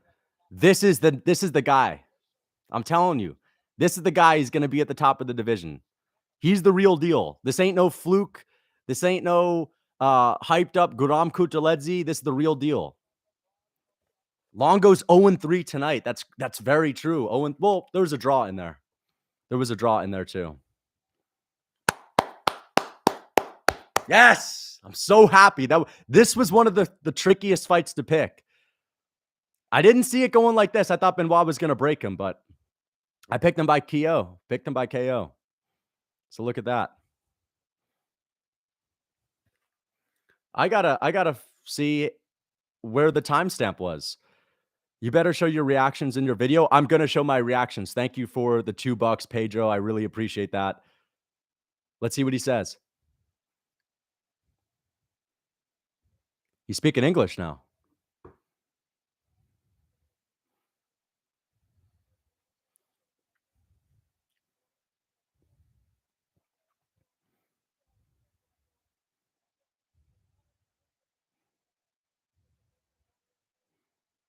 Dude, Benoit's such a savage, bro. Benoit over Giga is wild. Yeah. Over Giga, dude. What do you mean over Giga? The BMF belt. He wants to fight Gagey. Yes, dude. Let's do him versus Gagey. I actually, you know what? Not right now, but this dude could beat Gagey in the future if he takes him down. Like, don't let the head kick fool you. This guy's still one of the best grapplers in the division. Don't let the head kick fool you. I don't care if he was taken down. Getting taken down doesn't mean you're not a good grappler. Benoit St-Denis could easily finish Gagey on the ground.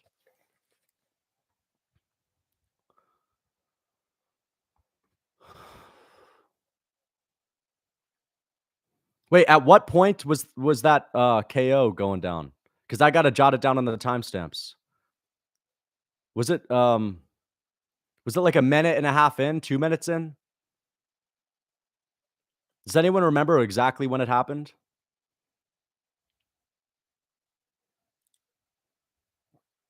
Wow.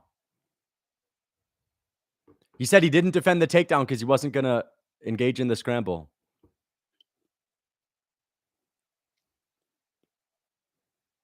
130? Okay, thank you. So it's basically 406.50 KO reaction. What are you guys thinking about Benoit St-Denis? He said, "Give us your thoughts on who you want to face next." He said the BMF belt. Gagey.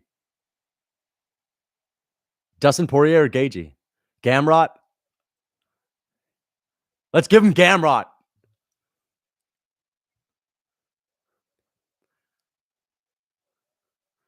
Main event, Paris. Feed Gamrot to Benoit. I love that, dude. Let's give Gamrot a fight where he can't fluke it.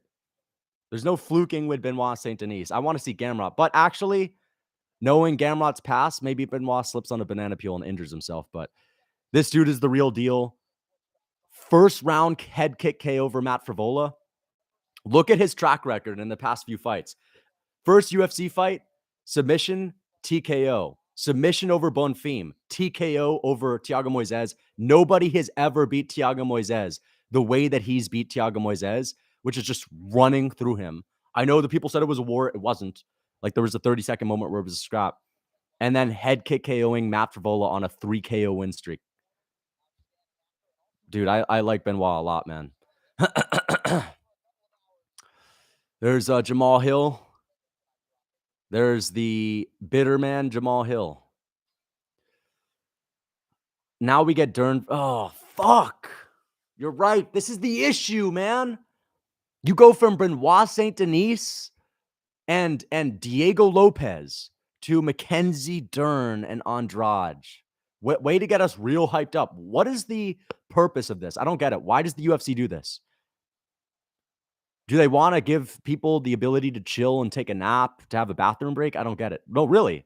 Why would they put the Dern and McKenzie? I don't get it. It doesn't make sense. If they're gonna do it, dude, just make it as the opener for the pay-per-view main event. Jamal Hill's fat. He always gets out of shape. I'm on the God of War hype train now. Yeah, I've been on the Ben. I think you know what? I actually think I was one of the first YouTubers out. I'm sure there's some French MMA channels that were like always on the Benoit hype train just by virtue of him being French. But honestly, I think I may have been the first guy to really give Benoit hype because I was giving him hype going into the Bonfim fight. Even though I picked Bonfim, so I can't take full credit. I wish I picked Benoit to beat him, but I didn't know his grappling was that good. That's the issue. I did not know his grappling was that amazing. I knew he had it, but I didn't know it was that great. I thought he was more of just a wild guy. But man, Benoit's the real deal. Slams Armand. I think Benoit St-Denis could beat Armand Tsarukyan. I think he's a better striker on the feet. He's more dangerous, and he's got the same kind of ground game. And he's got an iron chin. That's another thing that makes him that much more dangerous. He's got an iron chin. Thank you for the $2. Thank you for putting me on St-Denis and Diego. Thank you for the $2, man. Yeah, Diego Lopez and Benoit St-Denis are now some of my favorite fighters. That's why the UFC is never going to get old, because even if our favorite fighters retire, we always get to see new guys. Like, who the hell was talking about Benoit St-Denis before 2023? And who the hell was talking about Diego Lopez like that before 2023? That's why the UFC is so great. It's like, we're always going to get hyped for the big fights, and then we get to see these guys on the prelims turn into megastars. Crazy. We went from seeing Benoit on the prelims of the Paris card. Actually, was he on the prelims? Yeah, he was on the prelims of the Paris card when it was Gone versus Tuivasa. Now he's fighting on a pay-per-view main card. Same thing with Lopez. No, Lopez actually opened up on the main card, to be honest. Diego Lopez didn't have a fight before 2023. Exactly. Didn't have a fight before 2023. Do you think Jamal Hill beats either Yuri or Poetan? Dude, I was screaming loud because I got to let my voice chill. So, hey, thank God for Dern and Andrade. Now I can let my voice heal a little bit. Am I the only one that's not that hyped for Leon and Colby? You know what? I actually feel like Leon could head kick KO him. But we always say that about Leon Edwards, and then he goes out there and has a decision, right? I know he head kick KO'd Usman, but Leon hardly ever finishes people. What do you guys think? I can't be the only one that's not that hyped. What the hell is up with this? Leon's a boring ass fighter. Yeah, Leon's kind of boring. But, there's also the idea that now that he's the champion and he has all this confidence after beating Usman, he'll get better. Everyone gets a little bit better when they become champ. We've seen less than a combined 3.5 minutes of fighting on the main card. That is pretty crazy. That's how you know this card is turning out to be amazing. Yo, if there is a finish in the main and the co-main, that means this will be one of the best cards ever based on just pure entertainment value. But for a content creator, it's always a little bit hard to break down these early finishes just because there's not a whole lot to talk about. Sometimes it's better to have like a couple rounds play out. But it's fine. I'm happy that these are quick finishes. I might skip 296. Yeah, 296 is kind of overrated, dude. I think I'm going to watch Bellator instead. I like when the co-main and main event are longer. I agree. I like when the first couple fights go by quickly, but the feature fight's always a WMMA fight. I don't get it. I don't get it at all, man. Always a WMMA fight. And we're always hoping, oh, maybe there's a finish, but probably not. Can someone explain why they do this? Is it just to fill the status quo? Can someone explain why they have to put this in there? You have more viewers than MMA on Point. Really? Do I have more viewers than MMA on Point? That would actually be a milestone, to be honest. Let me check. I mean, it's not like a goal, but that's pretty wild. MMA on Point. You're right. No, they have 43K viewers. No, wait, no, they don't. They have 487. Yeah, I do. I actually have more viewers. And their setup is so much better than mine. They have like a professional setup. But the issue is they're not reading chat. That's the issue. They're not reading chat. They're just all hanging out with each other. So that makes sense. Almost double of MMA on Point. Yeah, this is crazy, guys. 764 people in here is a lot of people. What's up, Lucas? What's up, Leo? What's up, man? Crazy card so far. Amazing card. And now we have Dern and Andrade to dole the hype. If only Volk was as good as Benoit. Volk is literally better than Benoit St-Denis. He might not be more entertaining, but he's more skilled, dude. Honestly, if Volk fought Benoit next, I'd probably pick Benoit.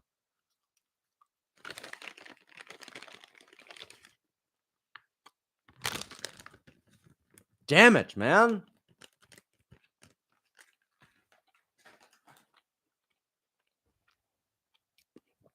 I don't get why they even have this anymore. Oh, Jessica Andrade is a fucking Walmart version of Alex Pereira doing that bow and arrow thing. Who does Lopez fight next? It's a good question. Benoit St-Denis just took out a higher ranked guy. Pat Sabatini isn't that high up there.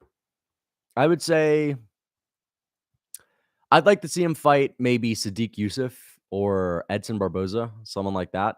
Honestly, throw him into the rankings. Alex Caceres, right?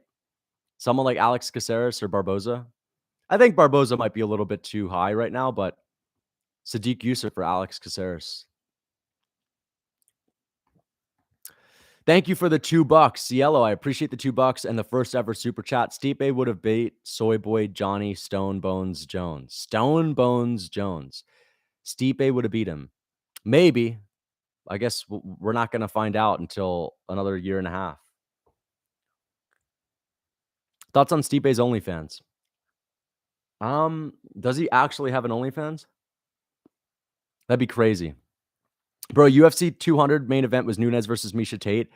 I felt bad towards the people that bought that. I mean, DC had to change his fight to Anderson Silva, right? And there was Brock Lesnar on there. I don't know. That whole card was not that good in retrospect. But yeah, I just don't love the idea of Conor being the headliner of UFC 300. I think it's a totally botched move from the UFC. I get it. Conor wants that big moment, and they're not going to say no to Conor, but it just makes more sense to have Conor headline his own card and stack UFC 300 to have 2 pay-per-views that would sell 1 million rather than just 1. And they never really fully stack Conor cards ever. They'll probably put like a good title fight, like a flyweight co-main event, and then they'll do like a WMMA title fight, and then they'll do like one mediocre fight as an opener for the main card, and that'll be it. That's why I don't like Conor on UFC 300. It will not be that stacked. And Conor versus Chandler, even though it's a good fight, it's just not super high level, right? Like, don't get me wrong, Chandler's a very good, and I think he's going to run through Conor, but I want UFC 300 to have the best fighting the best, dude. Not fucking Conor fighting as a washed up old man that's coked up. There's Mackenzie Dern. Oh, is that her husband?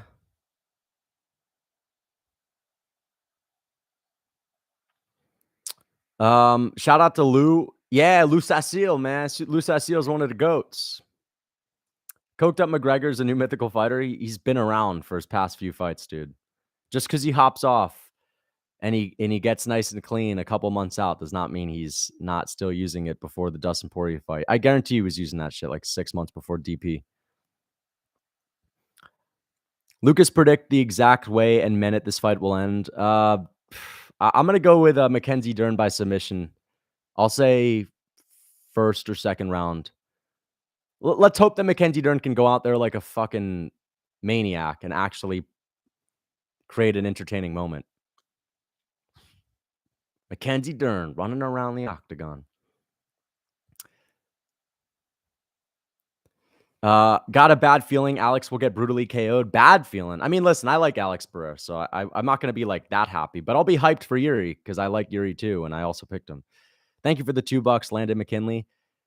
I think Yuri's got the eye of the tiger, man. Yuri's got the focus. Did you guys see Keon Kimura's body language breakdown? I actually think those are his best. Those are his best videos, and he had a really good breakdown. And he was saying Jiri looked extremely confident in his stare down, like he was so excited. I'm so sad for Steamroller. I like Steamroller, and it sucks that he got knocked out in his home city, dude. That really sucks, right? Now that I think about it, that's pretty sad. His family members were probably there. He probably had all his friends come out to see him get flatlined by Benoit St-Denis, especially on like Veterans Day, dude. That's sad. No, he didn't fluke it, dude. He didn't fluke it. He landed a perfect. Okay, it's not fluking it if Frevola gets caught with his hands down, dude. His hands were down. He was backing up with his hands down. That's just a mistake from Benoit. That's a mistake from Matt Frevola. You should be talking about the fact that Matt Frevola got caught lacking. He got caught lacking, bro. If anything, you can't say he fluked it when he just throws a perfectly timed strike against a guy that's not putting his hands up and defending himself. That is not a fluke. That's like saying Makhachev fluked it. Volk had his hands up, but, you know, that's even more of a fluke. Shout out to Volk.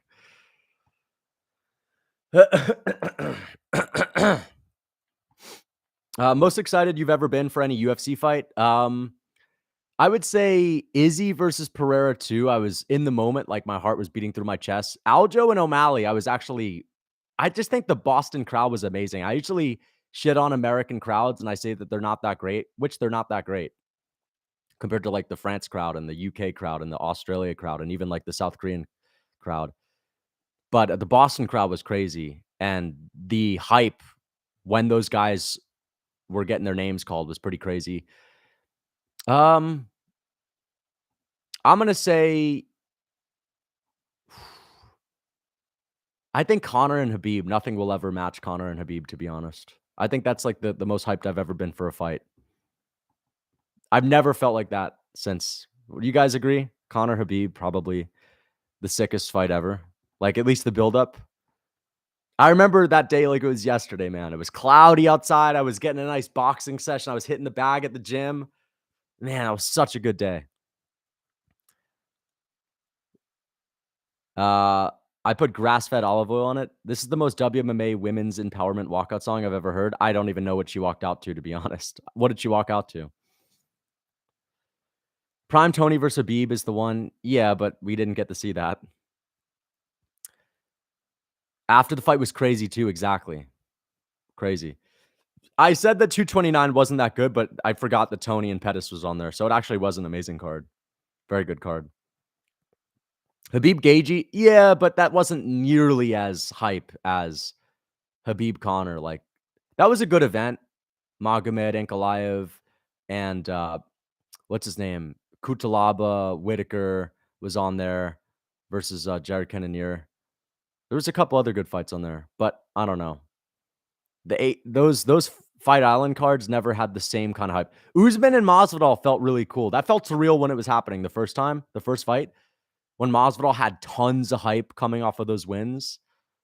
That was a pretty cool one.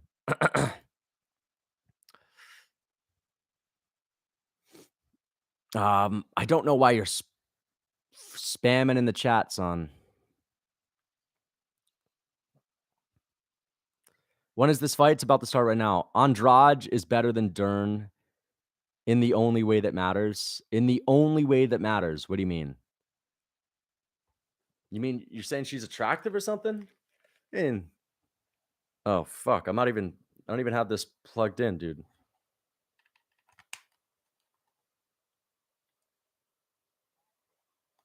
Let's see, guys.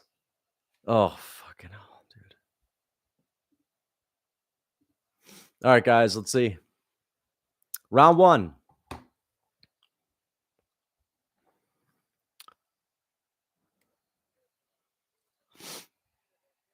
Let's just hope they get in and they get out. Let's hope for a clean fight. Get in, get out.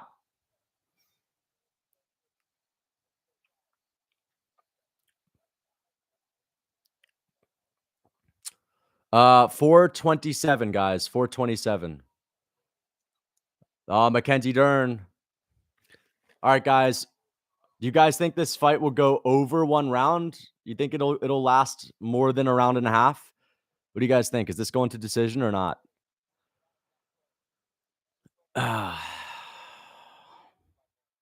Hopefully not. Sadly, yeah. Crafty, I'm not muted. If you think I'm muted, then just refresh the stream. I'm not muted. I hope it ends quick. Yeah, same. Andrade is going for it. She's going for it, dog. We'll see, man.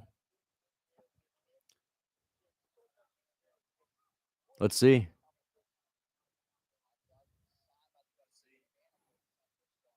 Round 1, hopefully. Please KO round 1. Jiri will win. We'll see, man. Yeah, I can't believe we get Pavlovich and Aspinall. You know what? I think that's why they do it. So that we can sit here and talk about how crazy the last 2 fights have been, and then remember that we have the 2 best fights of the night that are about to come up, bro.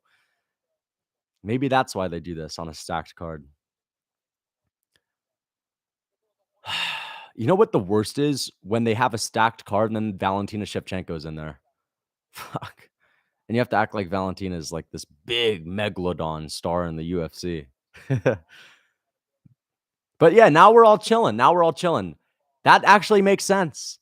Because I remember watching Gagey and Chandler, and the fight after it was actually a really good fight between what's his name? Billy Quarantillo and Shane Burgos, and it was a war.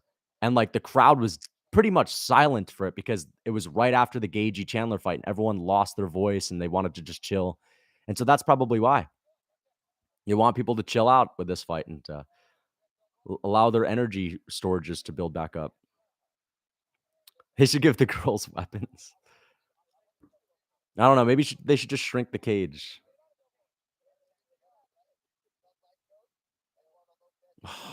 Wow. What an amazing combo.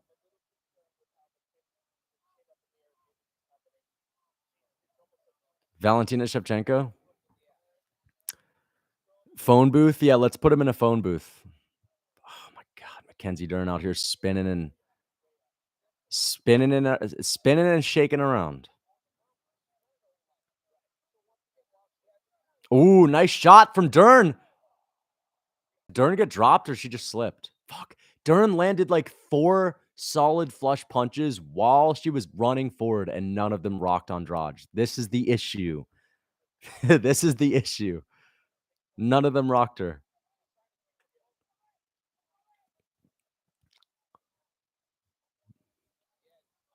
Dern is flapping around. Lucas, have you seen Strickland dissing Shevchenko? He said that the UFC only signed her initially because, yeah, she's pretty agitated in her response. Wait, did she respond to Strickland saying that? What did she say to Strickland after that? Because I don't have Twitter. But I saw what she said initially after Strickland talked about Paige Van Zandt. Wow, Keith Peterson is mogging right now.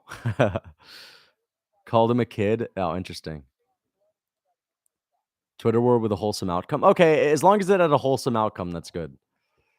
Good jab from Dern. I mean, Strickland, pretty funny, but I'm glad there was a wholesome outcome.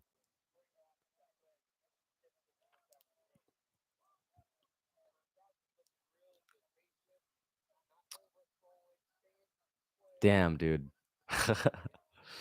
Oh my gosh. Get out of here, son. Get out of here. Stop spamming in the chat. She said he got beat up by a girl in the gym, and then he responded that she has good head kicks. Okay, interesting. But I'd like to see the way he worded it, though. Strickland has not gotten beat up by a girl in the gym. Oh, yes. Some entertainment ball. No, but it's at the end of the round. No, it's at the end of the round. Fuck.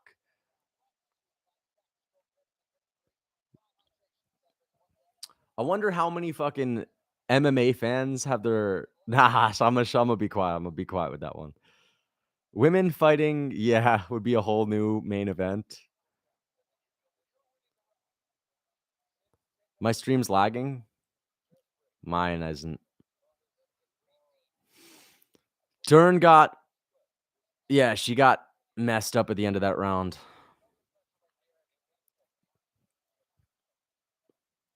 Dern has gotten every kick caught. Yeah. When striking becomes art. Let's see. Dude. Wow. What a fail from Dern. Nice low kick. Look at that. Look at that. Like a bunch of flush shots. Dern can't rock her at all. Nice. At least Andrade has some power to make things interesting, right? Guy in yellow completely assaulted. Bro, I don't get it, man. Like, don't get me wrong. I know Andrade is got like a manly build, but she doesn't look like Nunes, dude. She doesn't have like a very masculine face at all. It's just like the vibe, right? But she doesn't have like the Nunes face, dude. She just has short hair.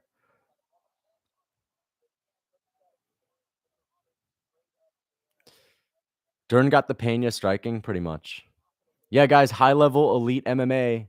Yep, we may as well put Nunes on as at the top of the GOAT list for beating people like this.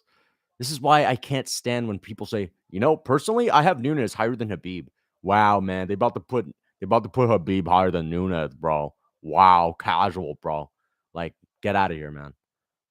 Don't ever compare this sport to people like even Habib or any of these guys.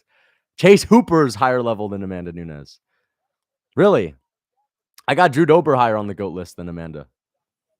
But Amanda Nunes is still the GOAT. But let's give them their own list. Straight up. That's it. That's all I'm saying. Give them their own list. Then we can talk. Then I'll sit down and I'll have an hour conversation, a nice debate. Nunes Shevchenko, we can go at it. All right. We can go at it. I'll have a whole, you know what? Maybe I can make a channel for it. Maybe I can make a whole separate channel. And I'll do a whole separate live stream for when there's a WMMA event on. This looks like Volk versus Makhachev. It is a debate. Yes, sadly, it is a debate. It's a debate. People get angry that Habib is higher on the GOAT list of MMA junkies list. Yo, Lee Stern is letting her hands go, though. No, don't share any links here. Hooker is higher than Nunes. Yeah.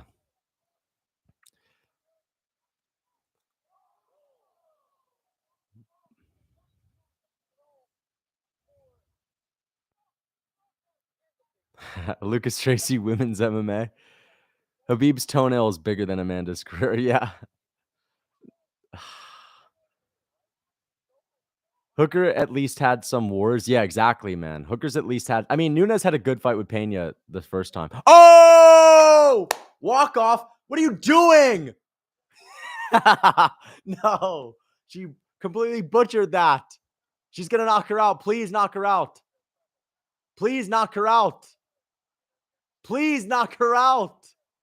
Slug. Slug. Go and slug. Please slug. No. That's the issue. They have such great recovery because the pillow punches are the things that they're recovering. There's a nice shot from Dern. Yes! No! Go and follow up. Follow up. Yo, this is like Gagey Charles, bro. This is like Charles and Gagey. I mean, no, it's actually a good fight. It's actually a good fight. Let's appreciate this because it's a good fight. Yes! Yes!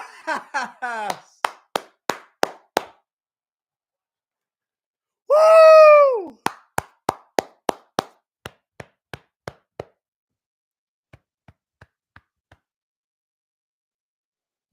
Nice. Honestly, I got the fight wrong. I picked Dern, but like, who cares, bro?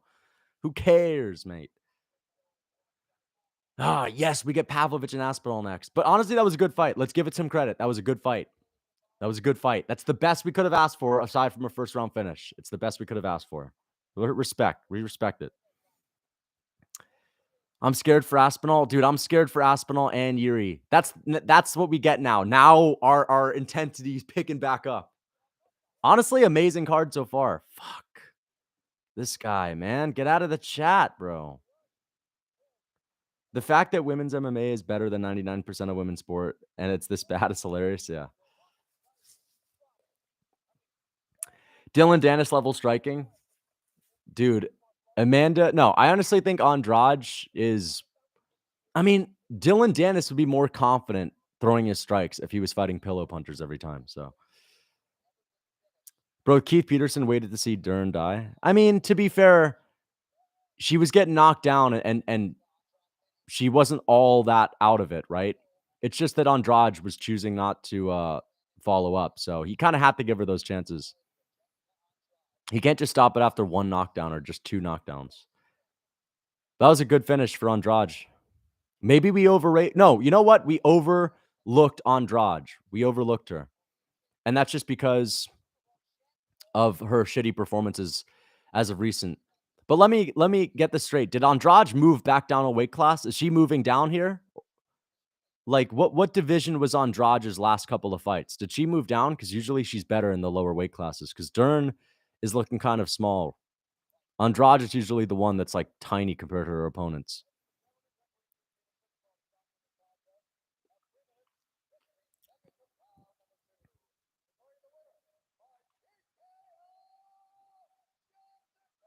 This is 115. So this is the lightest weight class. So she did move down because I remember she fought Valentina up a weight class. Andrade with more IQ than most men, they're not going to the ground and making their rocked opponents stand up. They're not going to the ground and making their rocked opponents stand up. That actually is a good move. That's a decent move. You know what? I was clowning her. I was clowning her and saying, "Oh man, Andrade is not making the best decision." But you know what? It's a decent move sometimes. It is. I mean, Gagey was right not to go to the ground with Charles because Charles would have recovered and wrapped him up like a pretzel. Bedtime MMA and happy, yeah. Tom or Sergey?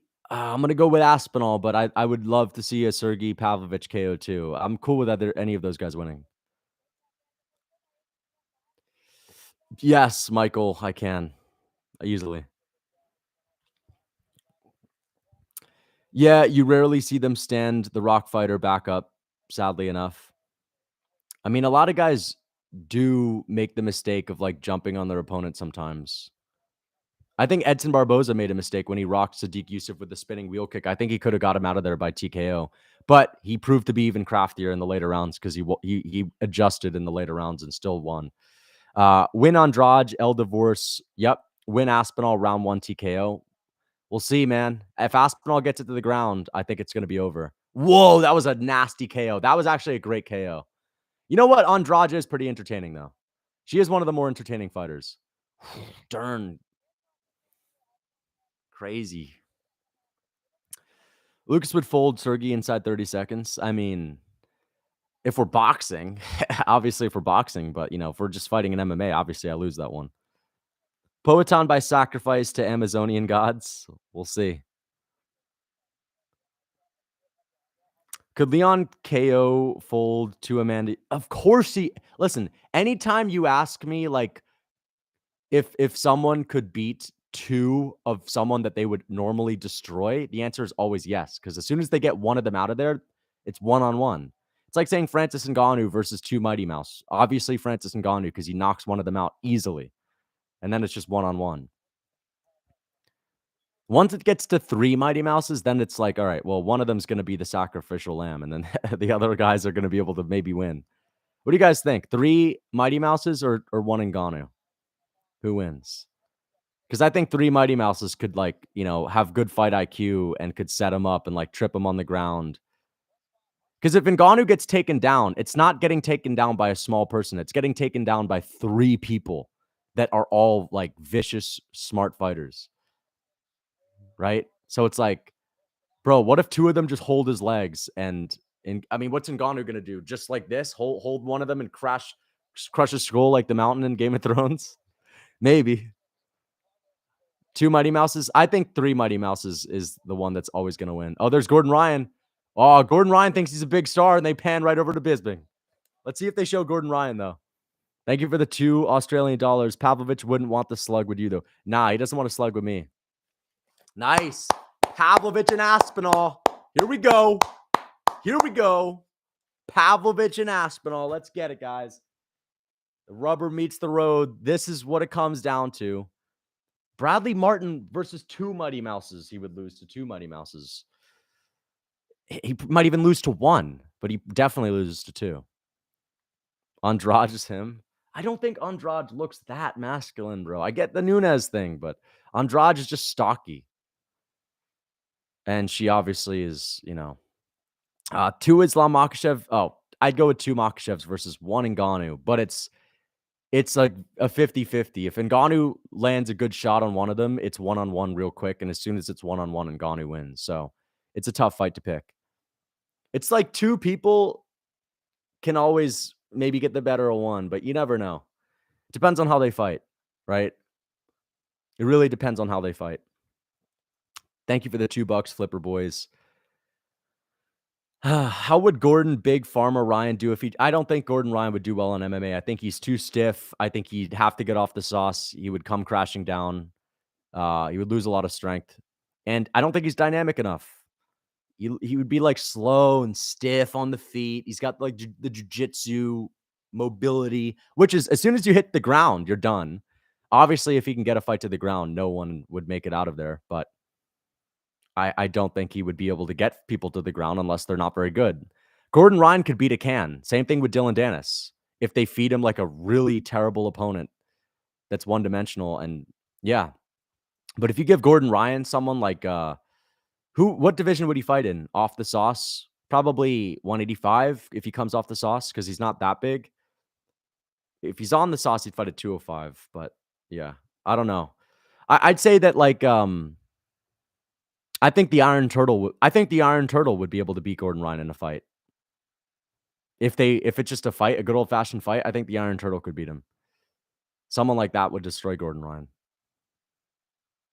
5 Jones. Oh, 5 Jones versus 1 Volk.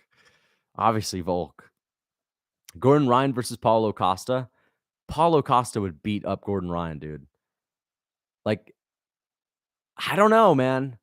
Maybe Gordon could get him to the ground and get through the power, but I just don't know if Gordon Ryan's going to be conditioned to take those kind of punches, right? Like you need to be in the gym sparring for some years to be able to like eat a couple of punches from Costa. I know that the chin can't necessarily be conditioned, but you could get comfortable getting hit, right? You could learn how to roll with getting punched or just to be able to take a punch. Gordon Ryan might be like one of these guys. Oh, here's January 20th, Raquel Pennington sucks. Neil Magny and Mallet? Are you kidding me? How is Rock? Oh my God. Arnold Allen and Movsar Evloev is good. Oh, Reyes versus Olberg. That's sad. Chris Curtis, it's a good card. It's a good card. It's a good card, guys. This is a good card. Curtis, Andre Barriou, Katona coming off of one of the best fights I've seen this year. I forget the name of the guy he fought, someone else on Tough. Charles Jordan and Sean Woodson. Arnold Allen, Evloev, Jan Blachowicz, Rakic. I'm going with Blachowicz. You guys agree? Blachowicz easily. I think Rakic is overrated. Blachowicz is still crafty. Rakic just has a couple of things on him, and that's strength and a takedown threat with nothing on it. Like, I don't think Rakic is going to be able to beat Blachowicz on the ground other than lay on him. I think Blachowicz wins that fight. Dude, Rakic, he could take him down, but if it's a striking battle, sorry, Rakic is fucked. He was losing the striking battle last time. Reyes, I'm sad to see Reyes coming back because I know he's going to get KO'd easily. I'm going to be picking Olberg to brutally KO him. That's a sad fight. I don't want to see Reyes come back, unfortunately. Ryan would beat Costa. Costa wouldn't show. Oh, okay, maybe. Maybe he just wouldn't show up. But I think Costa would beat him if he did. 2 Morenos or 1 Pereira. Oof. Ah, man. I gotta go with 1 Pereira though. Because I think he would head kick one of them, dude. And obviously, even if it goes through the guard, it could knock one of them down. And then it's like 1-on-1 before the next one gets up. And then maybe he knocks that one out. Anytime it's like 3 of those guys versus a bigger guy, I go with the 3 easily. But 2 is always like a toss-up. Okay, guys. Aspinall and Pavlovich. Here we go. This is what it comes down to, guys. This is what it comes down to. Aspinall and Pavlovich. This is hype.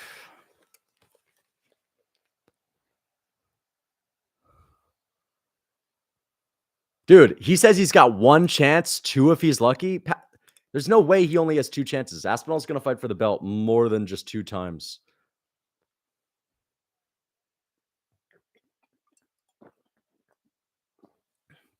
What do you guys think of these promos they showed directly before? I usually don't like seeing the promos that often, but I like when they show it right before the fight.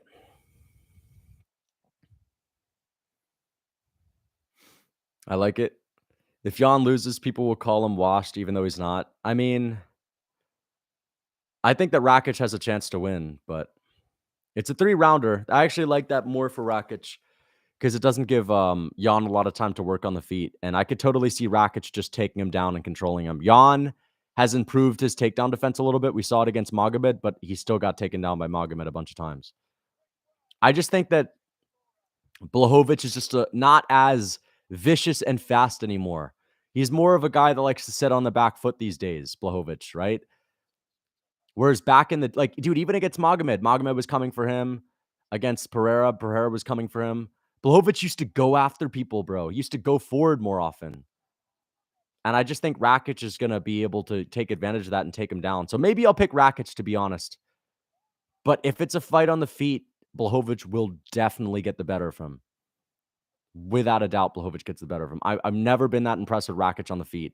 I know he knocked out Manoa, but knocking out Jimmy Manoa is not that crazy, bro. Like, okay, fine. The knockout was beautiful, head kick KO, but it wasn't like that.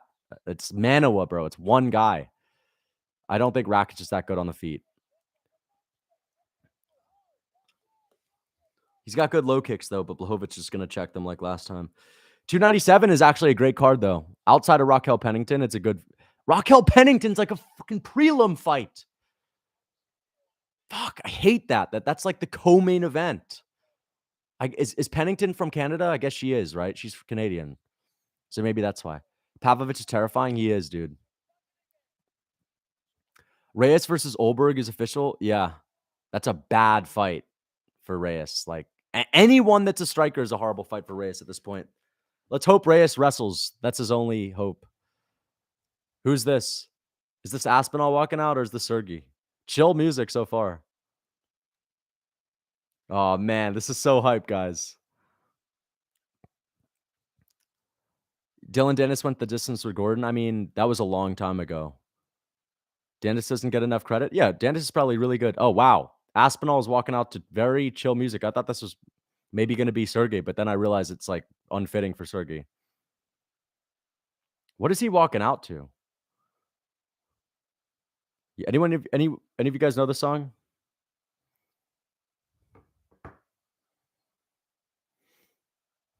I don't know. I'm not liking the music. I don't like the music for Aspinall, dude. I like to see the da da na da da na na.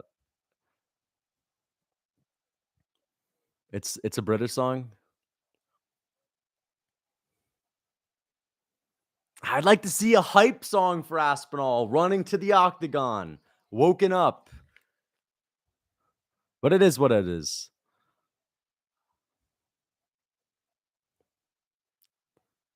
It's not DJ Khaled. Ortega versus Evloev. Evloev's fighting Allen, but if I were to pick that fight, I'd go with honestly, I might go with Evloev. Activity, great cardio. Ortega's good though. Ortega is actually underrated in my opinion. I think he's underrated, but he's not that's just based on how people rate him. People think he's not that good. He is good, but that doesn't mean he's necessarily like the third best or the fourth best in the division.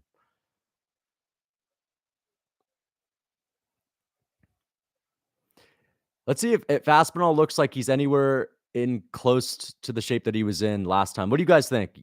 You think he's fatter than he was against Tabora? He obviously has a shorter notice fight here, right?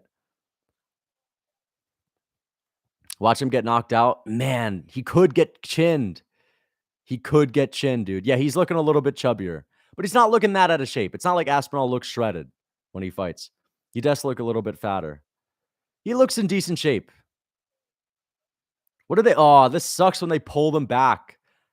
That must suck for the fighter. It's like, bro, just let me get in the fucking cage. Aspinall's looking like he doesn't want to be there. I mean, I don't know, man. I don't really put too much stake when guys look nervous unless they really look nervous. Aspinall doesn't look that nervous, bro. But he looks a little nervous. But that's normal. Imagine how nervous Pereira is going to be, bro. I know Pereira has those pre-fight nerves because he had that against Strickland. Imagine how nervous he's going to be when Yuri's walking out. Yuri's the kind of, I guarantee you Yuri gets nervous too, but if there's anyone that doesn't get that nervous, it's probably Yuri. But hey, nerves can help you win a fight because it can help you stay on point. It can help you dot your T's and cross your I's, man. Here comes Pav. Ooh, scary. Not scary, actually. This sounds Irish, bro. This sounds like some Irish music, but it's definitely Russian. It's gonna be some traditional Russian music. Nice, Sergei Pavlovich. Oh, this is sick. Ah, it's rock. Of course, it's rock. I thought it was gonna be. It sounded like they were gonna play some. This is a more modern song than I expected. Just an instrumental, I guess. Oh man, this is some scary music for Pavlovich to walk out. Dude, Pavlovich is oh, how did I pick against him?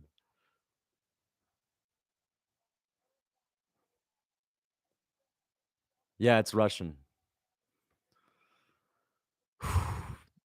It's also like whenever the Russian guys walk out, the stadium goes red, blood red because of that's just like part of their colors, right? Just adds to it so much. Man, damn, dude, this could be bad, dude. This could be bad. Fuck. This could be really bad. Oh man, anyone that picked Aspinall, we're all second guessing a little bit right now. Sergey looks lean. He looks lean and mean. Looks a little tubby there, but still. Oh fuck, dude. Aspinall's got to make quick work. He's got to take this guy down. Ivan Drago vibes. He's literally like the Ivan Drago of the UFC. No, I'm keeping the same energy, but that doesn't mean that I don't think this guy could win. Keep the same energy. You don't think I understand that this guy can knock Aspinall out? Poor Thomas. We'll see. Tom is built different too, man. Tom is a freak in his own right, man. He's a freak athlete for heavyweight. Tom could make this look easy. Hey, both of these guys can make it look easy based on like how the way that they impose their will, dude. You guys already know. If Aspinall imposes his will, he makes this shit look easy too.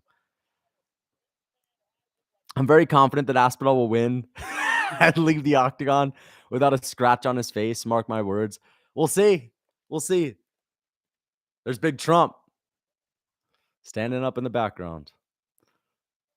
Tom won't make getting knocked out look easy. Man.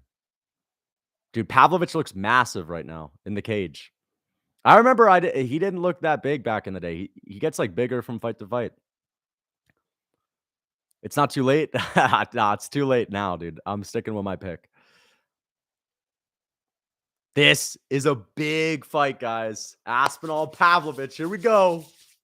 The best heavyweight fight. This is the most hyped I've been for a heavyweight fight since probably Stipe and Ngannou, to be honest. Stipe and Ngannou won. Maybe Stipe DC, but honestly, this is probably the most hyped I've been for a heavyweight fight since any of those. It's been a while. Since Jones versus, I mean, okay, to be fair, I was hyped for Jones and Gone. I was very hyped for that, but it's just the way that it panned out wasn't nearly as cool because it was so short. But if you're a Jones fan, of course, I can understand why. Oh, here we go, guys.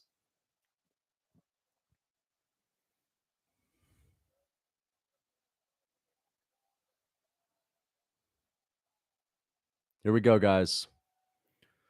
I'm getting nervous now. Whew. Damn, the Russian flag and the English flag on the side of the octagon. That's pretty cool. Do they usually do that? Is this I feel like they've never done this. No, they've done that. They've done that. I don't know why I'm just noticing that right now. Damn, this is crazy. Can't blame John for being too good with these plotty plotzers. There you go. We'll see. We'll see if Tom can make Sergey look plotty too. I don't know if this is going to be a war, guys. I feel like this is going to end real quick. Aspinall. Tom. Aspinall.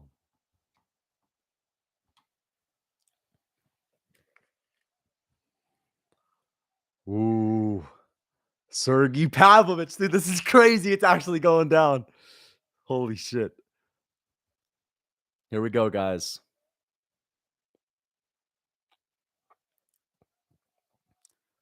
Oh, fucking hell.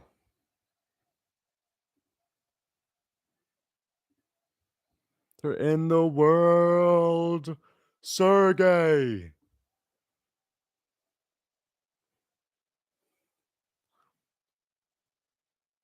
Here we go, guys. They're about to do the face-off. Here we go. Here we go, guys. Round one.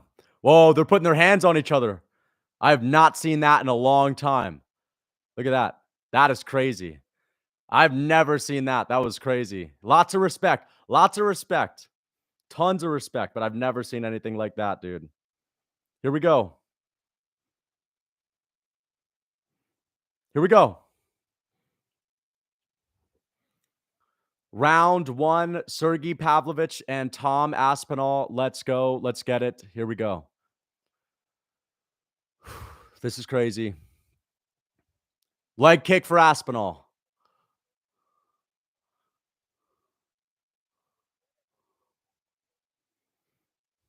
Leg kick for Aspinall.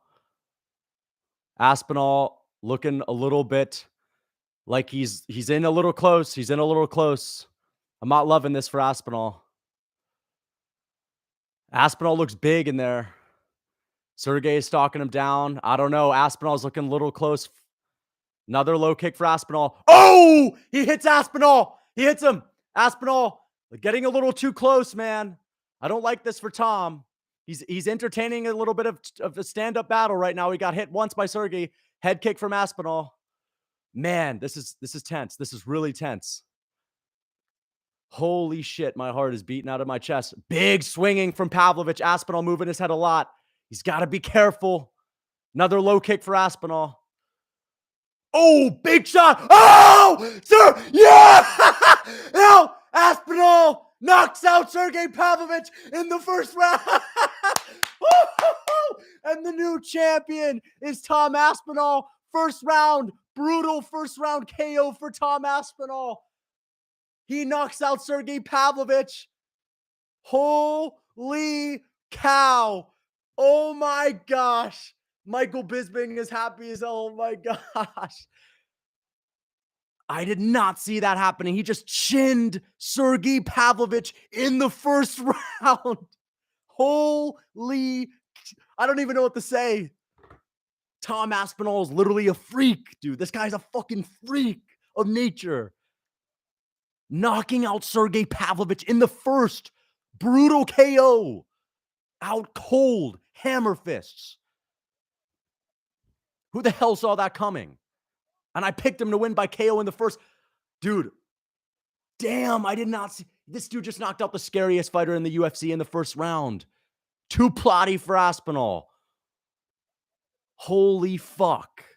Holy shit, man. And the UK has themselves a new champion. That's the heavyweight champ, everybody. Thank you for the $10. I am speechless. I don't even know what to say. I don't even know what to say. First round, brutal KO for Tom Aspinall. Any face plants. Oh, I feel bad for Sergei, man. That sucks for Sergei Pavlovich, though. Don't you guys feel bad for Sergei a little bit? Like, don't get me wrong. I'm happy that I got my pick right, but man, does that suck for Pavlovich.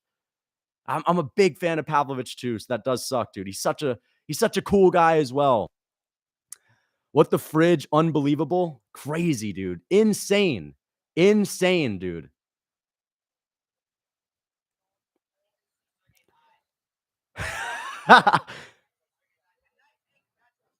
Wow. That is insane. Thank you for the $2, Tyler Massey. Body language, huh, Lucas?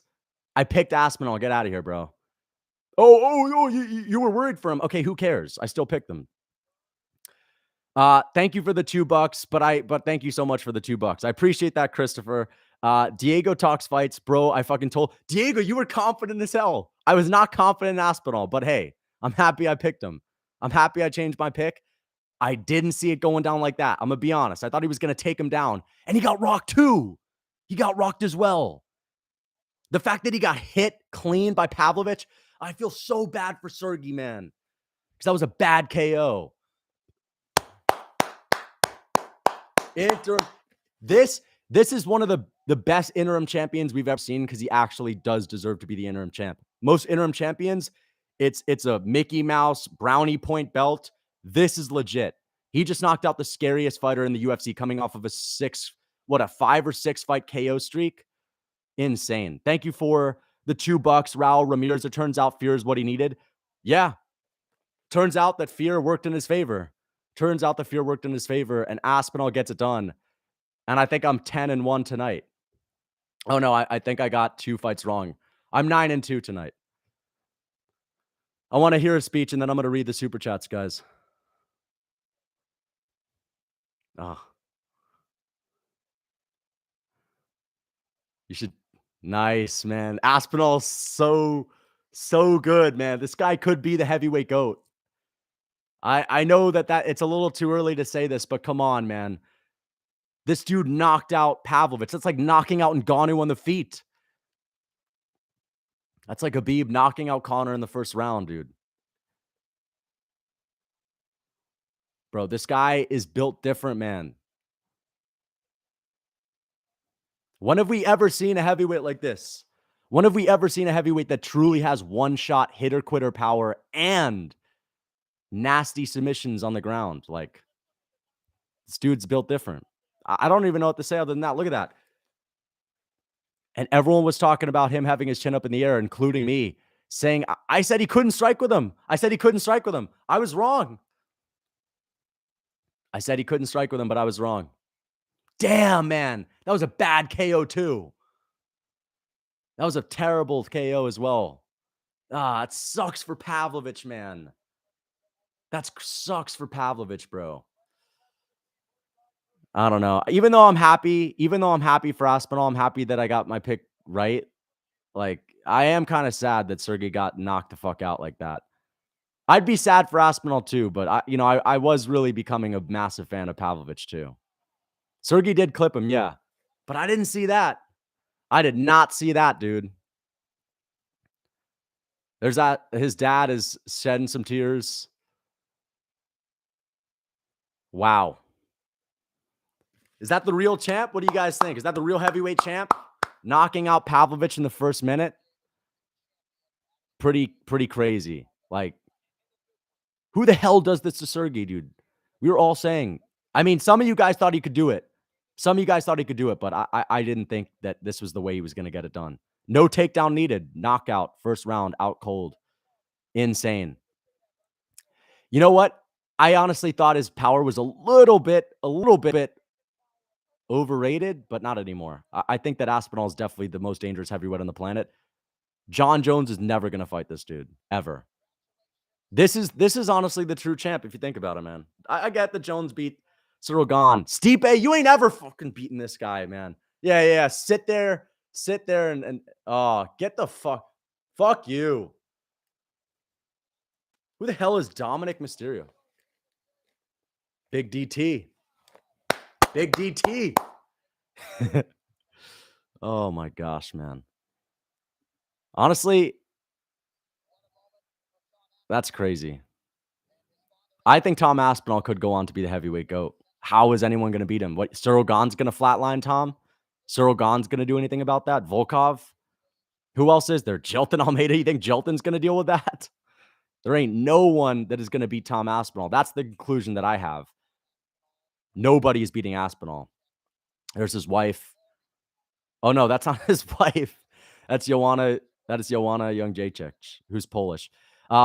Riding that meat much? Okay, thanks for the $2, Sora Hope. The curse is officially lifted. I mean, I haven't got the main event right, but I am 9-2 tonight. I've got literally almost all of my picks right.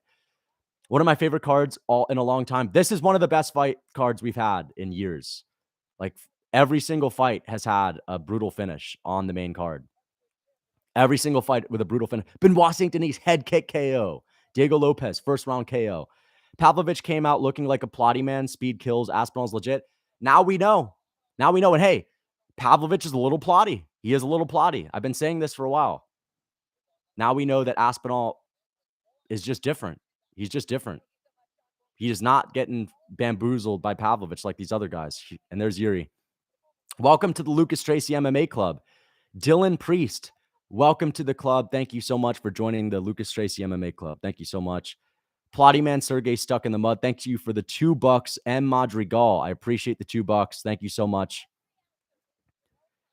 And with this win, the future heavyweight GOAT has arrived. Yep. This could be the heavyweight GOAT.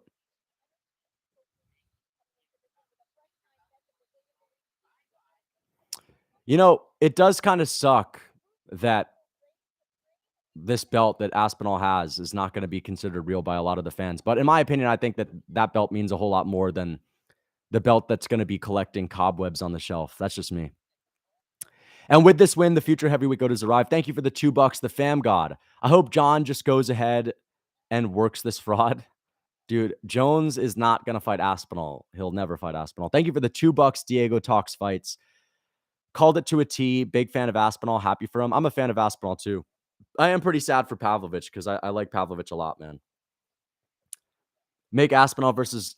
Okay, let's chill. I'm not going to ban you, but I'm going to put you in a time. Let's not spam in the chat. How do you think Ngannou versus Aspinall would go? I think Aspinall might beat Ngannou by a takedown. Listen, man, you can't stand with Pavlovich, and he stood with Pavlovich. I think Ngannou is more dangerous, but Ngannou's right hand, that's the same weapon Pavlovich landed. That's not the thing that makes him most dangerous. It's the wild hooks and the uppercuts. I honestly think Aspinall would take Ngannou down as well. Like, yes, Aspinall could get KO'd by Pavlovich if they rematch, but we just saw him knock this dude the fuck out on the feet. Like, flatline. That was one of the most dominant ways he could have ever capped it off. Like, if he took him down and they were to have a rematch, people would say, yeah, but he can't stand on the feet with him. He got rocked, remember? You just knocked him out cold.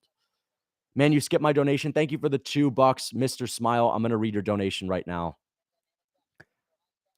Thank you so much for the $2. I'm going to read the dono. Toby Matana is soy. Okay, thank you for the $2, Brian Mitchell. Thank you for the $2, Brady Thomas. They don't even ask him about Jones. Pathetic. honestly, I mean, Jones has basically reserved himself to the geriatric Stipe at this point. Thank you for the $2. Sora Hope. He looks nice with that fake belt. It's not a fake belt. Beating Pavlovich is better than beating Gon, in my opinion. Honestly, I mean, I don't know. Gon did beat Ngannou, so. And you know what? Gon could give Pavlovich a tougher fight unless he gets taken down. We'll see. Mr. Smile, Aspinall beats Jones. I don't think anyone is beating Aspinall on this planet right now. No one is beating Aspinall on this planet right now. What's Jones going to do? Take him down and sub him? Maybe, but I don't know if that's very likely. No one can stand with him. No one can go to the ground with him. He's the best, most complete heavyweight on the planet. At least from what we know. Jones might have the same grappling, but he definitely doesn't have that kind of striking.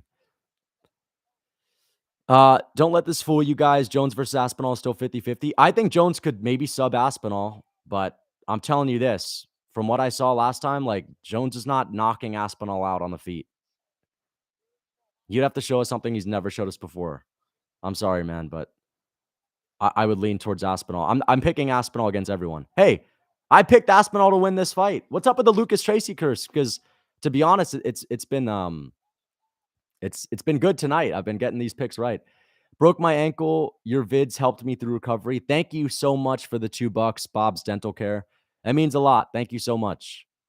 And I hope I hope you are fully recovered, or if you're not yet, I wish you even better speedy recovery. I'm happy that my content could help you. And yeah, that means a lot. Thank you, man. Thank you for the $2, the fam god, such a prisoner of the moment. Listen, I've watched John Jones's whole career at this point, and I've never seen a guy that's going to be able to stand with Tom Aspinall, who is 260 pounds, that moves like that will get into the range on John Jones. And Jones is an older guy that would need to grapple. So thank you for the $6.99 Canadian dollars. It's the post USADA era. Jones is coming in like TRT. So don't bet on Tom. Listen, man, I'm not saying Jones could definitely. I'm not saying Jones can't win. I'm just saying, like, Aspinall has. That's like saying. It's like saying Charles is going to lose to a guy that's just a pure grappler with not the best striking. Like Jones, again, I think Jones would need some KO power for a guy like Aspinall for me to be confident in him winning. And I just think that Aspinall is a little bit more well-rounded in the heavyweight division. Let's Stipe fight Aspinall, the winner. I would like to see Stipe fight Aspinall, but Jones is going to want Stipe to wait because that's the only guy Jones wants. And if Aspinall beats Stipe, Jones doesn't want to fight Aspinall. Jones is not going to fight Stipe coming off of another KO loss. So the only reason they're reserving him for Jones is because that's the one guy Jones is comfortable with fighting right now. Thank you for the $2, JDT. Tom should have called out Jones, get people talking.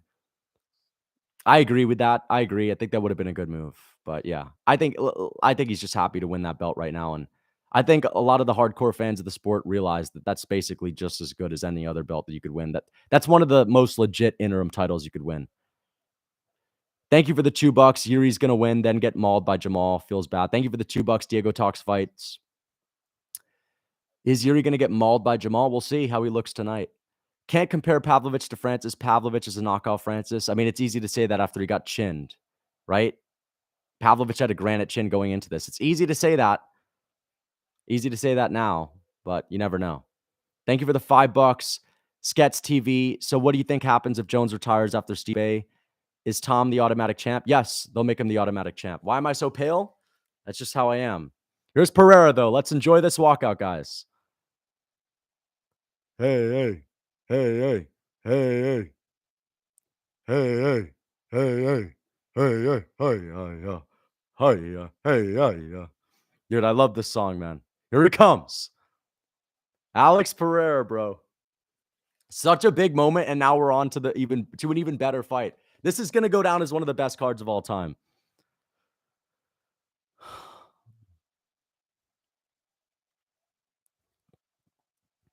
We'll see. This is what it comes down to, guys. Oh yeah. Shit, man. This is going to be a good one.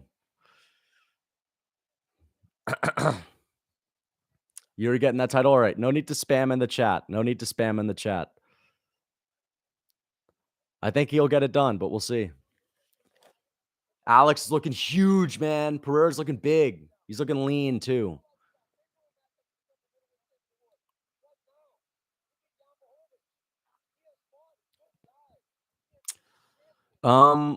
Alex getting that title. Okay. Yuri getting that title. All right. I bet 5K on Alex, so I hope he wins. Yeah, I don't know. But I'm not into betting, dude. I'm glad I don't do that because the sport's too risky to bet on. I have Pereira by first round KO, but Yuri, every time he seems like he's gonna lose, just wins. Seems like he has a supernatural force in his corner. He really does. That's one of the reasons why I it's hard for me to go against Yuri. I mean, no one's spamming to the point to where I have to ban them right now, but Red, you don't need to spam, dude. Yeah, Chloe. I don't know. I'm just gonna enjoy this, guys. I'm just gonna enjoy this. All right, dude. No need to spam, dude. Let's see what Yuri walks out to. 50-50 fight? It seems like it, man. Dude, who the hell saw Aspinall knocking out knocking out Pavlovich like that? I can't believe what I just witnessed. Brutally KO'd him in the first round. That's insane. Insane, dude. I don't even know how the hell I'm going to recap this card. All these fights are so concise. They're so short and to the point, right? Please do a live commentary of what happens as it happens. We don't want you looking at the fight silently, reading comments, or listening. Okay, yeah, I got you. I got you, bro. Here we go. Yuri is coming out. Thank you for the $2. Going to have to pick Yuri to win in the main. Yeah, I'm picking him too. Thank you for the $2, Slugfest Wizard. What is Yuri walking out to, dude? What the heck is he walking out to? This is intense. Oh, Yuri coming out with villain vibes. Intense music from Yuri.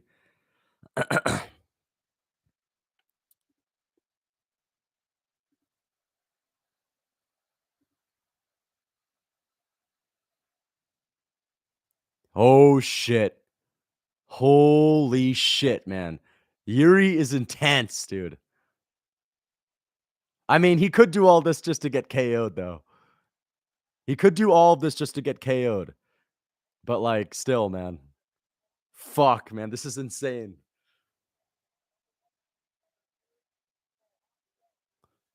Dude, Yuri's literally fucking insane. Yuri's insane, man. Yuri's literally insane, dude. I would not want to fight Yuri, bro. I mean, I wouldn't want to fight Alex either, but Yuri is literally insane.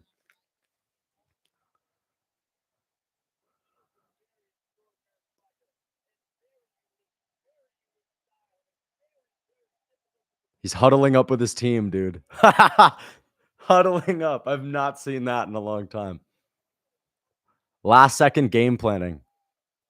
You're delayed a lot? Okay, if I'm delayed, I'm going to bounce out of this. I'm really not that delayed, guys. I'm not that delayed, but we'll see. Man, this is going to be an amazing scrap. Maybe not, though.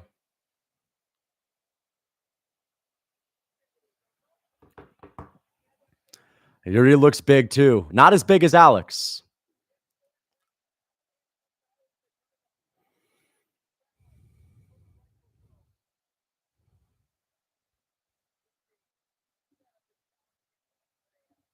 Stop spamming in the chat. If you're spamming in the chat, you're getting banned right away.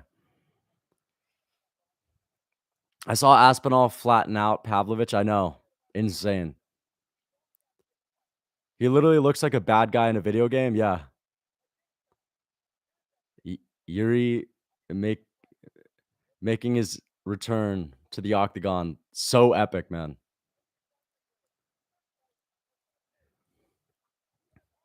Testosterone just went up. Man, this fight is insane. Yuri's been doing the cross a lot. You guys notice that? Is he Christian? I mean, I don't know if he's Christian, right? But I've been seeing him make the sign of the cross quite a bit this week. Oh, he's staring right at Alex, man. Right at him. Oh, fuck. Mark, Get out of here, Goddard. Goddard always making it about him, bro. He's walking towards Alex. Oh, he's walking right at him. Holy shit. Holy, they're looking right at each other. This is insane. Dude, Pereira looks ice cold, but Jiri looks like he's loving every second of this. Dude, Jiri is insane. Oh my God. Yo, this is like, is this even real life? Is this even real life, man? Fuck, dude. Yo, I don't even know what the hell to say. This is so cool. This is so dope, bro. Oh my gosh. Yo, dude. Pereira's looking big, though. That's the issue with, oh man. Pereira's looking like a heavyweight out there. Shit. Poatan looks cold. They both look cold, man. This is crazy. I don't want to see any of them lose. Damn it. One of them's going to get knocked out badly. Shit, man.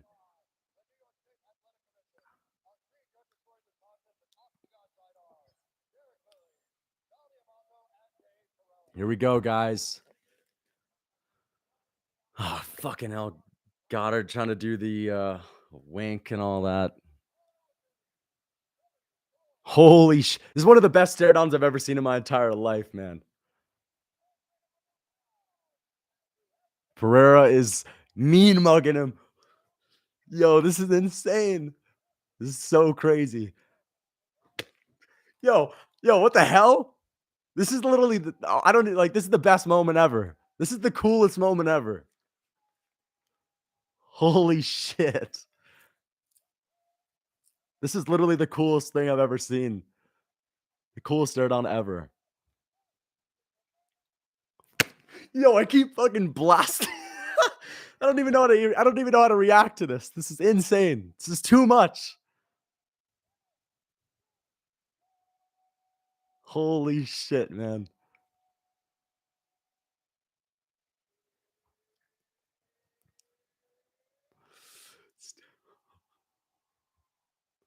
Let's go. I honestly felt like I couldn't get that much more hyped after the last fight. Heavyweight championship of the world.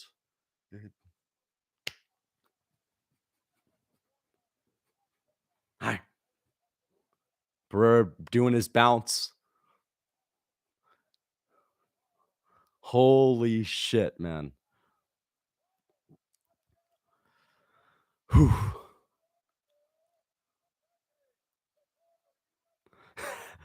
Wait, champion of. Oh, he's not in the world.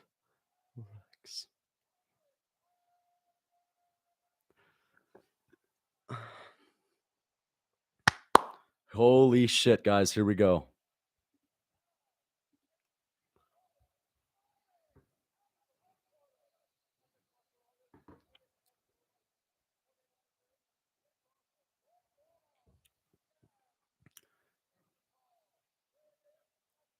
Calling Jiri out now.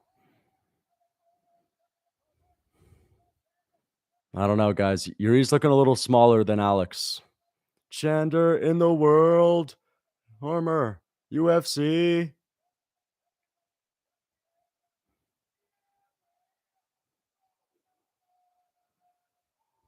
Holy shit. Here we go. Here we go. Here we go, guys.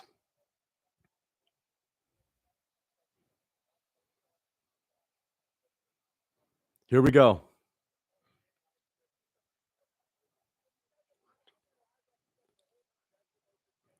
Here we go, guys. Round one. Round one. Here we go. Holy crap. Here we go. Alex Pereira, Jiri Prochazka. I feel like there's just a KO waiting to happen at any second. There's a KO waiting to happen. Round one. 4 minute 55 seconds on the clock. 4:54. Low kick from Jiri. Jiri is stalking him down a little bit. Another kick from Jiri Prochazka. Pereira misses a leg kick. Both guys looking massive right now. Jiri Prochazka is putting a little bit of pressure on him. And now Alex is trying to get the respect back. He lands a little low kick of his own. 4 minutes and 30 seconds on the clock. 4:28, 4:26, 4:25. There's a nice jab to the body from Alex. Holy crap. Head kick from Alex. Little body kick. Partially lands. Jiri Prochazka. Both guys very patient. Oh, little uppercut from Jiri. Lands. Partially lands there. Another low kick from Jiri lands. Pereira's being very patient. Oh, Pereira drops Jiri Prochazka with a calf kick. Look at that. And he lands a nice jab to the body as well. Another calf kick from Alex. Another calf kick from Alex. Giving Jiri Prochazka some issues that stumbled him. And Alex might just tee off on that leg right now. Jiri is going southpaw. Now he's switching to orthodox. Now Yuri's switching back to southpaw. And he's trying to switch stances. He already looks to be tender on that leg. Jiri looks like he's struggling already with the movement. And here I'm expecting another low kick from Alex. Another low kick from Alex Pereira lands on the calf. Jiri Prochazka misses the 1-2. Jiri Prochazka going for a takedown. And Jiri Prochazka gets kicked again by Pereira and struggles. Man, Jiri is getting his leg beat up and he's feinting a takedown. Jiri looks like he's getting a little bit desperate right now. And he's walking Pereira down, but he's not throwing a whole lot. There's a nice jab from Pereira. Jiri Prochazka is trying to bounce a lot around. Oh! Flush right hand from Jiri lands, but Pereira ate that though. Pereira ate that. Jiri is switching stances quite a bit right now. He's got to check these low kicks because they're coming. There's a slow hit. Jiri looks a little slow. Yuri's kicks look a little bit slow. There's a body shot from Jiri. There's a takedown attempt. Takedown attempt from Jiri, and Alex is stuffing it. Alex has him in a guillotine. Alex has him in a guillotine. He's deep on a guillotine. Yo, if he slumps him out, with this is going to be insane. Jiri picks him up and slams him on the ground. And Jiri takes Alex Pereira down. Pereira still got his neck, but Jiri Prochazka is in half guard right now. And Jiri is eventually going to pop out of this. And they are on the ground. There's 2 minutes. Jiri is out of the submission attempt. He is on top of Alex right now. Alex is on his back. Jiri is trying to posture up, but Pereira's pulling his head down. Trying to grab Jiri Prochazka to bring him close to prevent them from teeing off. Yuri's looking to posture up. And now Yuri's looking to posture up, but Pereira is looking to kick off. 1 minute and 26 seconds on the clock, guys. 1 minute and 25. A little short elbow from Jiri Prochazka. Yuri's got to make something happen because he's losing this round. Not as if it matters. I mean, it doesn't matter. I don't think this is going the distance, guys, but Pereira is looking decent right now. Jiri Prochazka is flattening him out right now. 1 minute and 4 seconds on the clock. Yuri's got to make something happen here because this is big for Pereira if he could stay nice and safe here. But this is going to tire Alex out a little bit. But Alex is keeping composed, keeping his composure. Yuri's talking to him a little bit. But Pereira is doing a great job defending this. Good elbows from Jiri Prochazka. Good elbows. None of them are landing crazy flush, though. 37 seconds on the clock. 35 seconds on the clock. But now Jiri knows he could take this guy down, and now it's in the mind of Alex. 26 seconds. Nice elbow from Jiri Prochazka. Is Jiri going to let him up? Yuri's going to let him up? Or is Alex getting up on his own accord? Good knee to the body from Jiri. But Yuri's looking a little slow. Is it just me, or does Jiri look a little bit slow right now? Those high kicks look like they've been slow motion from Jiri, but Pereira's looking a little bit labored as well after that. That uppercut lands again from Jiri. That uppercut's looking good. Round 1 is going to be Alex's based on damage. Good takedown from Jiri Prochazka. Not able to do much with it. I really like what I'm seeing from Alex Pereira. The fact that he's able to go in there and completely neutralize what Jiri had to throw on him on the ground, other than a couple of elbows. But I'm worried for Jiri because he's not dealing with the leg kicks well. Most of the time, people get hit by those leg kicks. They don't move like that. Like Yuri's really, really looking like, yeah, ring rust, ring rust. Yuri's looking slow. Yuri is looking, he always looks awkward. He's looking slow. I don't like that. Yuri is looking very slow right now. Is he pressuring him a lot? He's not pressuring him that much, though. He's not pressuring him that much, but he's looking slow, man. I don't think I've seen Yuri look this slow. And I'm talking about the kicks specifically. The punches don't look that slow. It's the kicks. Pereira won that round. It's 1-0 Pereira. Leg kicks don't help. Oh, the leg kicks do not help either. Yeah. Round 1 for Alex Pereira. Oh, man. Round 1 for Pereira. Let's go. Round 2. Here we go.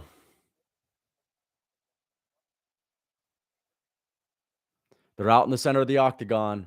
Alex is going to be looking to land another low kick because he really doesn't risk much throwing them just because of how untelegraphed they are. There's a nice leg kick from Yuri, but it just doesn't have an effect on Alex. Whereas Alex's low kicks really have Yuri wobbling and bobbling around after he catches them with them. I'd like to see Yuri maybe go for another takedown here. But he's going to have to put some more pressure on Alex, man. He's going to really have to put pressure on him. This is the style of fight that Pereira likes. Pereira's backing him up. There's a nice right hand that lands for Pereira. A good right hand. But you know what? Yuri is taking a measured approach as well. I think that this is a part of his game plan. And Jiri Prochazka is pushing Alex back a little bit. He's in the center of the octagon. Gets out of the way of that low kick too. I like that from Yuri. He's slowing this down a little bit.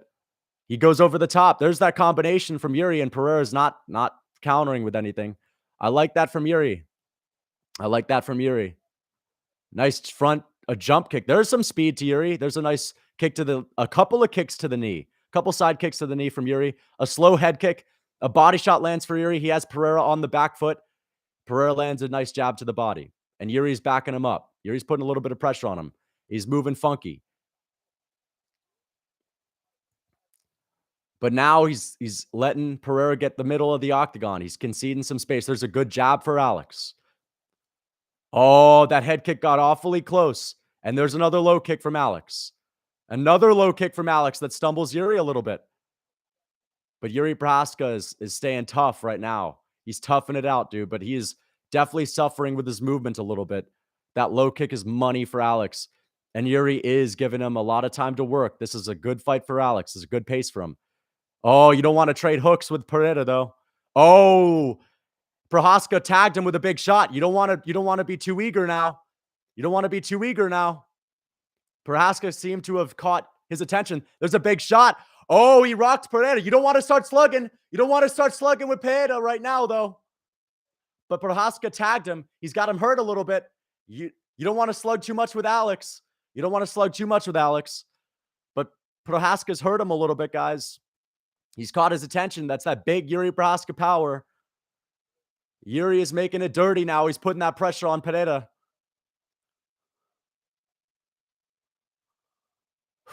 Man, this is such a tense moment because you just know that this could end at any second. And now Pereira's getting back in Yuri's face. He's starting to stalk him down a little bit. Yuri's looking good. He's looking switched on. But Pereira's got to start investing more and more into the low kicks. There's another strong low kick. And Yuri switches his stances. Yuri gets hit with another low kick. Let's see if Pereira starts spamming them. Because I honestly think that's a good idea for him. It's not a dangerous thing to throw. Oh, there's a left hook. Yuri ate a left hook. Yuri ate the left hook, guys. That's big for Jiri Prochazka. That is big for Jiri Prochazka to eat that hook. And now Yuri's got him in the clinch. He's going to tire him out a little bit, guys. Jiri Prochazka tiring Alex out a little bit in the clinch. Yeah, look at Yuri's leg, man. Oh, he tries to throw Pereira, but it doesn't work. Yuri's got to be very careful. There's a jab miss for Pereira, but Pereira, look at the size of both of these guys. Pereira's not looking that much bigger than Yuri. Yuri's looking big in there right now, but maybe that's just the angle. Low kick lands for Yuri, and a low kick lands for Pereira. They trade low kicks. I just like, oh, another nice couple of shots from Yuri down the pipe. Oh! Pereira rocks Yuri with the left hook. Jiri Prochazka gets dropped, and he's looking for the takedown, and he's out. He's out. And he's out. Alex Pereira knocks out Jiri Prochazka with the left hook. And Alex Pereira gets it done. Just when you thought Jiri was about to survive, Pereira knocks him out with the left hook. Second round KO. Holy shit. Damn. Early stoppage, though? Early stoppage? Is that just me? Pereira gets it done by KO. A little bit of an early stoppage, but hey, he was on top of him. He was going to start teeing off on him. We got to see the replay. That's crazy. Alex Pereira knocked out Jiri Prochazka with the left hook. Rocks him with the left. Good show of respect from both of them. Dude, oh man, that sucks for Jiri. You got to see the replay. Look at this. Oh, and man, and he was rocking Pereira too. He was rocking him in that round as well. Poetan with the beautiful left hook. Wait. Yeah, that was the left hook, man. Right into it. Jiri Prochazka starts going limp a little bit. Oh. I don't know, dude. I think that was a little early.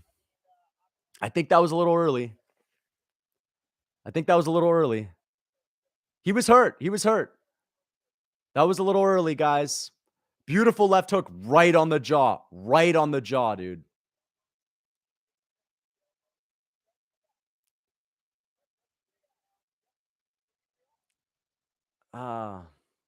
He was hurt. I don't know. What do you guys think? Would he have finished him? Illegal elbows? Were they illegal? Listen. It's a clean stoppage. It's not something that I'm going to debate and say, wow, what a horrible cheap KO. Like, it's not a cheap KO. He just knocked him out and became a double champ. He's not a double champ, but he knocks him out. He gets the belt. Doesn't become a double champ, of course, but he wins that second belt. Alex Pereira is one of the greatest athletes in combat sports history.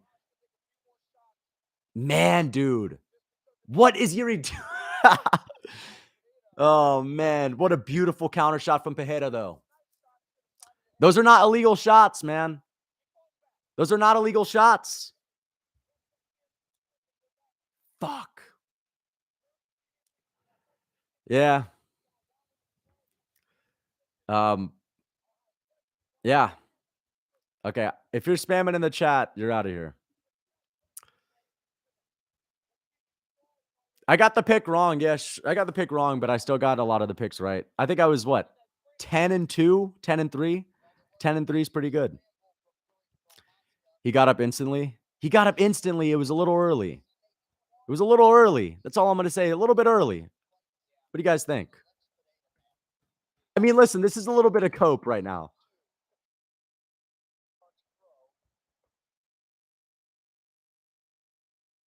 I mean, I'm happy for Pereira, but I'm, a little bit sad for Jiri that he got knocked out. Terrible fight. Hamzat wrecks this bum. Okay, Hamzat does not fucking beat any of these guys. Thank you for the $2. Jamal Hill mercs him, period. Main event wrong. I got the main event wrong, yeah. Thank you for the $2, the fam god. I appreciate that. Pereira knocks Jiri out with the left hook. But it wasn't the calf kicks. It wasn't even the calf kicks. He just caught him with a perfect shot. And Jiri ate the left hook.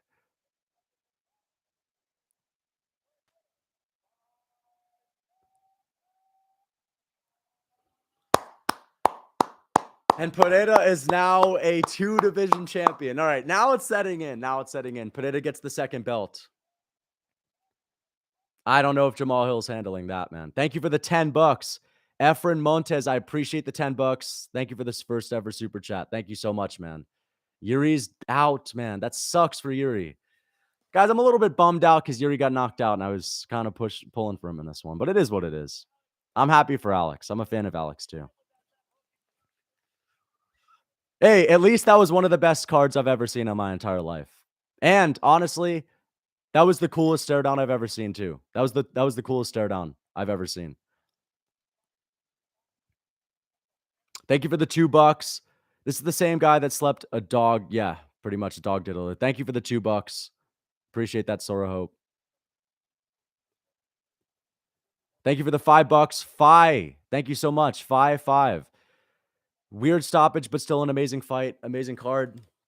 Honestly, the fight, I mean, what do you guys think? Did the fight live up to it? I thought that was a little bit of an early stoppage, and it kind of Like, if Alex flatlined him, it would have been different, but it seemed a little early, in my opinion. Thank you for the $5. Thank you for the 2 New Zealand dollars. Slightly early, but happy for Alex. I'm happy for Alex, too.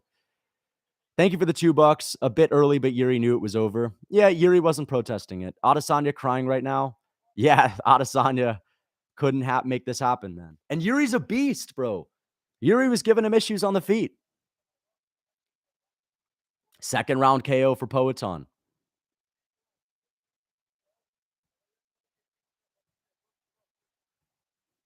Yo, that defense, Jiri Prochazka didn't have that right hand up, man. I guess I was wrong. I was wrong. All right, Toby, relax with the spam. Let's relax with the spam.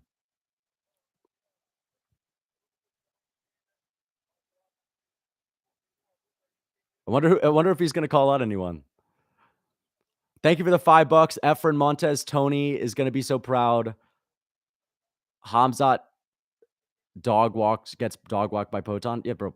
Pereira would destroy Hamzat. Actually, maybe Hamzat would choke him out, but not anymore. I think Pereira's too big. Is he punching the air right now? Poetan is a beast. He is, man. He is. Guys, that was one of the greatest cards I've ever seen. 100% finishes, 100% KOs.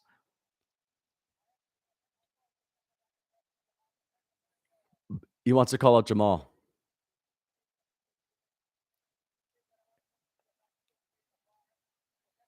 He's calling Izzy out. He's calling Izzy out. He's calling Izzy out. Oh, Pereira's. No way. He's calling Izzy out. That's hilarious. Izzy doesn't want any of that smoke at 205. Izzy would get destroyed at 205. But both of you got Aspinall right. Yeah. MMA Guru got the BSD. I got a lot of picks right on this card, dude. I think I did really well on this card. I got 3 fights wrong. One of them was WMMA, so it doesn't count. He said, Adesanya, come back. Dude, he would fucking smoke Izzy. Izzy knocks him the fuck out again. No, he doesn't. Thank you for the $2, Sora Hope. There's no way Izzy knocks this guy out. Oh, wow. Jamal Hill, stop being so bitter, bro. I don't know. Jamal Hill always fucking comes off as the most bitter man on the face of the earth, dude. But listen, Izzy's not going to come back, so I'd like to see Jamal versus Pereira. I'm going with Pereira in that. I've always said Pereira would probably beat him. I just thought that Yuri's unorthodox style would give Pereira issues. It did. Not enough.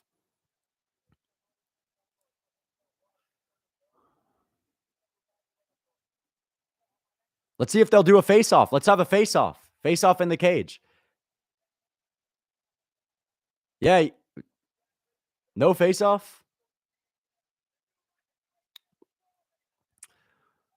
Alex Pereira gets it done. And this is one of the best cards I've ever seen. Are they going to interview Jiri? Are they going to interview Jiri or no? Fuck, dude. I feel so bad for Jiri and Pavlovich. Even though I got my pick right, I still feel bad for Pavlovich, bro. Seeing him get slumped out, seeing Jiri get finished, fuck.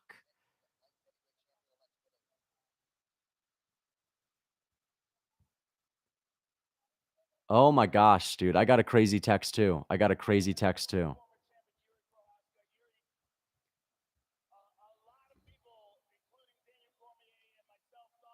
Oh, they're interviewing Jiri. They're interviewing Jiri.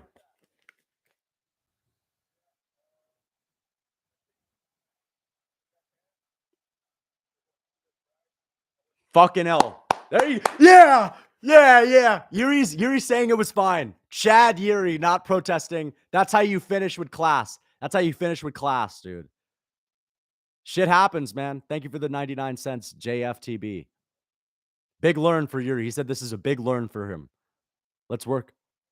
Fuck, dude. I'm so sad for Jiri Prochazka, man. Yuri's going to go back to his cabin in the woods alone, man. I'm so sad for Jiri, dude. He said, big learn for Jiri. He said, thank you, Alex. I like that. I like that a lot, dude. Fuck. Dude, I wanted Jiri to be the guy, dude. Damn it, man. At least they showed each other respect, man. I remember watching you the first time thinking I can't stand this guy, but over the few months since I've been watching, I became a big fan. Thank you. Thank you for the compliment, man. I appreciate that. Thank you for the $5. Kill Switch king. Thank you so much, dude. Yeah, man. It's like I think that with my channel, people just assume that I just talk a bunch of shit. And I do yap. I do my fair share of yapping, but I really am a big fan of the sport. Great job, Lucas, making sure Alex won with your video. Okay, thank you so much for the $2. Bloody Marshall. I appreciate that. MSO TV. Listen, man, what would a stream with me be without you coming into the chat calling me a clown, whether or not I get my fights right or wrong? Appreciate you. I appreciate you too, bro. Yuri went out twice. No, he didn't. Yuri always goes out a bunch of times, bro. I still think it was a little bit early. A little bit early. No? Thank you for the $2. Adam Mayfield. Alex is the best leg kicks of all time. He does. But to be honest, man, I don't think the leg kicks is what got him the win. Because even though Yuri was getting his legs chipped apart, and it does make a difference, dude, being on wobbly legs does not affect whether or not you get hit by the left hook up in the phone booth against the fence with your hand down. Yuri had his hand down. Yes, I know that Yuri always has his hands down, and I thought he was going to eat that hook. He did eat one of the left hooks, but he ultimately didn't eat the one that mattered. So, yeah. But I got to rewatch that. I'm pissed, dude. I know I listen, I'm happy for Alex. I'm happy for Tom, but I'm really sad for Yuri and I'm sad for Pavlovich, dude. I need to rewatch that finish. Aspinall beats Jones now. I think Aspinall is going to beat anyone in his path, dude. Aspinall is not losing to anyone. But that sucks, man. That really sucks. And Yuri was starting to find his rhythm too, right? He was starting to find his rhythm a little bit. Am I the only one that sees that? He was landing on Poatan. He rocked him at 1.2 a little bit. I'm going to rewatch the finish. Yuri rocked him. He rocked him. Ah, nah, dude. Yuri wasn't out with the left hook. He was in on a takedown. Those elbows, the elbows is what got him out of there. And Alex is rolling on the ground going crazy. Wow. You know what? That's an amazing moment. Good moment for Alex. Beautiful counter shot. Beautiful counter shot. But I want to see what Yuri was doing when he got caught. Like exactly what he was doing when he got caught.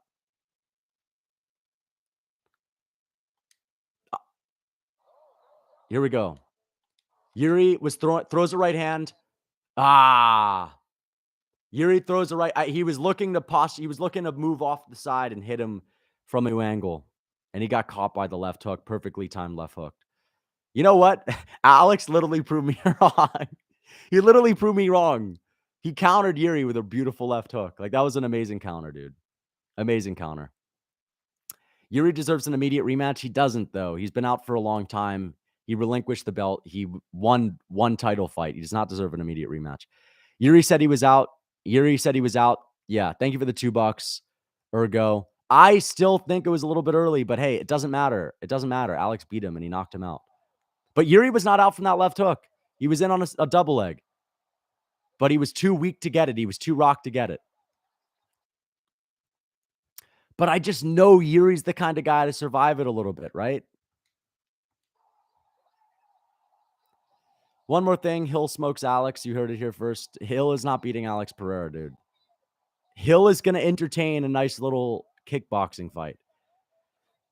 I think that Yuri was the guy to give Alex some issues, and I don't think anyone beats him right now. Maybe Magomed. Maybe Magomed could beat him because I think Magomed's underrated on the feet too, and he's very well-rounded. I think Magomed has a good chance. But we'll see. Magomed's had the unluckiest ride of all. Thank you for the $2. Alex forgot to call out Anthony Smith. I actually thought he was about to call Anthony Smith out when he was on the mic saying, there's this guy that's been saying a bunch of trash in interviews. I thought he was about to call him out. Let me just rewatch Yuri and Alex give each other some respect right now.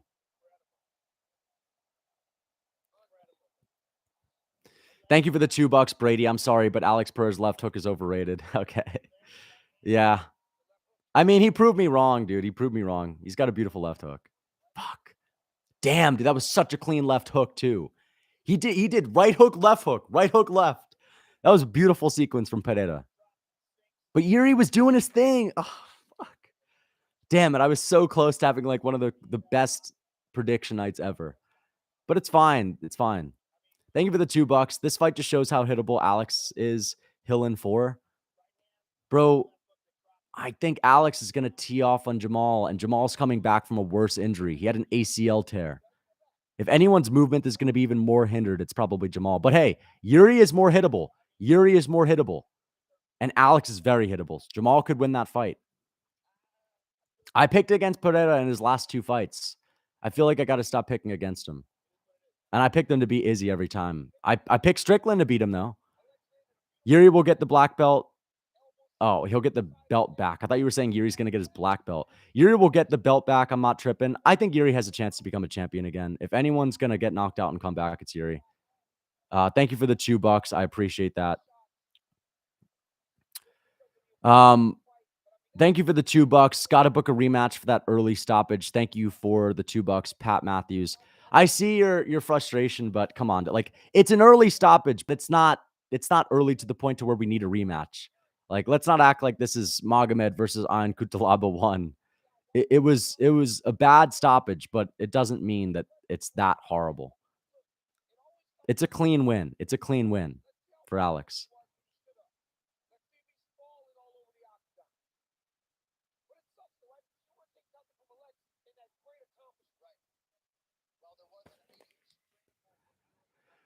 Yeah, Jiri looked good to me, though. He looked good on his way up. He looked good on his way up to me. All right, stop spamming in the chat. Guys, relax. I know I picked wrong. I understand, but let's not spam in the chat. Early stoppage, Jiri would have won. How much time was on the clock, too? There was like a minute on the clock. It was like a 50-50 fight up until the stoppage, right? Like, how much time was left? Let's see.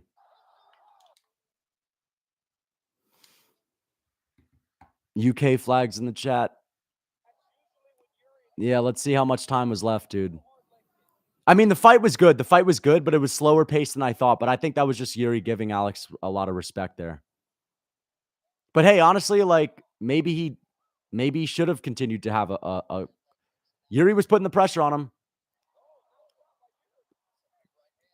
Ah, man. Yeah. There was like another minute left. I want to see where Alex landed when he got on top of Jiri. He would have been in mount. He would have been in mount. He would have been in mount. I think a couple more I think a couple more shots and Alex would have had him cleanly out. Does it jiggle when you walk? Right. Thank you for the $2, Frank. I appreciate that. Weird question. Thanks for the $2. Not the worst stoppage.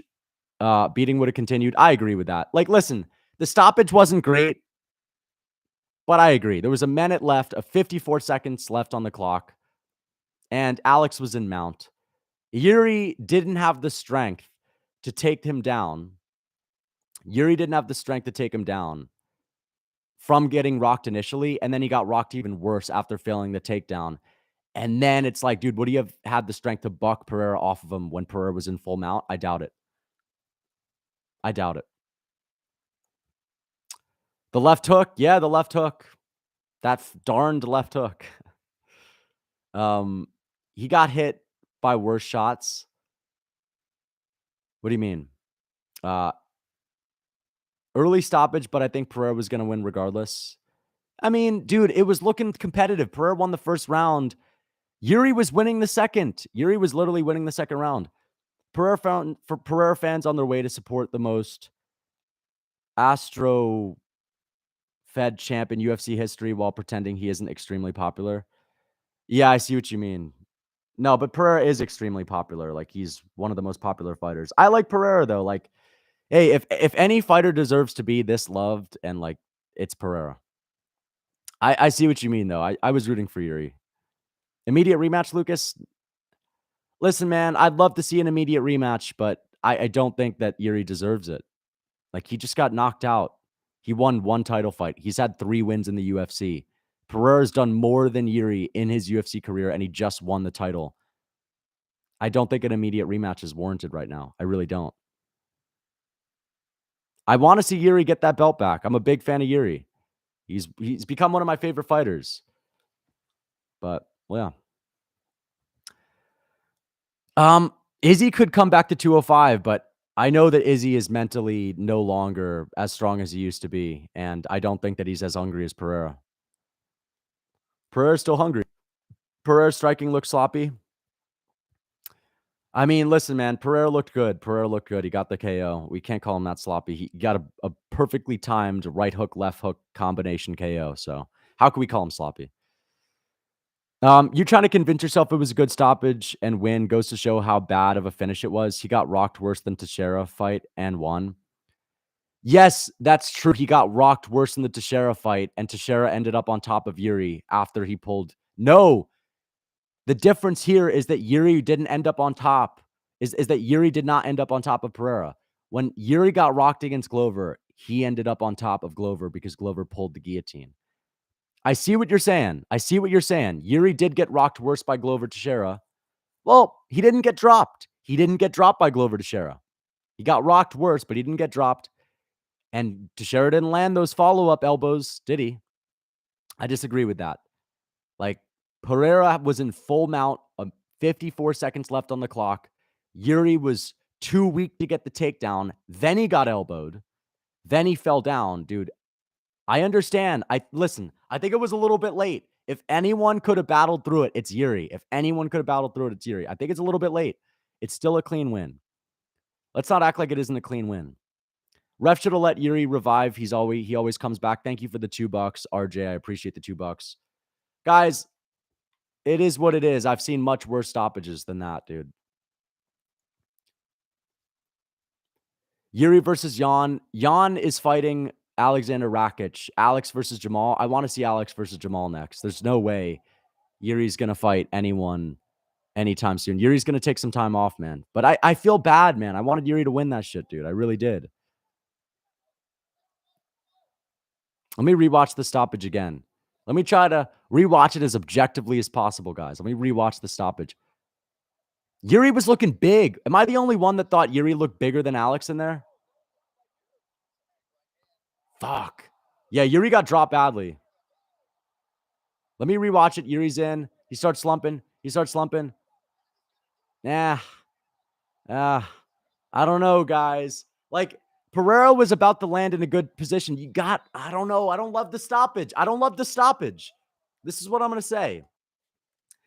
Yuri was on his way into a horrible position. He was in a horrible position. It would have gotten worse, but he was not out, and he wasn't close to being out. He wasn't. And that's not even his reaction. It's just like, that's an early stoppage. That's all I'm going to say. It's an early stoppage. Doesn't take away the fact that it was a clean fight. Let me rewatch it one more time. Yuri gets dropped badly, comes back. Great survivability. Yuri in on a double.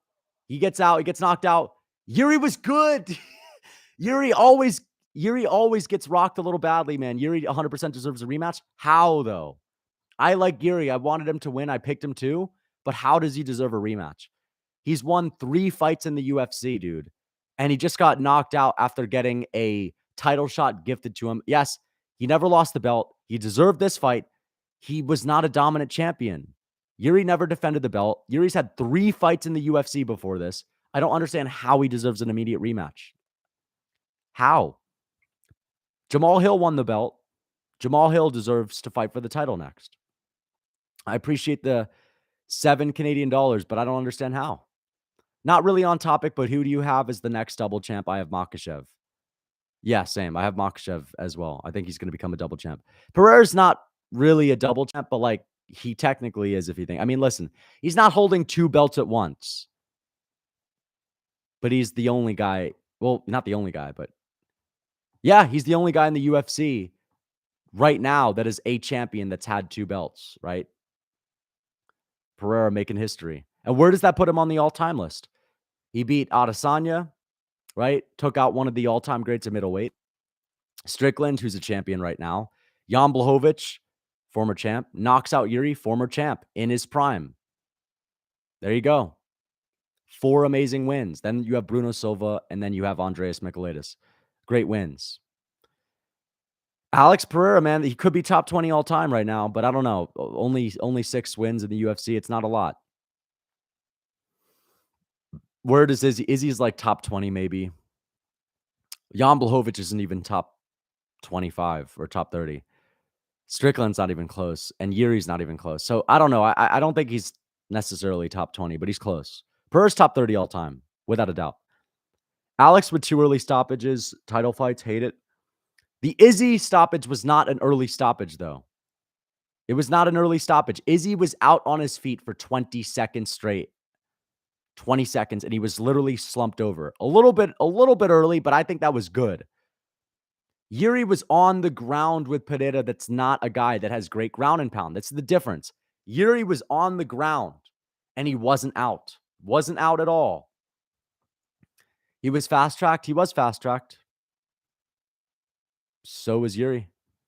But what does that mean? How does that take away from Alex? He was fast-tracked to the belt. I get it, but you're telling me Alex wouldn't be good enough to beat shitty old Marvin Vettori?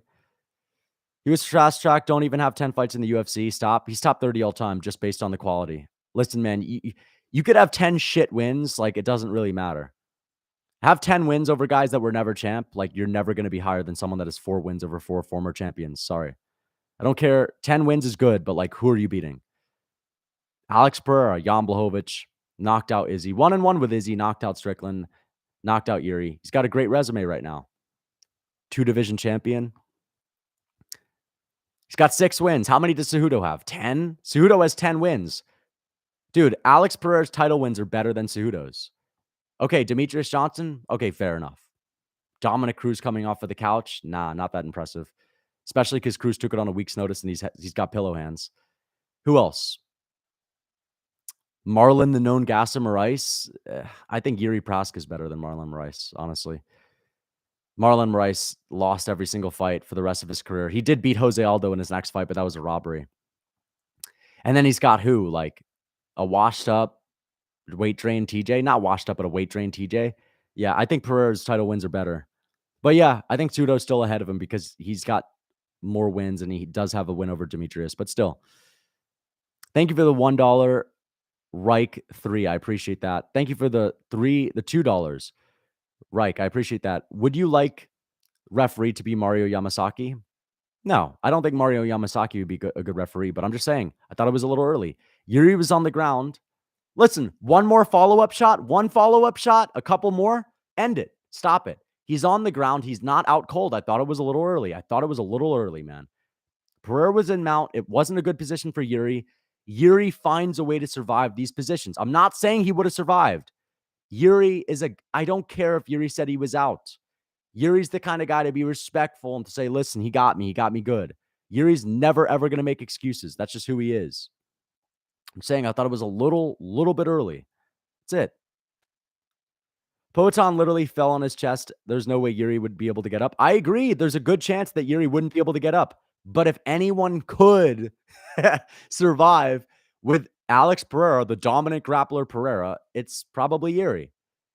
I'm just saying, Pereira could have landed a couple more shots. Jiri wasn't out. He wasn't close to being out. Thank you for the $5. He just moved up to light heavyweight 4 months ago, beat Jan and Jiri, and became a champ. It's crazy to think about. Pereira is literally so close to just eclipsing Izzy on the all-time list. It's not even close. Like, if he beats Jamal Hill, we might have to put him above Izzy because Izzy's got a bunch of those robberies. And Izzy also doesn't have, like, the best wins. And if he does have a good win, he's like 1-1 with everyone that he's got a good win over. 1-1 with Whitaker. 1-1 with Pereira. Decision. Robbery with Yoel Romero. I don't care if Jiri said himself he was out. That's like Gon saying Ngannou won fair and square. Like, I can make my own opinion. I don't care about Jiri Prochazka saying he's out. Jiri is a guy that is going to not ever make excuses in the post-fight interview. Even if it's an early stoppage, Yuri's going to say, good win. Like, he's going to say it's a good win for them. It's a big learning experience for Jiri. I hope he comes back and I hope he becomes a champ. You know what? For longevity, it's good for Jiri. For longevity. Because he's not going to get brutally KO'd and never recover from it. Jiri could have fought through it, though. I agree. Bro convinced himself Izzy is 1-1 with Whitaker. He is. Thank you for the 3 months membership, Thompson Black. That referee had a few bad stoppages in big fights in the last year. Yeah, he's had a lot of bad stoppages, Mark Goddard. I don't want him refereeing big fights anymore. What was the last bad stoppage he had? Oh, Izzy versus Pereira. A lot of people thought that was a bad stoppage. The first fight. Second fight was not a bad stoppage. Alex surpassed Khabib. No, he didn't, dude. Stop. Okay, that is one of the worst takes I've ever seen. I'm sorry. Alex Pereira has 6 wins in the UFC. He's gotten brutally KO'd once. Okay. Conor McGregor's a former champ. Okay. Conor McGregor's won more title fights than Jiri and had a lot more UFC wins. So that's a better win than Jiri. Pereira beating Jan Blachowicz. Okay. Blachowicz is lower on the all-time list than Conor. You know, but a former champion. That's good. It's not that much better than Gaethje and Poirier. And then who else is there? Izzy, 1-1, slumped out cold. That's a good win, though. Good win. Strickland, okay, fair enough. But Khabib beat a former champion as well, RDA, former champ. And Khabib also has 13 wins in the UFC. Pereira has 6. It's close. Just because he has 4 title wins doesn't necessarily mean he's got a better resume. Yes, the title wins are close. Khabib, on top of that, is undefeated, never got slumped out cold. And also, like what? 1 less title win, but how many more fights? 7 more wins in general. Never getting slumped out. Khabib is definitely better than Alex Pereira on the all-time list. Clean stoppage, but Goddard is a toolbox. Thank you for the $5, though. Yeah, I don't like Goddard either. It was a clean stoppage, I guess. It was a clean stoppage, but it wasn't perfect, dude. I don't love the stoppage. Thank you for the $7.99 Australian dollars, Australian Axel. I appreciate that. He was flash KO'd after a huge knockdown. Rewatched the knockdown. His legs went limp, then elbows. Then he goes limp twice in 10 seconds. Goddard saw enough. Yeah, listen, Goddard's in there in person. If you see a guy go limp a bunch of times, I totally understand it. I get it. I get it. It's easy for me to say it was early right now when I keep watching it back and Yuri's not out. I don't think it's the worst stoppage in the world. I don't think it's the worst stoppage in the world, bro. I don't even think it's a horrible stoppage. I don't think it's a terrible stoppage. I just don't love the stoppage. That's it. I don't love it. Pereira versus Jamal Hill prediction. Listen, Jamal Hill is a lot more defensively sound than Jiri, but a lot more by the book. That's the thing with Jamal Hill. He's a lot more by the book, and I think that if you're going to have a nice kickboxing match with Pereira, you're going to lose that battle. Yuri's chance was to be the wild, unorthodox guy, and he did well, but he obviously got finished. Because Jiri was looking good. Jiri was coming on strong. And so a bit of me saying it's a little bit early is also part of the fact that Jiri was doing well, and I was like, just give him a chance. Give him a chance. But yeah. Thank you for the $5. I appreciate that. Thank you for the $2, Ronaldo. Can we leave Khabib alone, bro? Thank you for the $2. I mean, I'm just responding to someone else right now that's bringing up Khabib. Thank you for the $5, Spike. I appreciate that. Thank you for the $2, Ronaldo. Dominic Reyes knocked out Jiri way worse than Alex. He recovers a little early. Yeah, Reyes knocked him out, but not worse than Pereira. Like, Jiri was out for a split second against Reyes, just like he was with Pereira. It wasn't that much different. He got flash knocked out really, really quickly by the left hook, but Yuri's recovery is off the charts. That's why I think they should have allowed him to recover, man. Man, I'm so sad for Jiri. I really wanted him to win. Most entertaining fighter out there. I agree with that. I think he is the most entertaining fighter. But hey, Alex is up there too. Alex is top 10 most entertaining fighters in the game right now. YBC Too Cold. Thank you for the $6.99 Canadian dollars. Man, I'm so sad for Jiri. I really wanted him to win. Yeah. Thank you for the first ever super chat. The $6.99 Canadian dollars. I appreciate that. Thank you so much, man.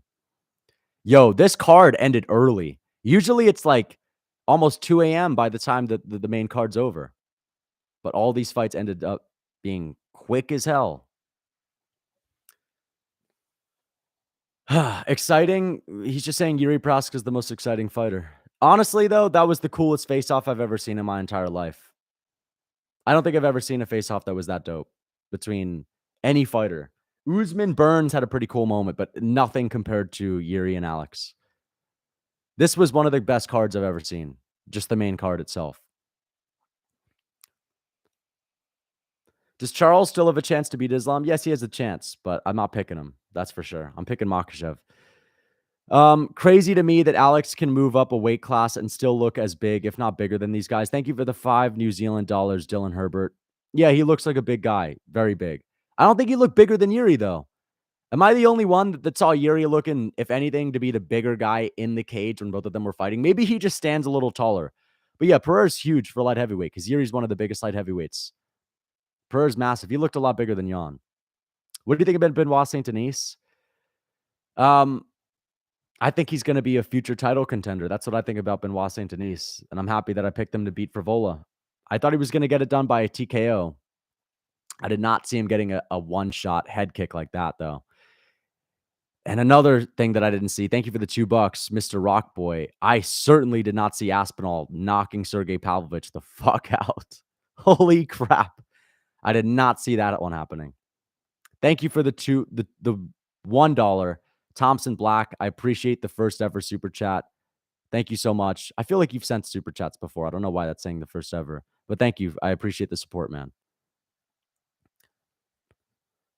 I had St. Denis, Dern, and Pereira. Rough, dude, because Dern got messed up. No brittle bones here. Yeah, there you go. Aspinall got clipped too by a big punch. I was really worried for Aspinall. I was saying, no, stop exchanging on the feet. You don't want to strike with this guy. What is he doing? And of course, he knocks him the fuck out. Some of the knockouts that we've seen this year have been crazy. I just wish that the Alex Pereira KO was a little cooler, but it is what it is, dude. It's the left hook. It was a beautiful finish. I just wanted to see them give Jiri a little bit more of a chance. Like, I can't be the only one. Am I the only one? It was an amazing card. Yeah. The left hook is back. Yeah, it's certainly back. It's certainly back, dude. Yeah, shout out to Pereira. I'm not hating. I'm just saying, like, I've seen Jiri fight through death. I've seen him fight through, tons of bad spots. What's up, Jacob? I told you, bro. Man. Jiri getting caught with his hands down. I was wrong. I really was. It is what it is. I'm going to let it slide. It was a good stoppage. Wasn't the best, but it was a good stoppage. I called Tom. Alex is the champ. Entire card was fire. Entire card was amazing, yeah. But I didn't get the main event right. Fuck. I guess I should have stuck with my original pick. But hey, honestly, I don't think Jiri was the worst pick in the world. Jiri was doing well, despite the low kicks. Like, he started doing well. There was a moment in the second round where he tagged Pereira with a good shot. And it kind of stung Pereira a little bit. And when Jiri was letting his hands fly in the middle of the octagon, Pereira was just moving right back. But Pereira countered him with a beautiful shot up against the fence. Landed 2 perfectly placed hooks right on the jaw. Boom, boom. I'm going to rewatch that stoppage again. And I'm going to rewatch the Aspinall stoppage. And I'm going to rewatch all the stoppages. Dog shit stoppage. It wasn't the best. Yeah. Jiri should have took him down. He did in the first, and he couldn't make anything happen from it, bro. Fuck. Yeah. How much did the UFC pay Goddard? I don't know. Dude, they would have loved Jiri to be a champion too, man. Jiri was doing well. He was doing well.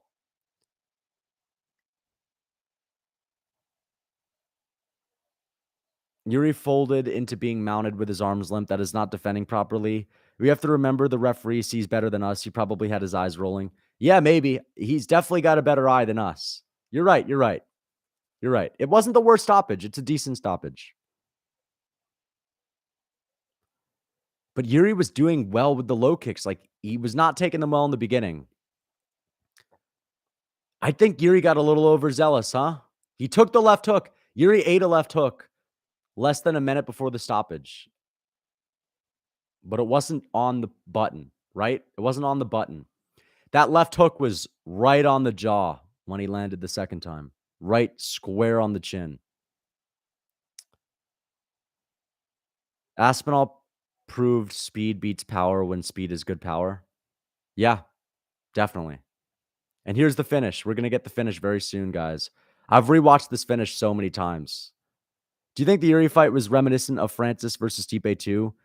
because the momentum was shifting for Yuri and he had Alex hurt. Yeah, but Francis dropped Stipe like immediately before he knocked Stipe out. He dropped Stipe with like a step in switch stance, hand jab, like a southpaw switch stance jab. And Stipe landed a good shot on Ngannou, but the momentum was not really shifting that much. Like Francis was still in control. So it does not remind me of that. Why was Goddard there? Sean Aljo. Why was Goddard there with Sean Aljo and this Herzog? What do you mean? I don't know what you're saying. Why was Goddard there? Oh, was Goddard there with Sean and Aljo? I don't know. I don't remember. I think he may have been. He may have been. Thank you for the $2. Diego Talks Fights. Give some respect to the left hook. Yes, I understand. He knocked him out with the left. Okay, here we go. I'm rewatching this. I'm obsessing over it. Yuri throws a big right hand over the top, lands on the chin, but Alex pulls back. Boom, boom. Right hand, left hook, bam. Right on the jaw, right on the chin. Literally goes through it, punches through his jaw. Jesus, that's beautiful, man. He proved me wrong, dude. Beautiful shot. Damn, man. What the fuck is Yuri doing? Damn it, dude. Hey, Yuri took his chance.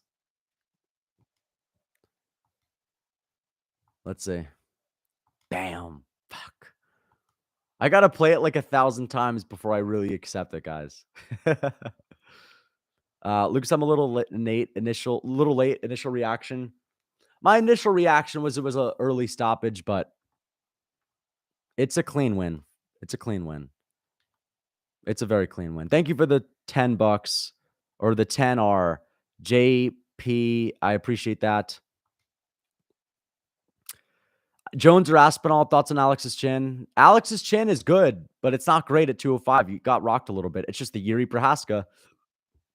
Listen, Yuri didn't land the flush shots. Yuri did not land the flush shots on Alex's chin. He landed good shots, but none of them were like brutal flush shots. So he didn't land any KO blows. That's the issue. I mean, it's as simple as that, man. Thank you for the 10R. Thank you for the 5 Canadian dollars. Lucas, would you rather take 2 clean hooks from Pereira to the jaw, power slap stance, or 50 meaty hooks from Jessica Andrade, also power slap? I would rather eat 2 clean hooks from Pereira so that he can get it done, because I'm not eating 50 meaty hooks from Jessica Andrade. Even if I eat a few of them, eventually I'm getting KO'd. And do I have to stand back up? Like, I don't want to get hit with 50 meaty hooks. No, thank you, bro. Thank you for the $5. Alex is too hittable. These fangirls overrate him. He is hittable, man. But listen, he's amazing offensively, dude. He's amazing offensively. And I think we might be coping a little bit, bro. Fuck. Yeah, Yuri had his hands down. Yuri had his hands down. What was he going for? What was he going for? Yuri stepping through, landed a couple of good shots on Pereira, but Pereira wasn't rocked. It's just hard to see what he was going for because it happened so quickly. Like, I keep replaying it. He's not unbeatable. Of course he isn't unbeatable. That's why I picked Yuri to win. Yeah, he just got countered. He just got countered. That's it. Yuri was obviously going to throw something else, but yeah, got stopped in his tracks. So many Pereira haters now. Yeah, a lot of people were salty. Like, listen, I'm not salty right now. I'm just saying Alex is the better guy. Like, he proved me wrong straight up. He countered Yuri. He dead ass proved me wrong. How conditioned are Izzy's legs? 3 leg kicks. Yuri's leg was completely crushed. I mean, it wasn't completely crushed, but you know what it did, though? It definitely took a lot of the sting off of Yuri's shots, and it took a little bit of his movement away because he wasn't as fast. So there you go. It did make a big difference. Izzy was able to deal with him a little bit better. Alex was the right pick, of course. Whereas Aspinall and Pavlovich, I don't think it was a terrible pick to go with Pavlovich, right? But yeah. Yuri did look decent. Like, I don't know. I'd be curious to know if Yuri did better than some of you guys expected. Maybe not, though. Because Pereira really did, like, for the most part, shut him down by having a nice slow-paced fight. It was getting a little wild in the second round. Thank you for the 5 SAR. I appreciate the first ever super chat. Abdullah Sad, thank you so much. Lucas, did you see what Alex said about Izzy and how he does feel about a trilogy at 205? How do I feel about a trilogy? I love the trilogy. Thank you for the $5. Crisp Rich. I appreciate that. I love the trilogy. I want to see it. I don't think Izzy wants it. If Izzy's taking a hiatus and he wants a break from MMA and he's burnt out, like, I'm sorry, but he ain't beating Alex Pereira. He's just not. Pereira's hungry. Izzy isn't. Izzy is just not a natural 205er like Alex Pereira is a natural 205er. And Pereira's a little bit more durable. He could take a better shot. Izzy could still put him away. But I think that the ring, like, listen, I just don't like the mentality for Izzy. It feels like he was mentally broken by Strickland a little bit. Alex with 4 title wins in 4 different divisions among 2 different sports. 4 title wins in 4 different divisions among 2 different sports. That's pretty crazy. That's pretty crazy. That's like winning an Olympic gold medal in wrestling. A little bit different. I feel like wrestling is a little more competitive, but it's like an Olympic gold in wrestling in 2 weight classes and then 2 divisions in the UFC. Pereira's a better combat sports athlete than Henry Cejudo, maybe, in my opinion.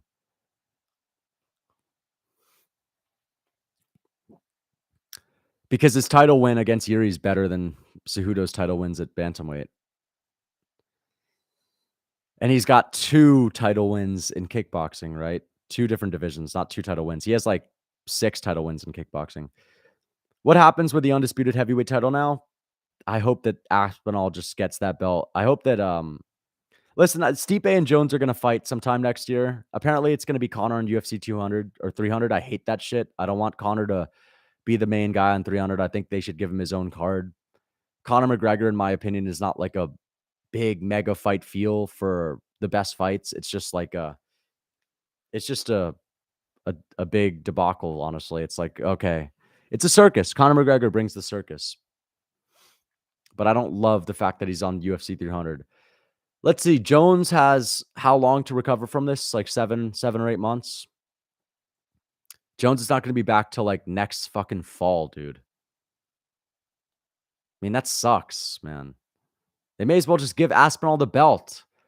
Jones is going to be out forever. And once he comes back to fight Stipe, he's not fighting again.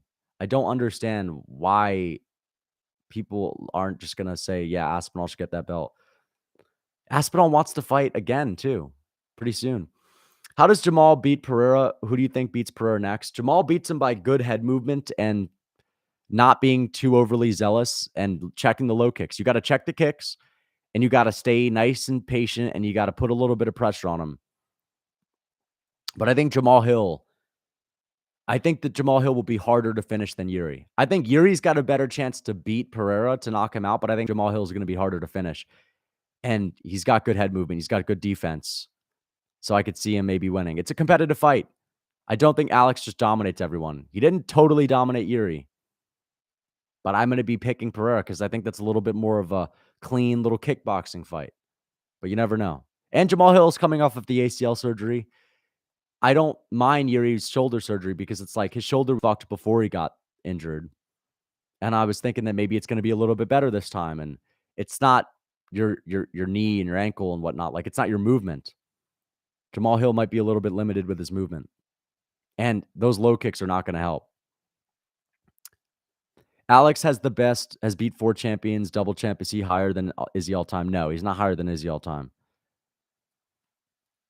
I mean, Izzy's got a ton of wins in the UFC, man. He's got more losses. I don't know, man. He's 1-1 with Izzy. So it's kind of hard to say he's like definitely better than Izzy because he's 1-1. Like, he got KO'd brutally by Adesanya. And we're not counting kickboxing fights when we rank them all time in MMA. Yes, Alex Pereira's kickboxing accolades it's awesome to talk about, but in MMA, it doesn't mean anything when it comes to ranking them all time. All the 12-year-olds past their bedtime are so happy right now. Everywhere I see people are calling it early. Yeah. Let me check Instagram. I haven't checked Instagram. That's usually the reaction I like to check on. I don't know. Corvo, what did you think? What was your initial reaction, dude? Your initial reaction. Are people going to say early stoppage? Bro immediately called out Izzy. That's funny as hell. Well deserved. Yeah. Yeah, I'm happy for Alex though. Not early. Yeah, I don't think it was as early as I initially thought. Like, listen, man, Jiri went out. He tried to get the double leg. He was too weak to get it because he was too rocked, and then he got rocked badly again. There was a minute left on the clock, basically. And it's like, dude, even if Jiri wasn't out, a couple more elbows, he may have been out. And even if not, he would have just started taking more damage. He would have taken more shots. But if anyone could have survived it, it was Jiri. All I'm saying is I wouldn't have stopped it. I wouldn't have stopped it. I would have let him go on a little bit. But hey, maybe Goddard saw something differently. It's a tough one to stop because he got rocked badly twice, almost finished twice there. He did get finished. I think Ankalaev has a good chance to beat Poetan. I actually do. I know you guys aren't going to love that take. I think that Ankalaev might be one of his toughest fights. Listen, 205 is all competitive fights with Alex Pereira. He can knock out anyone, but I think that Ankalaev is really underrated on the feet. And am I the only one that thought Jiri looked slow? Thank you for the $5, Spike. I appreciate the $5. It means a lot, man. Let me end this poll. I think Ankalaev is extremely fast. People don't give him enough credit for that. He was outstriking Johnny Walker. I know it's Johnny Walker. Ankalaev's had a really unlucky run, but he's good. Thank you for the 99 cents, Caleb Rodriguez. I appreciate that, man. Thank you for the $1. I don't get angry at pretty much anything, especially not in MMA, but this guy has been protected his entire UFC career. I mean, he got given Jan Blachowicz off of a brutal KO loss, 3-month turnaround. So I wouldn't necessarily call that protection. Right? And then you also have to take into account that, like, you know, they should have fast-tracked him. Unless you're a mega Izzy fan, like, you should be happy that they fast-tracked him. I'm happy they fast-tracked him to Izzy because then he beat him. And I'm a Pereira fan. I love Pereira, dude. I'll root for Pereira against Jamal Hill. I'll root for him against Magomed. I'll root for him against anyone else in this division. I'm just a big Jiri fan as well. That's the thing here. It's like, I wanted Jiri to win a little bit more, but I love Pereira as well. And I would not say they protected Alex when they gave him Blachowicz 3 months after he got knocked out. Did you see Alex call out Izzy, come to daddy? He said, come to daddy? No way did he say that. You can see Yuri's arms went limp. All right, let me play that again.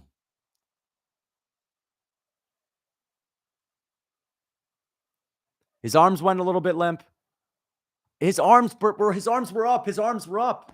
They weren't limp. His arms weren't limp. They went limp for a second. Yuri's the type of guy to get like knocked out and then he wakes right back up with another elbow. Jiri was not out cold. No, stop. Jiri was not out cold. Do not say Jiri was out cold. He was not out cold. You could still say it's a good stoppage. He wasn't out cold. All right, I need to watch the Aspinall KO. The Aspinall KO was the least expected thing on the card. I think all of you guys would agree with that. I did not expect the Aspinall KO at all, dude. At all. I'm going to rewatch the entire Aspinall fight right now. Here we go.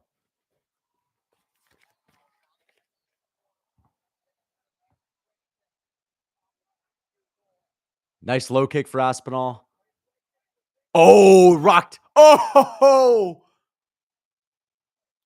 See, the Pavlovich KO was a good stoppage because Pavlovich was like, right? And he got hammer fisted by 260-pound Aspinall. Dude, that's crazy. I got to rewatch that whole fight because I didn't go to the start of it. Thank you for the $2. I want to thank you for picking Jiri. All love, though. Thank you so much. I appreciate that. Hey, any way I can help. Jay Thacker, thank you so much for the $2. I appreciate that. Worst stoppage ever? It wasn't a good stoppage, man. It was not a good stoppage, but it's okay. It's okay. It's not the worst stoppage. I've seen worse. Oh, I've definitely seen worse. I just think that Jiri kept getting woken back up. Jan, the declining, traditionally trained kickboxer with poor grappling. What a tough test. I mean, Jan doesn't have poor grappling. He has poor defensive grappling. Come on, dude. Jan Blachowicz is literally one of the best strikers in the heavier weight classes. I know you might not love that take, but it's true. And you know what? Jan did take him down, win the first round dominantly, and has great low kicks. He's like a stylistic, tough matchup in a way. I'm so confused. Why didn't Pereira call out Anthony Smith? I actually thought he was going to call out Anthony Smith. You think he's scared? Yes. I think he is scared. But did anyone else literally think he was about to call out Anthony Smith until he said the thing at the bar, like calling out me at the bar and all that? I knew it was Izzy then, but I literally thought he was going to Smith. By the way, Jan 50-45 Izzy comfortably. That's what I'm saying, dude. Jan outstruck Adesanya on the feet comfortably. You can't say that that's like a walk in the park. You can't say that's a protection win. Alex beating him coming off of a KO loss was insanely impressive. I mean, I wouldn't say the actual performance was insane because it was an aged Jan. That was Jan like what? 2 years after beating Izzy? Literally 2 years after beating him. A different Jan. But it was impressive because it was 3 months after getting KO'd and he survived the ground game when the last fight we saw with Izzy, he looked horrible on the ground.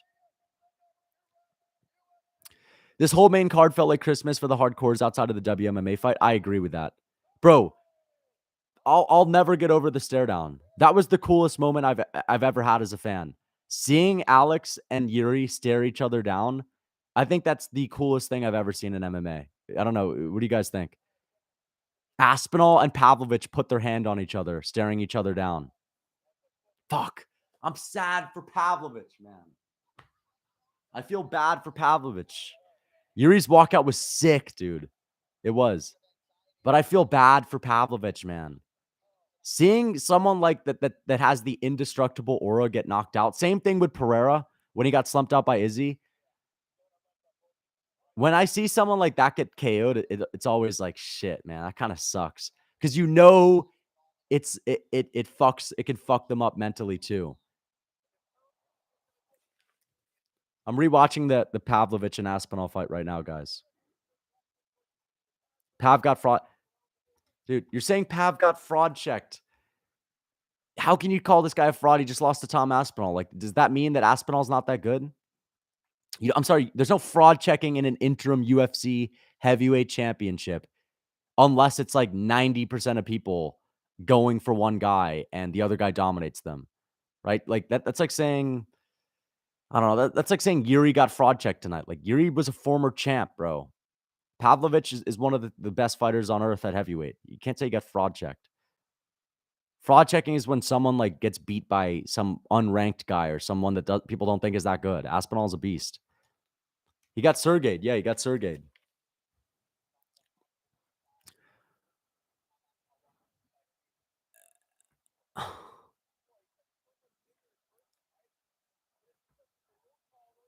It just looked like Aspinall was going to lose, right? And it looked like Sergey was going to knock him out when he was walking out. Oh, Sergey landed a clean left hook. That's his best weapon. Landed a clean left hook on Aspinall's chin. Let's see.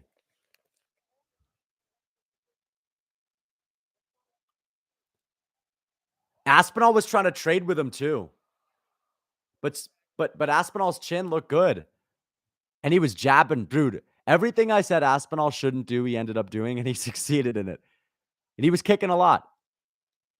He was jabbing a lot. But I want to see how we got him. I want to see how we tricked him. Okay, so was it a counter? Sergey goes in with the jab, misses. Aspinall leans back. Sergey lands a big right hand, misses as well. Aspinall leans back. Is this the 1-2? Is this it? Low kick for Aspinall. Low kick for Aspinall. And boom. Oh, it's the right hand right over the top. Right hand moving the head off the center line. That's what it is. That right hand moving his head off the center line from Aspinall. Fuck, dude. Sergey landed a real good shot on Aspinall. Didn't rock him. A lot of people get rocked with that first shot that lands flush.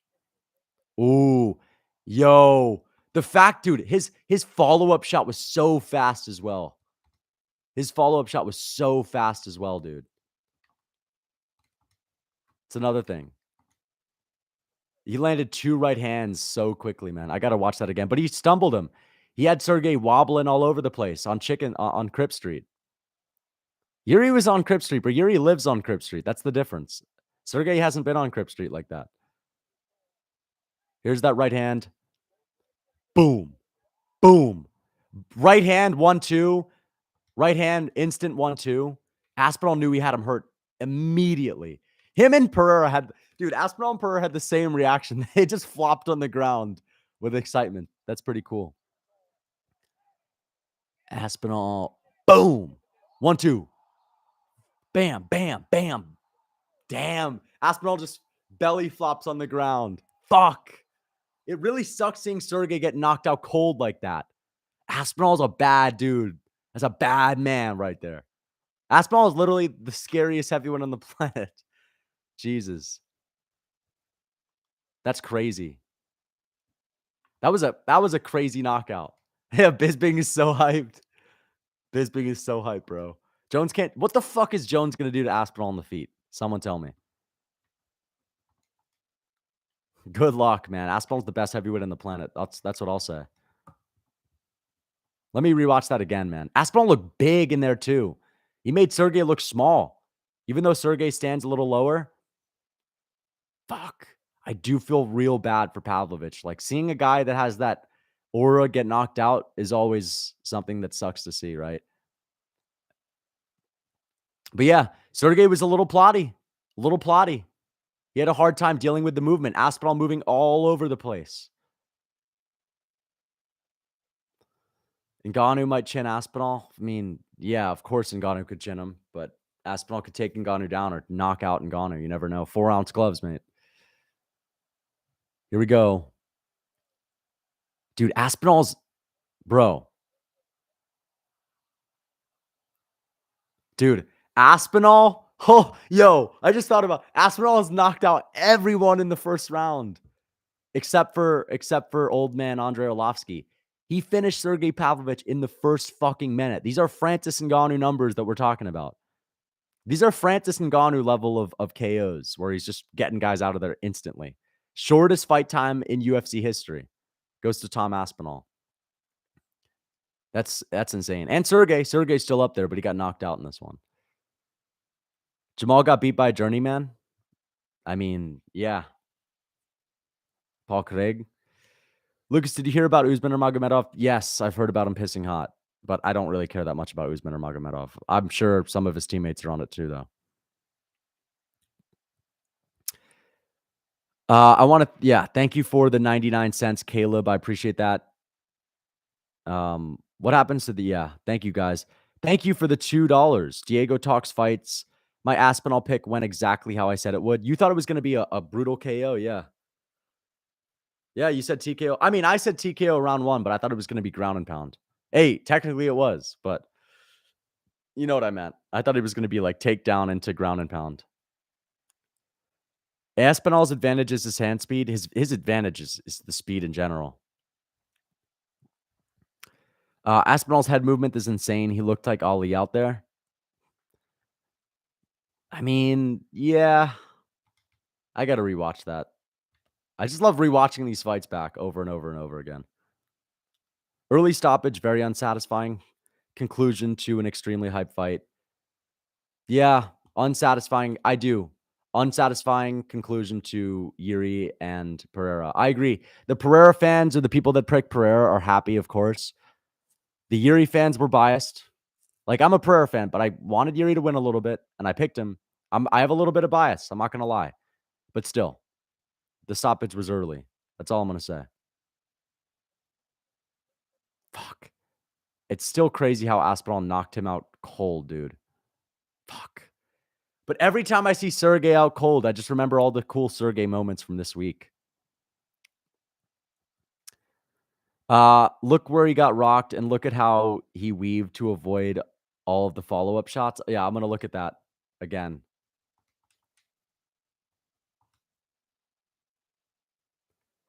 Yep, round 1. Aspinall looks super confident in there. Sergey really did not look that great, but hey, like, all it takes is one of those shots to land really flush. He did land flush, though. Imagine Aspinall versus Stipe. Aspinall would fuck Stipe up. Aspinall and Stipe, dude. Stipe would get flatlined by Aspinall. This is why people don't think it's a good look for Jones to be the champ, because he's fighting Stipe, the old man. Oh, bro, Aspinall. But to be fair, Sergey wasn't even like throwing a lot of punches when he rocked Aspinall, but he cacked him with a beautiful lead hook, and that's his best weapon. Bam, right on the chin. I mean, to be honest, Aspinall only dodged 2 punches afterwards because Sergey only threw 2 follow-ups. But yeah, Aspinall got right out of the way. Very defensively sound.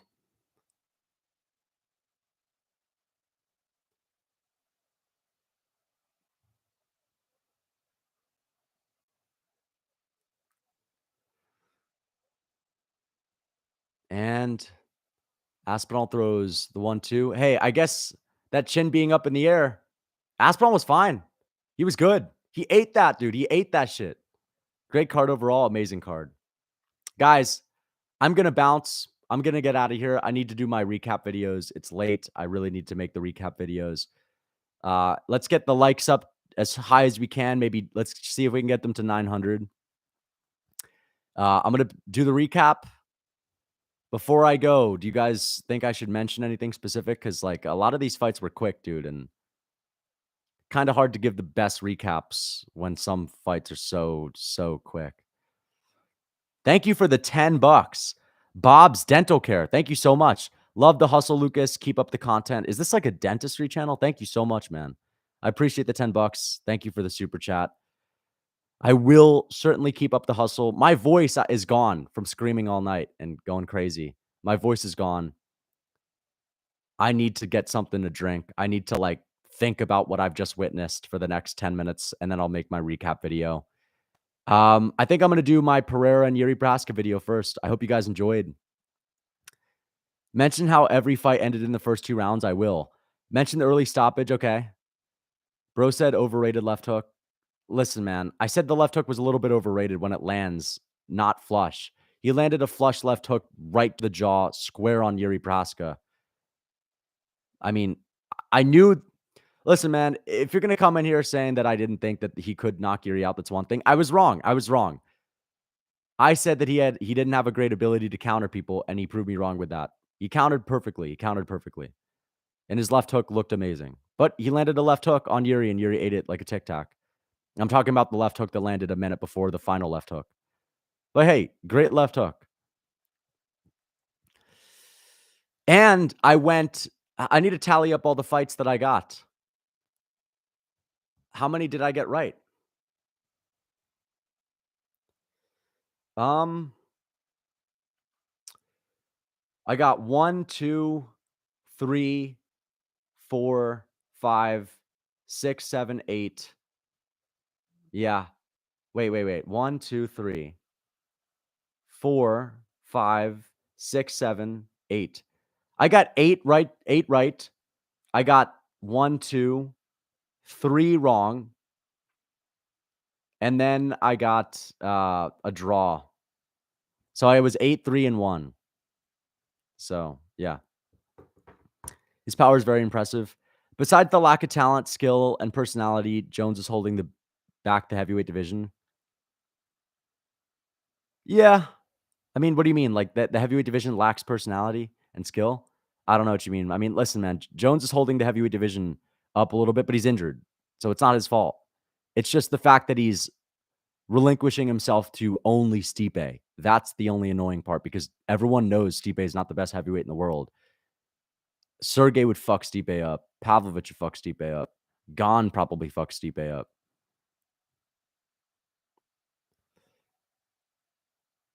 Lucas, Ankalaev's only weakness is Pereira's strength. Leg kicks where Ank doesn't check at all. True. You're 8-4, bro. You picked Kang? No, I didn't. Yeah, show me in my prediction video where I picked Kang. I didn't even break down that fight. I don't know what you're saying. I did not pick Kang to win that fight. I didn't make a prediction on that. Don't know where you're coming up with that. 8-3, the other 12 fights. 8-3 and 1. That's 12 fights. Yeah. So I got 8 right out of 12, dude. That's pretty good. 8 out of 12 is pretty damn good. Is that left hook overrated? Listen, what do you mean by that? Like, I said that if the left hook lands, it's not a nuclear option. And I said it's not as powerful at 205. Jiri ate a left hook flush on the tippy tip of his chin. So I still don't think that the left hook is as amazing as people say, but it's good. He's got an amazing left hook. It's one of the best weapons in combat sports. If you think that you cannot get hit by the left hook, I disagree. Jiri ate 50% of the hooks. Yeah. Poeton's my favorite fighter ever. I mean, he's pretty damn good, but he's beatable at 205. He is a little bit beatable at 205. Listen, Alex proved me wrong in his ability to counter, but he landed a clean left hook right on the jaw. So I wouldn't necessarily say that, like, I didn't know that that could happen. If you're going to get hit square on the jaw by Pereira's left hook, yeah, that's pretty much bad for anyone. Why do people say the WMMA fight was so bad? It wasn't bad. It was just a dip of energy, but I liked it because it got us hyped again for Aspinall versus Pavlovich. So it was a good fight. Dern and Andrade was a great fight. But guys, I'm going to get out of here. I need to film my recap, so I will see you guys in my recap video. Until next time.